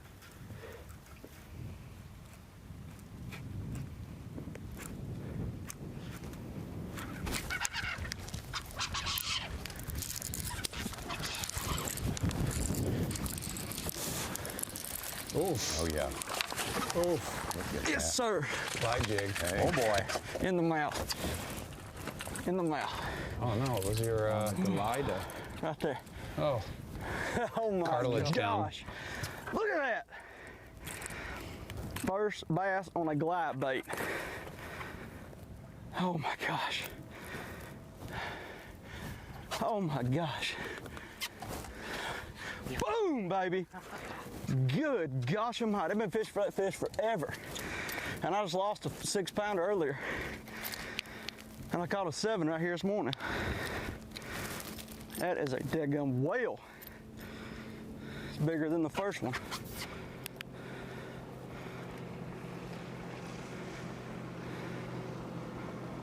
Seven. I'm gonna call out a number 5. A 5-pound cull. The in-the-mouth designation, even though it was on a glide bait, he was sight fishing. He was looking at fish. yeah. Just like his Lay Lake win. Threw that floating jerk bait up by the bed. Yeah. Jerked it down in the last 30 minutes. That fish came up and swirled on it. Gets it across the mouth. Gets it in his hand. Remnants of that. Now he's got 2 7s, twin 7s. That's incredible. We knew he was up to something when we checked on him for just a couple of seconds. He came back and See, he Peter, gets I the told big you, one. come back with a glide bait. That's what, when you're bed fishing, come back with a glide bait. All right. Will Davis making some big noise. That one got in the boat. It's good to see that after so many misses over the last few hours. We'll be right back. Progressive Bassmaster Elite Series champion, Power Equipment Elite on Okeechobee, Florida. Championship Sunday. Our live coverage presented by Yamaha on this very special day. The final reckoning coming sooner than you think. It's really effectively an hour and a half away. Brandon Palaniuk, the man with the lead, had the huge lead to start this day. It is not as huge right now. The complexion of this game has changed a little bit. Kind of a different, you take the temperature of everyone watching here, all of us around here from the start of the day, we were thinking, well, are we about to see this thing, which is already a runaway, become just an avalanche and just get worse and worse? Peter Miller, that has not happened. That's not happened. There's been a little rubber hook action going on, and a lot of the guys are trying to swing them in. They're coming off, and it's kind of odd to see because we haven't seen it all weekend. And thank God, John Garrett just brought one into the boat. Yeah. I'm sorry, Will Davis just brought one in the boat, and that was a nice fish on a glide bait. One hook right in the cartilage, swung him in, and that made me take a deep breath. We could breathe at that point right there. So, Ronnie, I mean, it's not the same feeling as when we started. Well, we've kind of had a couple lead changes for second place for the 2nd through 10th battle. Kyoya Fujita, good start this morning. John Garrett jumps up, takes it. Will Davis now with 2 7s. He's going to be in that position to commandeer second place right now. Greg DePalma still has hope as he started to catch some fish, but obviously it's not settled until they come past Dave and Davey at the weigh-in stage later. Absolutely. From here in the Bassmaster studio, sponsored by Marathon, let's get back out on location. Pick up our colleague, Davey. Hi, Davey. One way we get bonus coverage from you today. I appreciate it. And yeah, we're not looking at it quite the same through the same lens as we looked at this tournament this morning, are we? No, we definitely are not. I mean, Brandon Palaniuk said it himself. It's not just us commenting about it. Brandon Palaniuk said this morning, this is my tournament to win or lose. And he even said, if I can just go catch me a decent limit, someone's going to have a, once in a lifetime kind of tournament day to beat me, and I will actually be happy for them and shake their hand. And I truly think he meant that, but I don't think he thought it was any way that it could really happen. And I'm not saying it's going to, but there is a chance now. There is a chance. Brandon Palaniuk needs to catch some better fish. And we start seeing, 7-pounders, Will Davis, and then the 6-pounder, John Garrett, and then Kyoya, those folks. I mean, they are trying to make it interesting. They're definitely, not giving up second place in this event. So very, very interesting championship Sunday. And if you pay attention to this tournament, along with the other tournaments this time of the year at Lake Okeechobee, the bigger fish are always caught from midday up until the afternoon. So it might be Brandon Palaniuk, but it might not. But I guarantee you there's going to be some more big fish put in the boats here this afternoon. Absolutely, Davey. When you think about those lead changes, we were just talking about Will Davis catching another 7-pounder. You've got David Gasson's lost 2 really good ones. John Garrett's had his moment to shine. Kyoya Fujita as well. It's easy to pick the winner this week probably.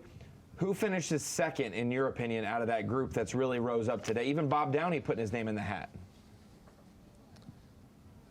Yeah, they really have, and it's going to be hard to tell because I guess thankfully Brandon doesn't have to worry nearly as much as who is going to be second. There's about 4 or 5 guys that could be there. I will say this, and we hear stories about guys that have lost fish, but I talked to David Gasson this morning for about 10 minutes before takeoff, and man, he has lost some big fish. He was fortunate enough to catch that 11-8 after he had lost it the day before. That almost never happens, that a big fish that size will give you 2 opportunities to catch them.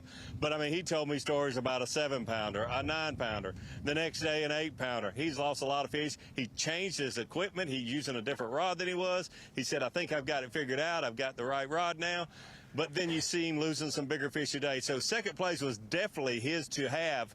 But right now, I don't know if you'd bet on him. I mean, it looks more like Will Davis or maybe John Garrett. Don't count Kyoya out. The thing is, those guys have good, solid fish. And when I say solid fish, it's a little funny that a solid fish is a 7-pounder or 2 or a few 5-pounders. Yeah. But they need to catch one of those double-digit fish to secure the second place finish. Davey, thank you so much. One quick question, Davey. You said something during the halftime show here today. You said people don't, everybody's thinking, well, he's got that giant lead, Brandon Palaniuk. Hey, he can swing for the fences. This is the most relaxing day he'll ever have on the water. You've been in positions like this before. You said that is not the case, right? Yeah, Tommy, I promise you, I've been fortunate enough to be, have big leads, be leading the Bassmaster Classic by a big margin. It is never, read my lips, I promise you, it is never easy to be a Bassmaster Elite angler. Whether you're at the top or you're at the bottom, it's always a struggle. We believe that. Thank you so much, Dave. We got an extra bonus coverage from Davey Hyde, our colleague out there on the site, on location. Great stuff from Davey Hyde there. And, as we get back down on the water, we've got a lot of science about bass fishing, but there's a lot we don't know about the bass scientifically. And sometimes you think, man, does that lateral line also detect desperation? Yeah, I think it's worry, fear of the unknown. Look, the conditions have changed. There's a little stress. There's fear. Things are just a little different. You're not like really zenning out at this moment, right? Yeah. Obviously he still has he's winning handedly, but over here. We'll have to see, man. He's got to stick one. I was looking and looking, and I could see the water moving. And I just kept looking and looking, and finally I saw her turn, and her tail came up, and she was sitting there like nose down. They must have been rolling. But then I made a pretty good cast in there, and I haven't seen her come back. I'm gonna pick my raptors up here in a second and push-pull a little closer to make sure she's not just sitting there sideways. Because it's light around it, but it's really dark in the center. So if she's just sitting there sideways, I don't think I'd be able to. Don't know how big that was, but that wasn't awesome. And I purposely retied for that reason.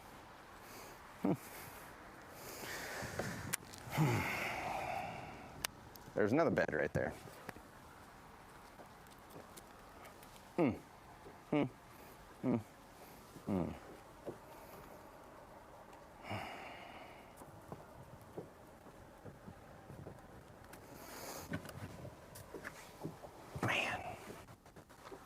that's a crying shame. Brandon's got about an hour, 15 minutes left in his fishing day. I just looked over there at the pads and saw a little light spot. Pitched over there and it goes, tung, tung, and it just started swimming off.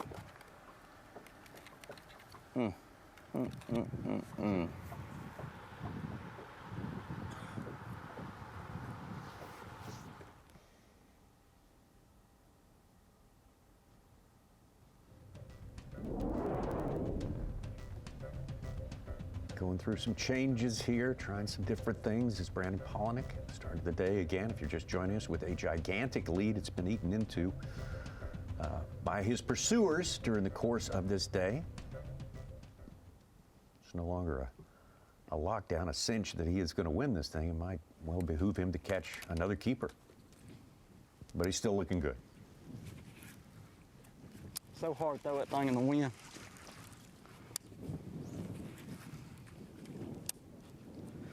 I picked up a glide bait that my roommate gave me after day one, and I've never caught a bass on a glide bait, and I've been fooling with a buck and a 7/8 for a hot minute, and all of a sudden that sucker decided she wanted to bite first cast of glide bait, and let me tell you something, that was one of the most awesome bites I've ever had. And I've had a lot of awesome bites, but that one right there locked it up like a nighttime spinnerbait. Just boom. I could do that again.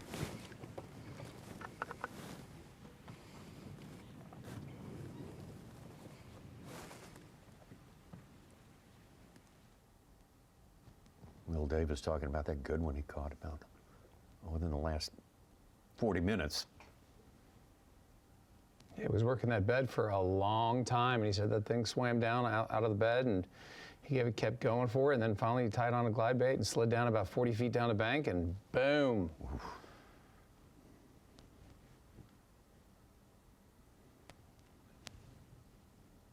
And with all these fish coming off, guys, you got to think that 7.5 pounder getting swung in with one hook in the corner of the mouth, it makes you a little nervous, but he did it. There he is, the guy with all the attributes needed to be the man. He says he's had all kinds of bites. He's not lying. He's a well-traveled professional for sure. He's been around the sport all his life.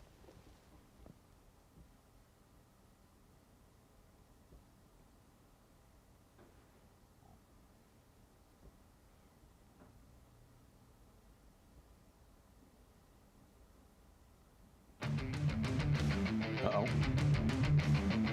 Is that music? You give it to him. Last chance to redeem yourself. It's starting to think, guys, there's going to be something coming up soon here. You got to feel the music. Oh, this is the Power Pole Total Boat Control replay of the day.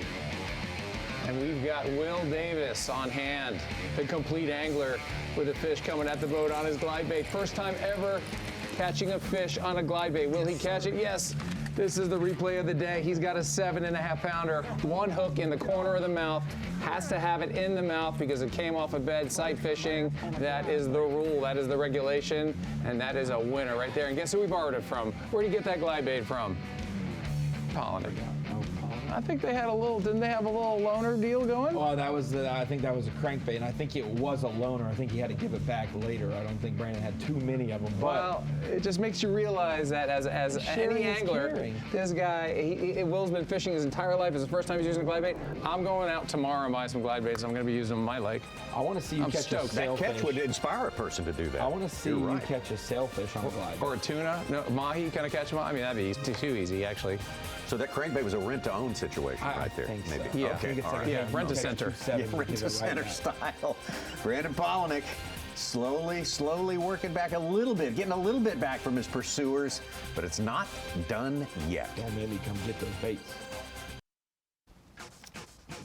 Champion Power Equipment Bassmaster Elite at Lake Okeechobee. Second stop of the year for the aggressive Bassmaster Elite Series.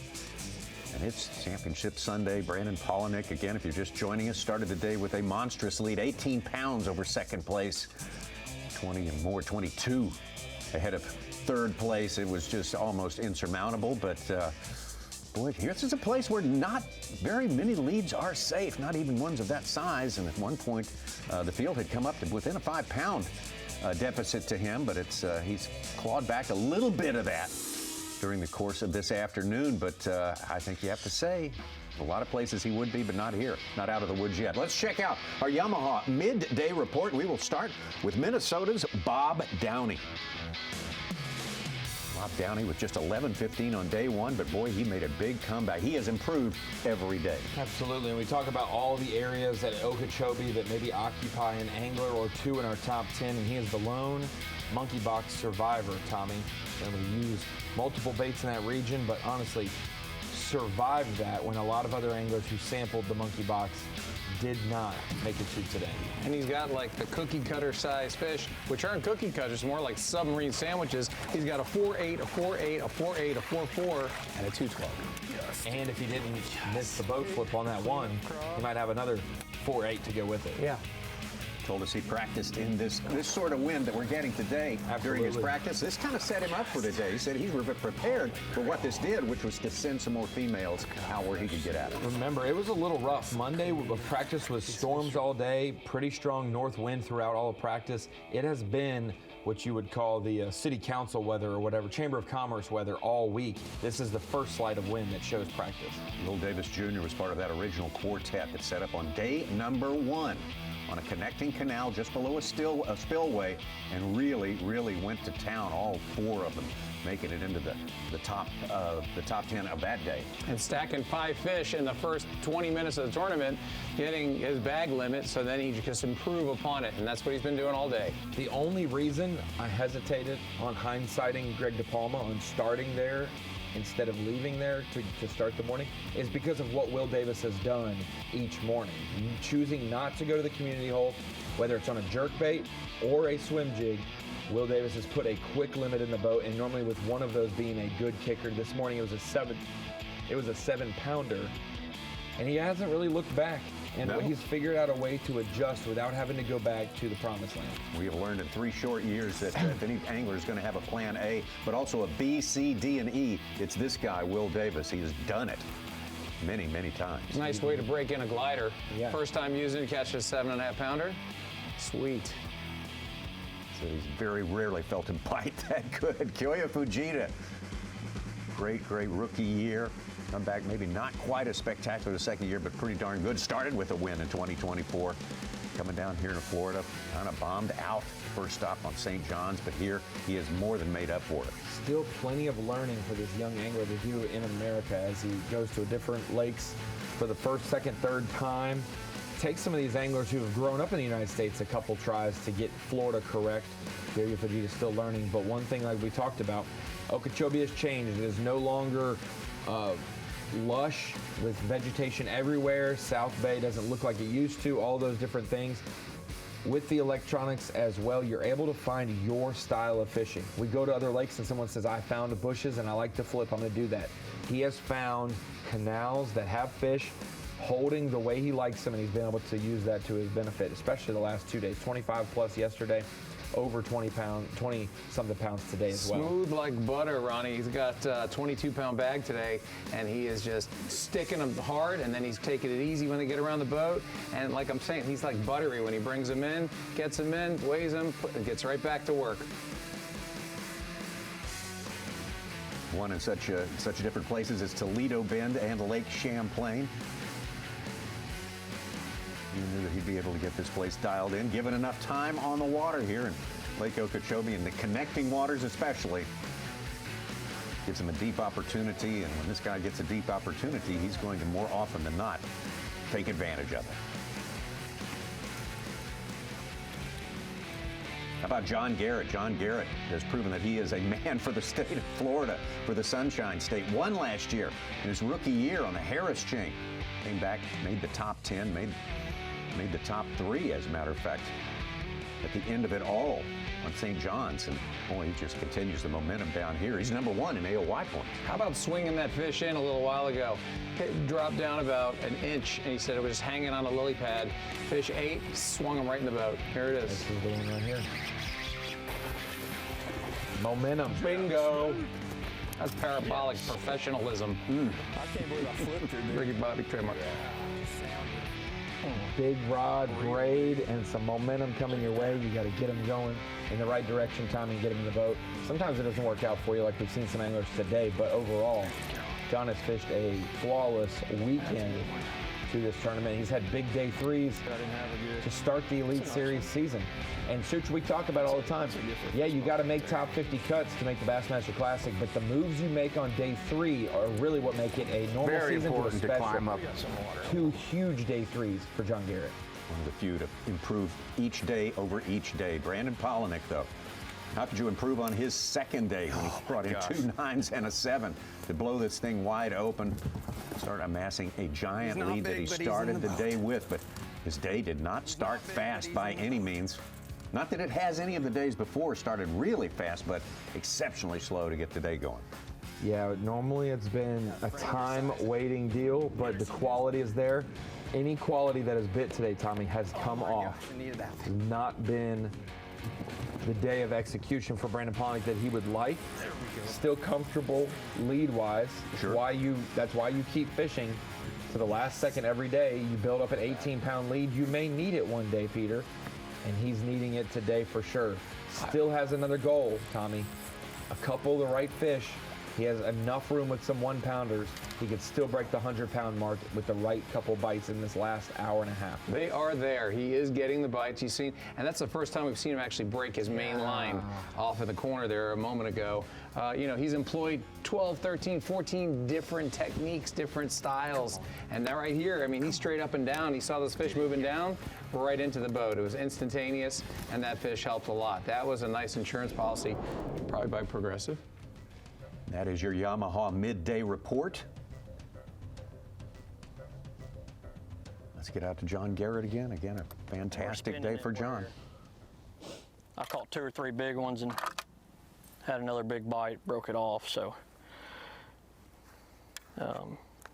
just caught a couple small males, made a little bait change, put on a cutter worm. Man, we're just looking for one more good bite. We've got a 1-pounder in there I would love to trade for about a 9. But if we don't, it's been a good week, but I love to get one more good one. And if he doesn't, he's probably going to go ballistic.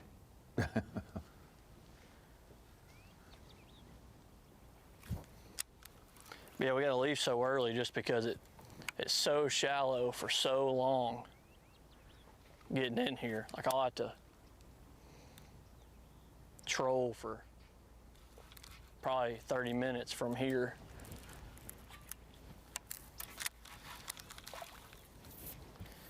There's no deep water nearby.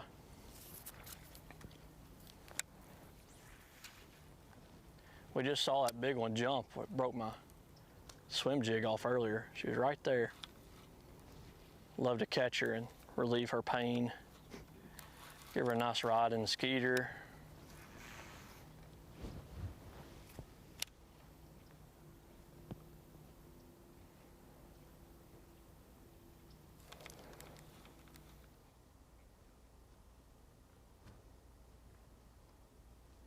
John Garrett has had a really exceptional trip to Florida, as we've said before. We said a little bit ago in our midday report. How do you feel he fares at the Classic? Second Classic for him. His first Classic was at Conroe, so both Texas Classics that he's been able to jump in and fish. I have no problem picking him as one to watch, for sure. That is for certain.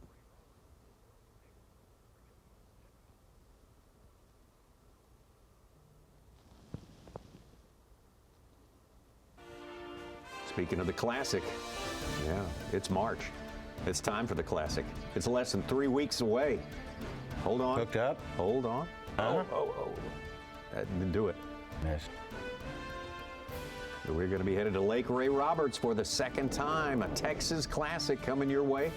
March 21st, 22nd, and 23rd. Host city, Fort Worth. Fantastic Fort Worth, a great sports town. Lots of bass fishing fans there, lots of friendly people.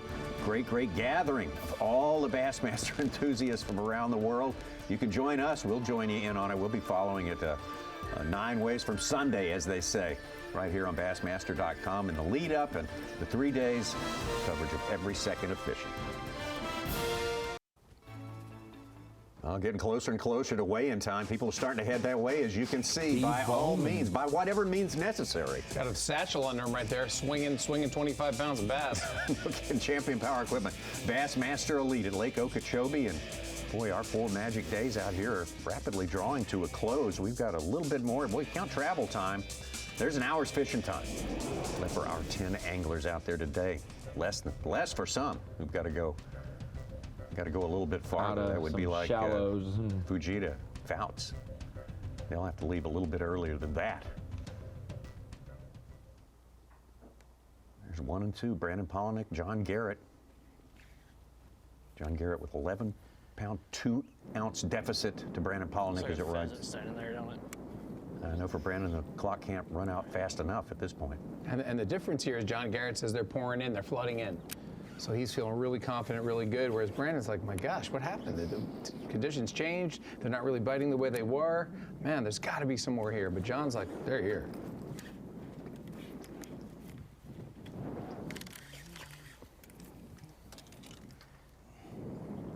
That bird's a sign of where I need to throw. Donk.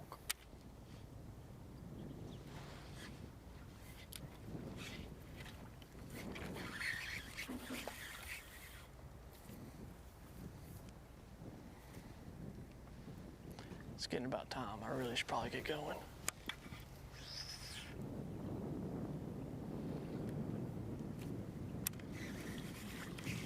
Unfortunately. In 2022, we thought Brandon Palaniuk was going to cakewalk to the AOY. Went up to Oahe, finished 66, kind of let a couple guys, Lester and Johnston, slip in. And then at Mississippi River, he kind of fell behind them, and they got within striking range. Yep. And then he finally, came up and I think it was after we even left live, he filled his limit out and finished like 25th. And did a story on him afterward, and he said, I was calm, I knew I was going to do it, but I got a little worried there that, yes, I may be losing AOY. I'm having that same feeling a little bit today. A pretty stout lead. So John being in second place right now, having to leave 50 minutes early, or 15 minutes, to get back. Brandon's got about 10-minute run back. 10 minutes, we figured it was. So there's a lot of things happening here, a lot of dynamics. So second place is like, okay. Brandon, Will, De Palma, when he was up in the river, half of our top 10 don't have nearly a crazy run, but for those guys like John Garrett, Bob Downey, who are out in the fish-eating bay, monkey box type regions, they probably are in shallower water and can't just get on pad as early as others, and they have to idle out a little bit farther. And he made a huge commitment, obviously, by going that deep in, just hoping that the fish would move in. They did, and he's got a great bag, and he's sitting in second place. But that's tough. It's tough to have to pull it in that much earlier than the rest. The further you choose to go, the more risk you take on. That's the rule of thumb every day out here. That's commitment. That's how Palaniuk won at the St. Lawrence River after getting DQ'd at Mississippi. He took maximum risk, farthest away than anyone. Yeah, from Waddington, he went way out into, and I don't know how far out into the lake, but a good 88 miles, I believe it was, more than 2-hour drive.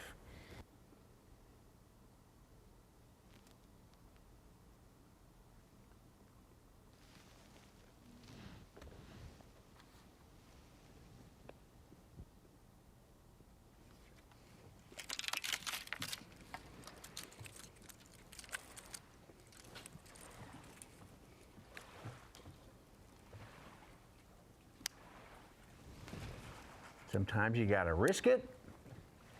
For the Triscuit. I told you, you guys are separated. Or Biscuit, which is it? Well, we're going to stick with Triscuit for today's purposes.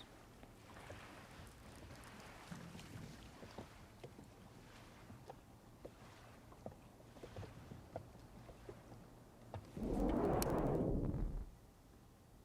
think where David Gaston had a disappointing big fish come off. He's got 5, but only going 7.5 pounds. Can you believe Jason Christie only landed his first fish, a 1-pounder, at 1:15 today? Oh, He had a Phoenix Boats Big Bass yesterday, 7-11. Yeah. Open 24 hours, baby. No.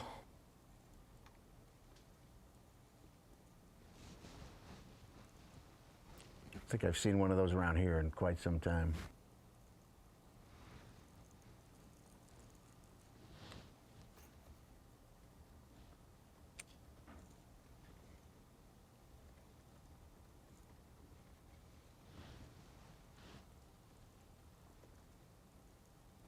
Gaston on day 2 had an 11-pound, 8-ounce behemoth. What a beautiful fish that was at the weigh-in. Our Phoenix Boats Big Bass of the event. And Ronnie says 10th ever in all elite history. That have been weighed. 10th biggest catch. Oh, okay. Well, it would have been the 10th biggest catch because Davey said he caught an 11 even, which was lower than the 11.8. But I'm assuming Davey caught an 11.0 or something like that at Falcon the day Scott Campbell caught a 13, so they didn't weigh it for the individual big fish. But of those, which all we can do is off records, that have been weighed in, yes, the 10th largest in B.A.S.S. Elite Series history. Day 2, we missed weighing a lot of fish. Brandon Palaniuk didn't even get to the Bassmaster scales. He said that they weighed, what, 9.27, 930, both about 9.25. No, Maybe the second one. by 0.01 each. 926. One was a gator.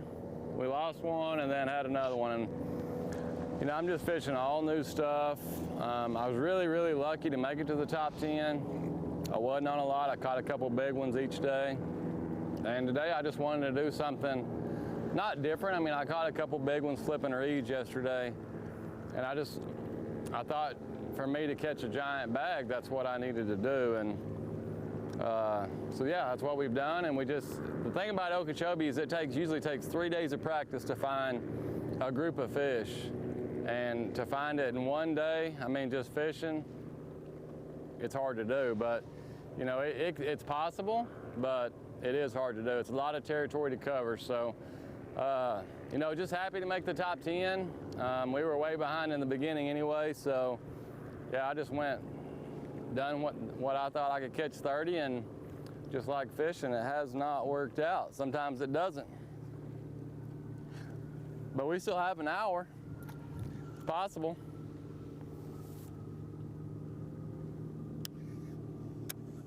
Well, you can understand that logic there, Such. Obviously, he had not much room to drop. He couldn't drop much at all. If that's the time, if any time you He had a go great ahead and do Florida something. swing, though. He's on his way to getting back to the class of 36 at St. John's, 11th here, or 10th here, 11th in AOY total.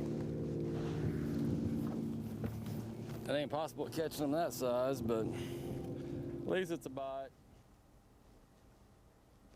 Got one in the boat.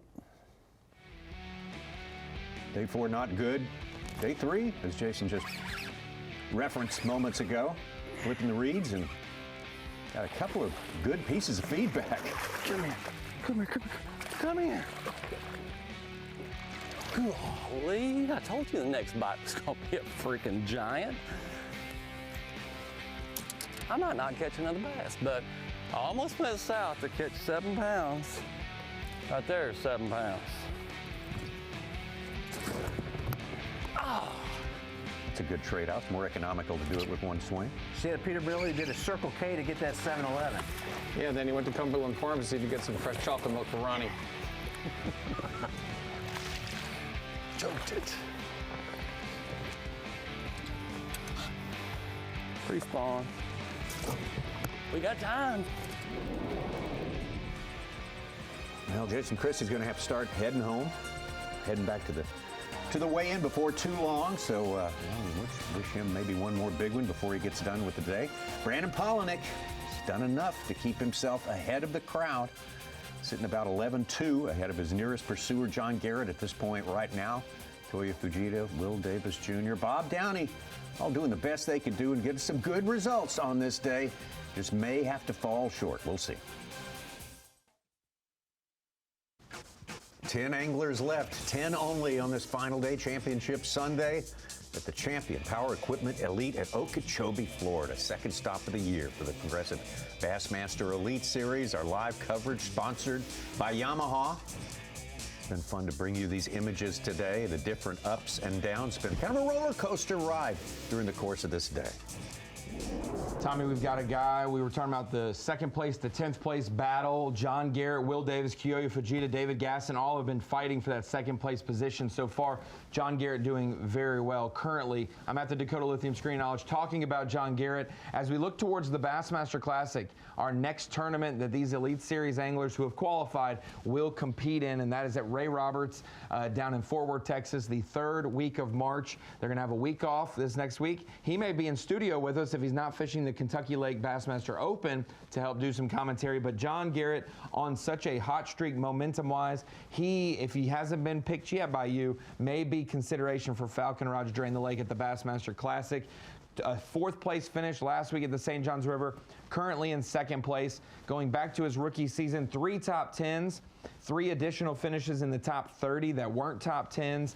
Overall, very, very solid season. I think he got 2nd for Rookie of the Year behind Trey McKinney. John Garrett might be one to consider for your Falcon Rods Drain the Lake. If you haven't used him in Florida, which he already showed he has a good track record here, if you haven't used him, Texas may be the place to use him. When you also think about some other places, Fork in the post-spawn in May might be a great time to use him.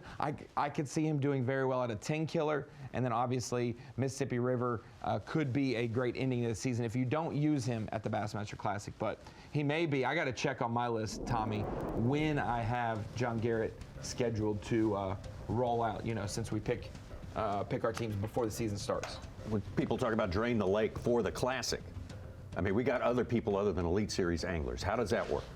So they count towards your roster. So if you didn't want to use as many Elite Series pros, then you can pick a couple. If you think you may run out of pros Absolutely. that you want to hold till the end of the season, you lean on those guys. You find the best among those, right? Jason Christie's hooked up. Oh, Christie hooked up?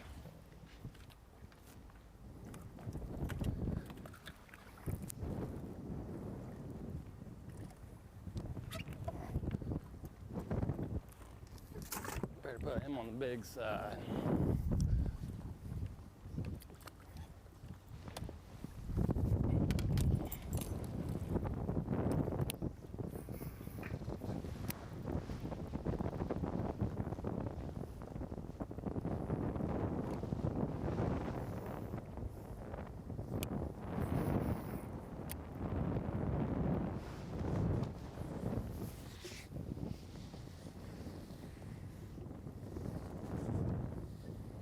And we're getting a little breezy late in the day there.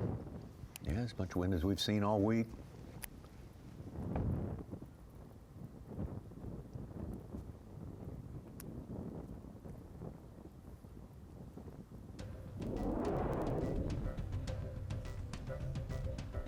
Well, we can't go too long without checking in on our leader, Brandon Palaniuk.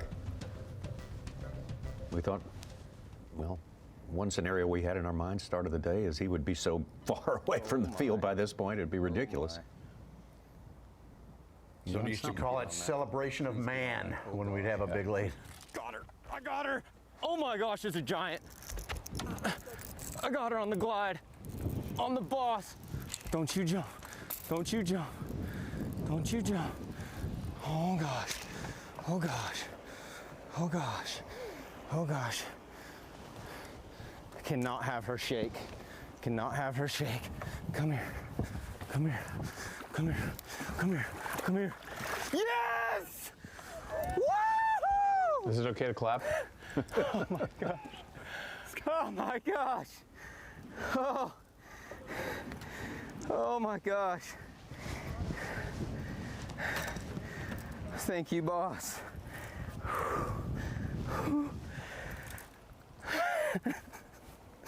Oh, can you believe that? Oh my gosh. Oh. Oh. Need some line out. Oh my gosh. Woo!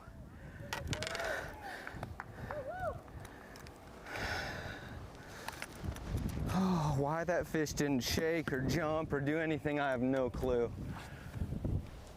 Oh. When I saw that thing come off the bottom and just start waddling up, I'm like, yep, it's one of the big ones.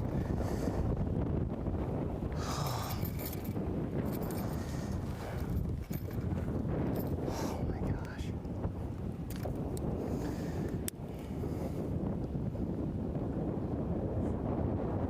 5 3/4 pounder. Cold out of 1 pounder gives us 14 pounds. Close to 14. Oh my gosh. That could be 100 grand right there, guys. That could be $100,000 and a blue trophy and a dang good feeling.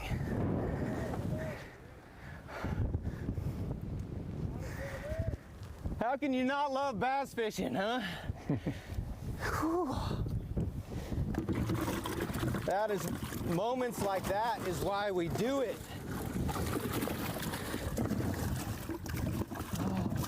Gosh. Moments like that are why we do it. That's a red one. This little peanut.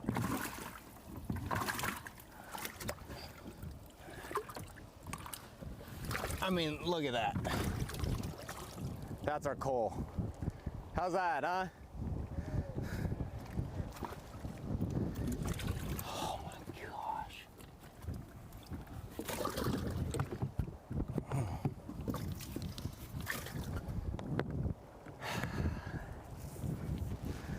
Gosh, I want to break this freaking century belt.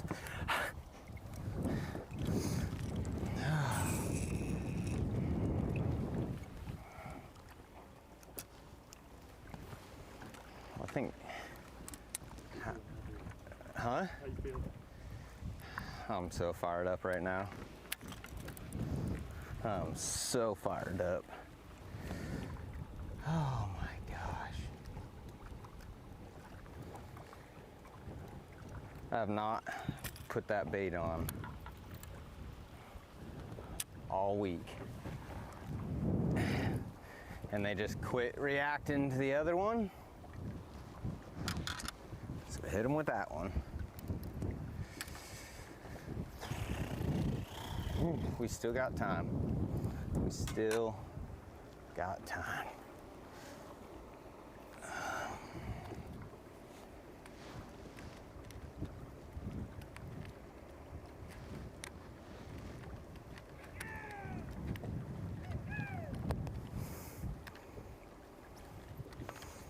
Was that an aftershock? Echo. Must have stepped on a guide or something. I busted a couple off on that thing. So I'm gonna switch to this one. Through 7 hours of fishing, after all he's done this week, 7 hours of fishing, he had 2 1-pounders, a 110, a 2 even, and a 2.5. And then that one comes along. What a moment. What I've never seen. Those are some steps I've not seen in the Brandon Palaniuk boat before. But that signals what it is. It's a Humminbird mega moment. In case you're interested. I don't think anyone would argue with that. Still has 30 minutes, Tommy, to catch one more 5-pounder to be able to break 100 pounds. Wow. Still has time. 5-pounder would do it? I think he's got a 1-pounder in there. Yeah, that one in there. Huge coal. Did you hear the weight? He said he had 14 or so now. So I'm assuming that was a 6-pound coal. That's probably a 7-pounder. So getting to 14, he needed 18, 15 to start the day. Still right there. Could happen. We talked about that maybe being the only race that is realistic to consider today. Brandon versus the belt. And you're right, it's not over. He just said it. He's had the shots. He's had the shots. And finally, this finally stuck. And when he was walking back, Tommy, like you were saying, he was winding, walking, sticking. It was like the whole thing just sinking hooks as he was walking back, keeping it tight. There was nothing going to stop him from getting that fish in the boat.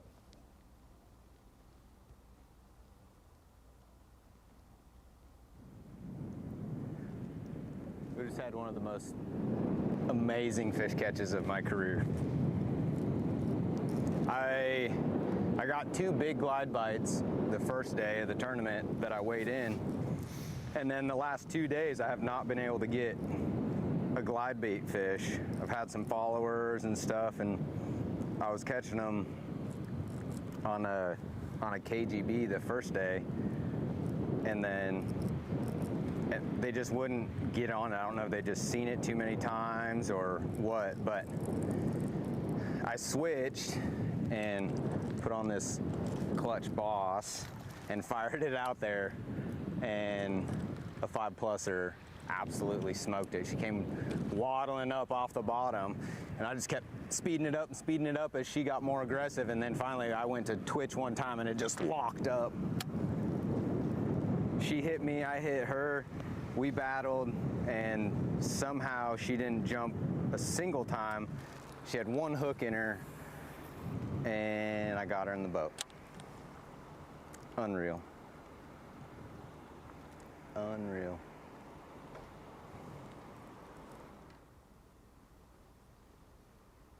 To his credit, he has not left the area today. He's explored maybe a few corners that haven't been explored yet, but in that same place. And I mean, that's about as fun as it gets.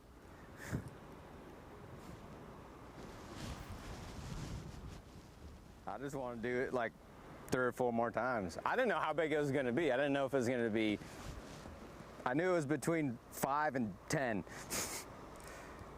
But I honestly had no idea how big it was going to be. The mouth was jacked open coming in. Yeah.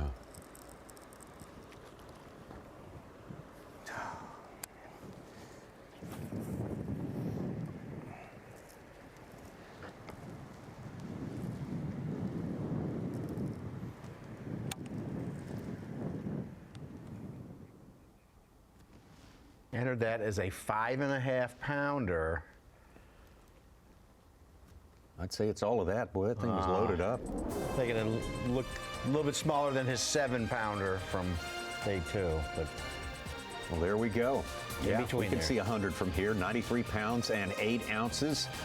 The only thing is the clock is ticking away, so those 2 factors on our minds right now as we consider this top 10 today. And Brandon Palaniuk, who had gone back to the field a little bit, has kind of put the finishing touches on a great day, and not done.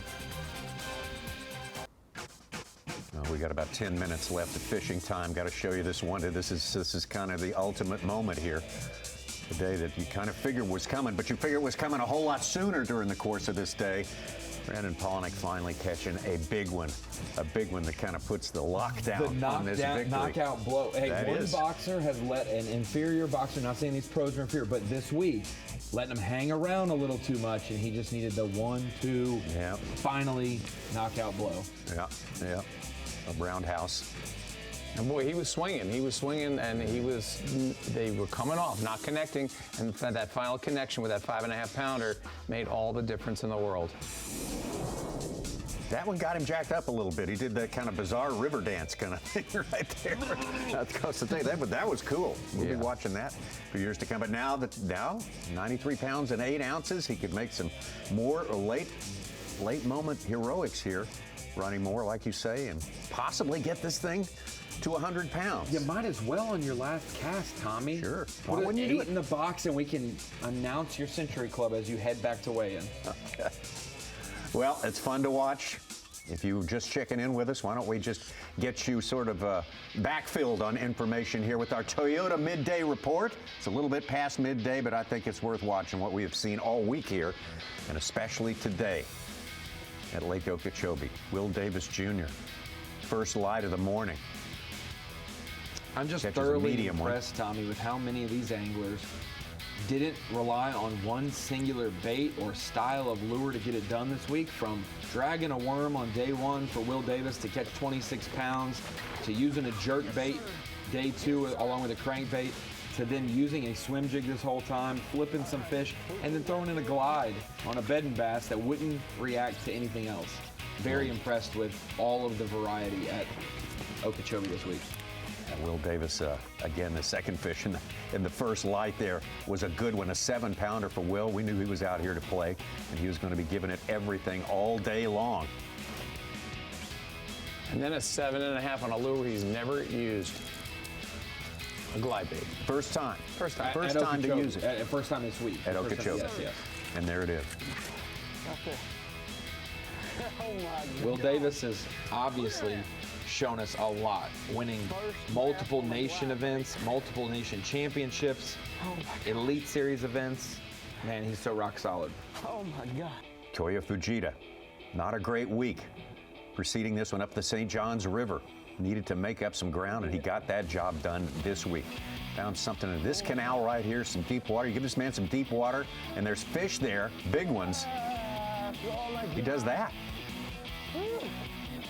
A lot of anglers had a bad day this week, at least, Tommy. And that's why they're so far behind Brandon Palaniuk, because he has had no slip-ups. If Kyoya Fujita doesn't have an 11-pound day on day 2, he is right there in the upper 80s, and he's the one pushing Palaniuk. But whatever happened on day 2 for Fujita, tough. Put him behind the 8 ball, 25-13 yesterday. Got him back in the game. Another solid day, and honestly, the best morning of anyone. And it was a nice culmination of the bite improving and the guys really zeroing in on those bites as well. You know, the first couple days we saw a lot of mishaps, a lot of small fish. But boy, the big fish started to show up and the guys zeroed in on them. They went their own ways, and you've seen some great bags of fish here. Yeah, the upper big fish is what actually, evaded him. Got a 5-pounder there. Got a couple of 4-pounders plus, 3 4-pounders plus, and 1 3.5 pounds. That is an excellent limit for day number 4 out here, which is challenging in all kinds of ways. Yeah. Good. Getting better everywhere we go, Tommy. 193rd in that Open last year. Here. Man, yeah, he's glad to not have that, because he would have been 93 spots below the maximum field size this week if that was the case. Apparently he can put things behind him, because he has really done an outstanding job. Overachieved this week for sure. Ditto for this man. Overachieving every time we've seen him in Florida. Last year on the Bassmaster Elite Series, he wins at Harris Chain. Almost really challenges to win last week at St. John's. Peters? What a great moment right there, swinging that 7+ pounder, and that is unbelievable. You know, he's got a 22-pound bag with like a 1.5 pounder in there. So that shows you, look at that call. Woo. Oh my gosh. Quality. Got the wind working for him, working in his behalf, putting some bigger females out there close to this final place he landed. Kind of had things going, but he had to leave earlier than most of our anglers, so it was unfortunate to 30 minutes of trolling motor and 20 minutes of high-speed pursuit.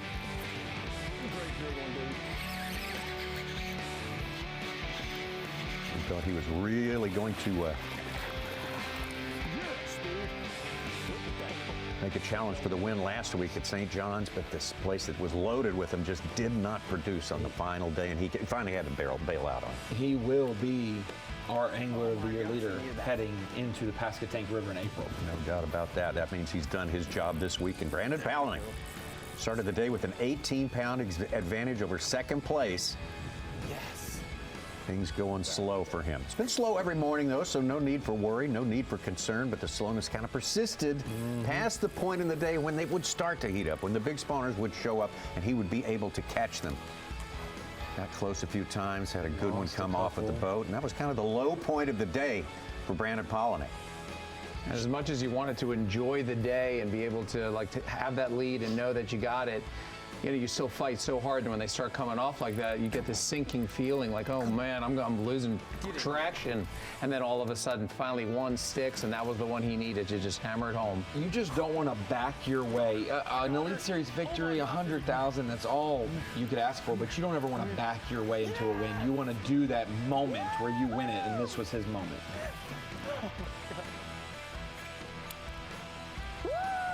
That could be $100,000 and a blue trophy. That's our goal. How's that, huh? Absolutely. Should have a cull of the day. And that is the final chapter of this book called 15 minutes, Tommy. Okeechobee 25. 15 minutes, we could do it. You 100 think so? pounds, 100 pounds. I'm not rooting for Brandon because I like him more than the rest of them. I'm rooting for 100. Anytime we can break 100, it's always a fun. You like to see those time. big belts come out. Oh, absolutely. Big bite is what we're looking for right now. One more big bite.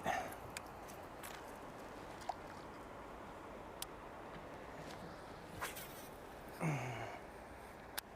love to seal it up with this crankbait. He's 6.5 short, has a 1-pounder, so he needs about a 7.5. Which he's done.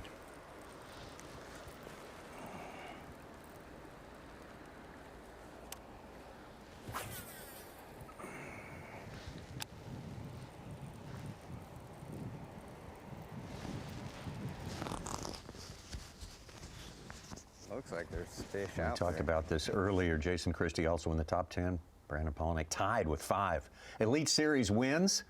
Those are the ones for Brandon right there. Bull Shoals in 2012, the second year out here. St. Lawrence 2013, Sam Rayburn in 2017, part of a Progressive Bassmaster Angler of the Year campaign. 2020 Lake Champlain win. 2020 Sandy Cooper, also a year that he won Bassmaster Angler of the Year. No, I'm sorry, not 20. It was 22. 22 he won AOY. 22 the That's what's AOY. crazy is how good Clark Windlet's season was in 2020. That he was able to overcome he won 2 events and didn't. That's a great didn't point. win AOY for Palaniuk. So he's going to take the lead in that little side bet with Christie. He's got 6 victories now with the elites.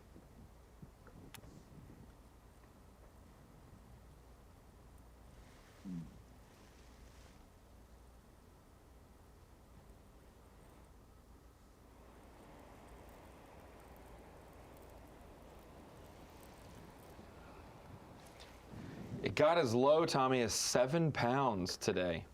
I think that's the closest anyone had been to Brandon in over 2 days, but it had gotten as low as a 7-pound lead. It is now back up to that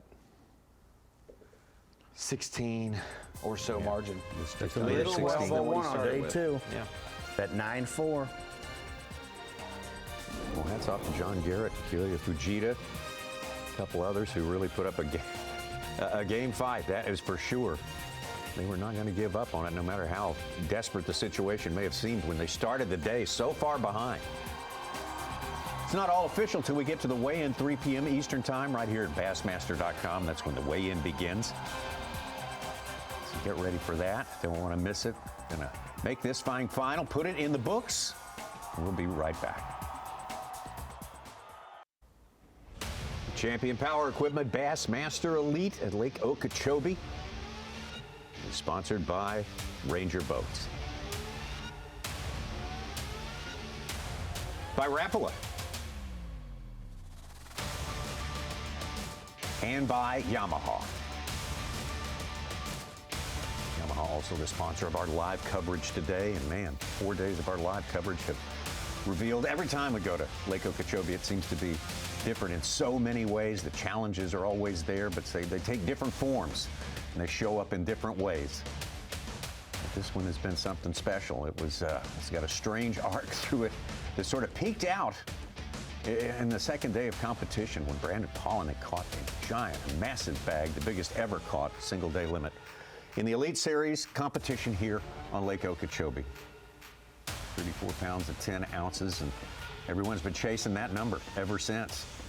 And now we are down. The clock is kind of ruling the thing right now. It's ticking away. Brandon Palaniuk still out there in the special magic place, and he's got, what, 15 minutes, 12, something like that? Yeah, I'd say 12 to 15. There's 2 things left to do, Tommy. Yeah. Catch a 5 or 6 pounder. Okay. Make it back in. Yeah. 2 things left to do. Catches a 5 or 6 pounder, what happens? I'm coming straight back in. No. He gets 100. He could break 100 Break pounds. 100. Yeah. You do one, the other happens real quick, Tommy. Okay. I need like a 6 or 7 pounder, break 100. Yeah, he's a little low on his bass track then. I promise you, it lives here. Oh, we know. There's one within 50 yards of us somewhere right now. There's one within casting distance of us right now somewhere.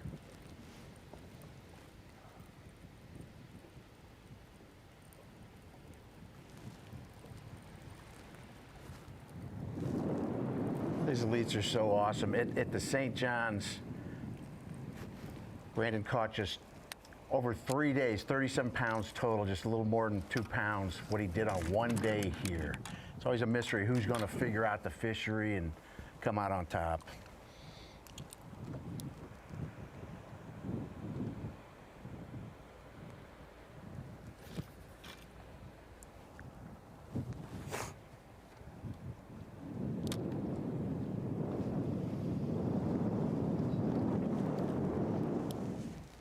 Do we know what time he left this morning? Does he have to come in the second stage of the? No, they all went in one flight. Okay. Yeah, it's one single flight. All 10 boats in the fleet go in one flight, Peter. Oh, man. That's a fleeting thought. I'm just trying to mesh the worlds together.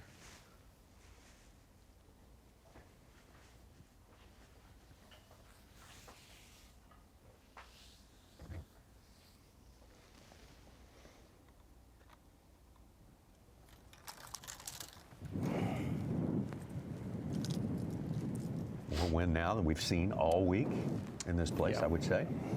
Straight down the pipe from the north and northwest.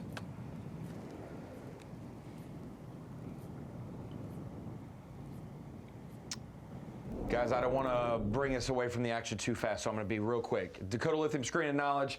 Bassmaster Classics coming up next. That's the next fantasy game opportunity.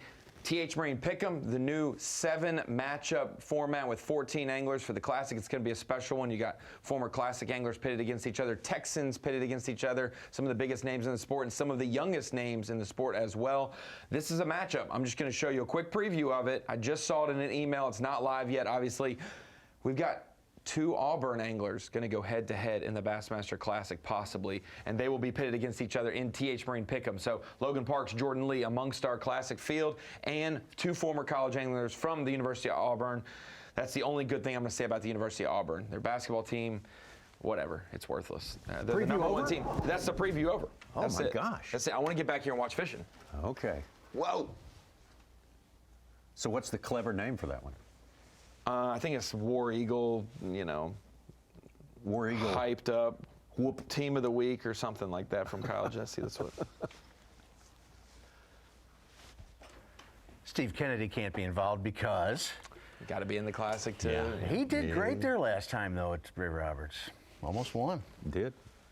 Brandon Palaniuk won't be a part of that. Maybe he'll grace us with his presence of Bassmaster Live at some point. But Brandon Palaniuk, Jason Christie, get the likes of Swindle and Ike, Cherry, Welcher, champion. Yeah. Well, unbelievable. Gussie slid in there. Hackney slid in there. 2 of the last 5 spots for qualifying, so they slid in there as well.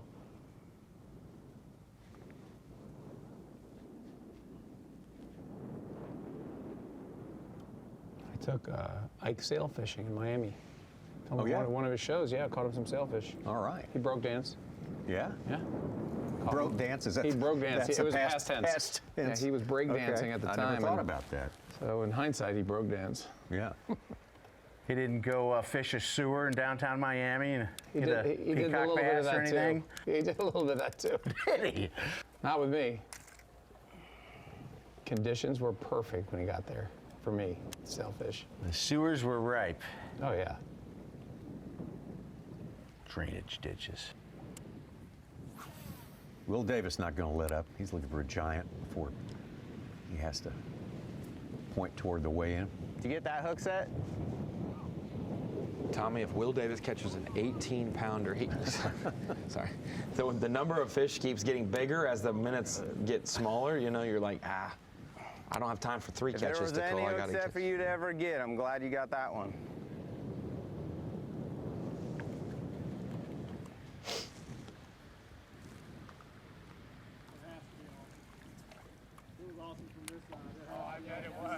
He like sprinted back there. Yeah, he did. It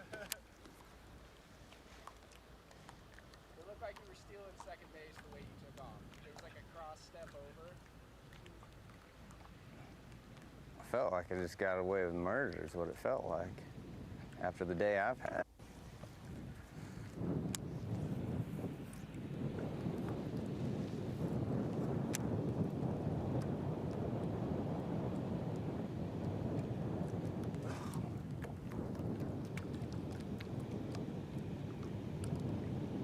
Been a while since the last championship for Brandon Palaniuk. Yeah, longest streak of without a win. In his career, Because yeah. he joined the elites in 2011. Was that fish rolling? 1 in tail 12 up, and 13. and then just 17. 14, 15, 16 he Never didn't win came one. That's right, yeah. 17 he wins. 17 he won. 18 he doesn't win. 19 he wasn't with us. 20 I he get wins why twice. This one didn't want to eat because I put a hook. Hasn't won in 21, 22, 23, James 24 River Open, not on the the elite. on the elite series. Right. He's hooked up, Palaniuk. Lost him twice. So yeah, 4 I don't know if that was the seasons. male or the female. Would have helped. Would have gotten rid of a 1-pounder. World doesn't seem right not having him at the Classic, but this makes up for it a little bit, get him back in the winner's That circle. fish got my number. Just kind of something we have grown accustomed to. Sometimes we take success for anglers for I granted really didn't expect him to eat. I was talking trash about him not eating because I put a hook in his face. and never misses a Classic. Apparently he Maybe was very last hungry. year's setback Or he was has really him angry, I more guess. motive. We'll see a better Palaniuk than we've seen in a while. Or I broke the big one off and he was still sitting there and bit. Top 10 in Could have points been any of those things. through 2 events this year.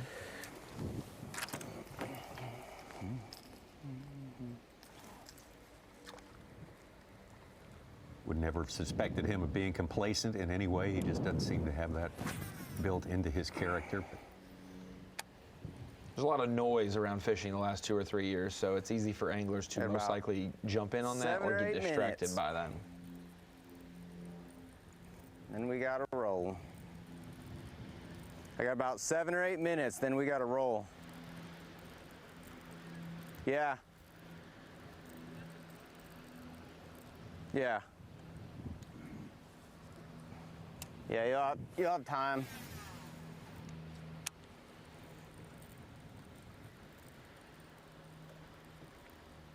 In your fantasy fishing, Ronnie, was your tiebreaker over or under 100 pounds? Under. Under. How much under? I think I had like 94. Oh, it's right So there. I might be right on it. I had 91. 92.10, sorry, 92.10. I'm very optimistic. I had 112 ounces, 100 pounds, 12 ounces. Nice. Which was looking good till I remember the slow one day. year we had a warming trend. Moon was there for the Harris chain. I said, we're going to have 120 pounds, and it took 77. I was like, I think every angler was like, what the heck happened? It was supposed to be a huge week. Yeah, I was with you there. I thought it was going to take 120 pounds. You know, Sushi, it really wasn't a slow day. It was a good day. A lot of fish came off. They came unbuttoned. Well, for Brandon, it's way lower than his trying to give average, half a. You kind of had your number if things would stay buttoned. Ronnie accounted for the unbuttoning. Yes. And it's freaking shallow, man. The water definitely fell a lot.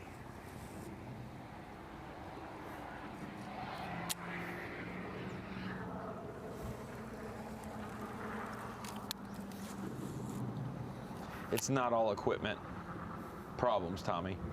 The fish just bit funny today, no doubt about it. I would agree with that. Very different. Every day is different.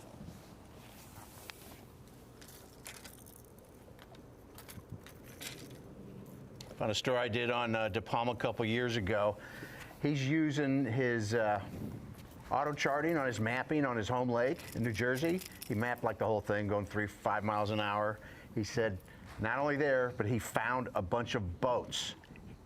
And he also did it on Champlain where he's caught some bass. That was his last top 10 finish. I don't know if he caught some fish off that sunken boat or not.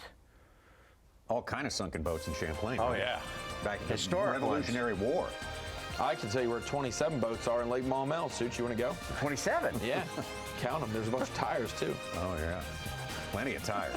That's what he did with it. He put it where he wants to fish, a little reef. Brandon Palaniuk getting the work done has pretty much shut the door on anyone else, possibly even getting close to him at the end of the day. Christie's only 40 pounds back, Tommy. Wow. There's still time. Okay, let's think about that. We'll be back to wrap it up after this.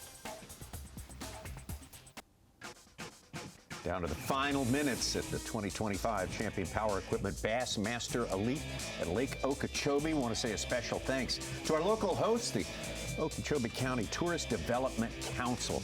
They do so much. The planning for events like this takes place many, many months in advance. It takes a lot of coordinated efforts, a lot of thinking, a lot of people who have been there, done that, and they got those folks amongst that group right there. Get together the volunteers and the regulars who get things done in an event with so many moving parts. So Okeechobee County Tourist Development Council, hats off to you. You folks make it happen.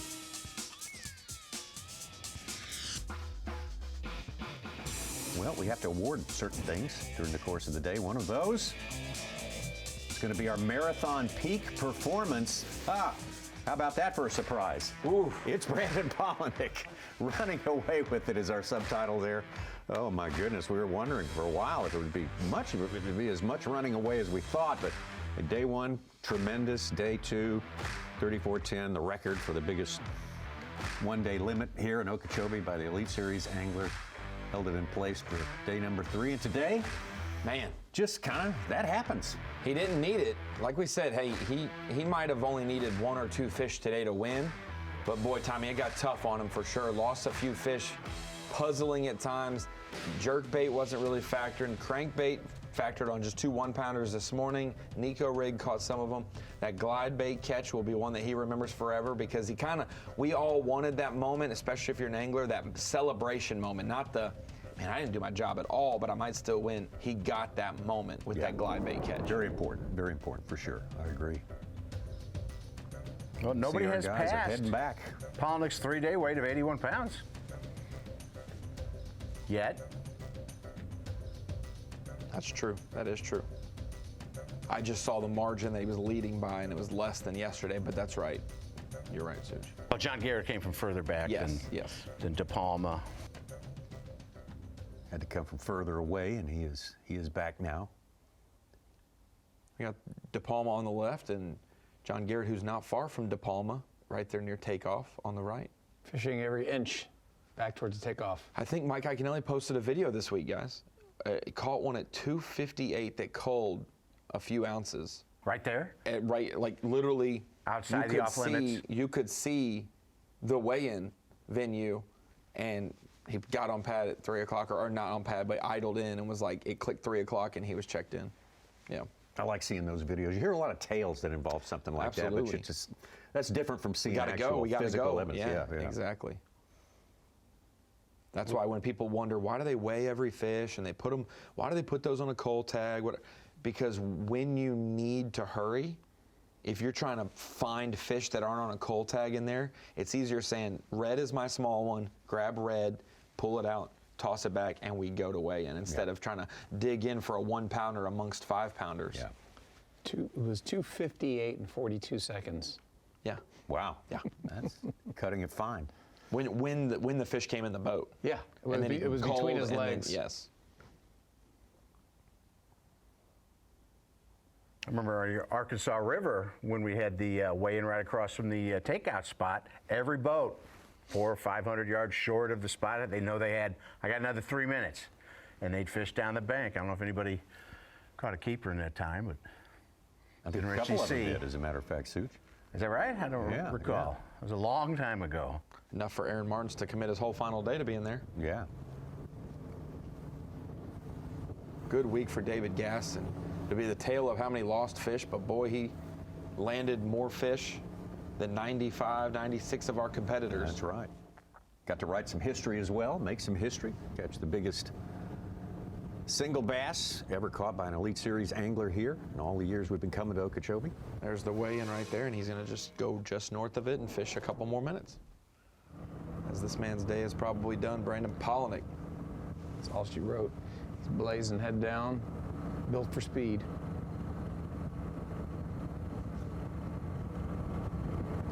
What a day, what an experience. I'm exhausted watching this guy operate for 4 days. Well, we saw him for 3 days, let's be honest. We didn't see him on day number 1, but it has been something else. It's going to be close. Did he say it's going to be close? Yeah, he waited. So he knows something I don't know. If he's 15 minutes late, his whole weight's done for the day. So he can't get penalized a pound per minute enough to lose the lead unless he loses his whole day. Yeah. And he still might win. Oh, boy. Greg DePalma, high hopes for this tournament.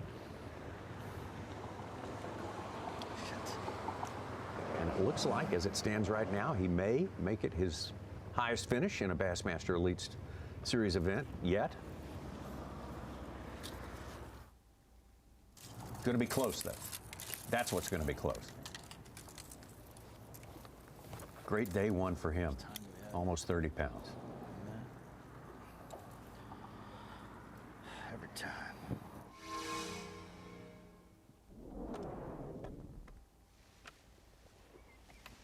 Will Davis Jr. Had a good Okeechobee his rookie season. Remember, he was the first one to a limit, had like 15 pounds every single day early in the morning. Just finished outside the top 10 in that event. Kyoya Showing he Fujita. learned something. Kyoya's got one spotted, you can just imagine that.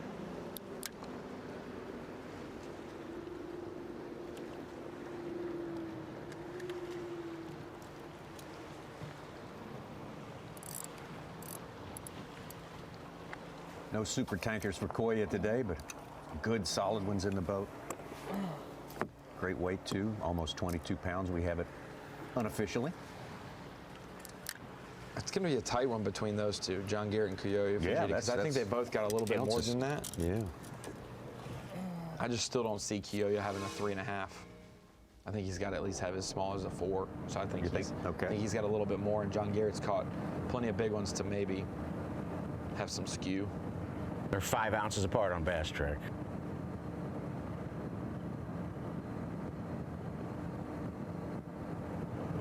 Still making me nervous. Well, it's not over yet. He's not over till he gets to the fat lady sings. That's right. With Dave Mercer right next to him, holding up that fat lady. Dave Mercer gets to shoot out the lights. Wait, Dave Mercer is holding up a fat lady?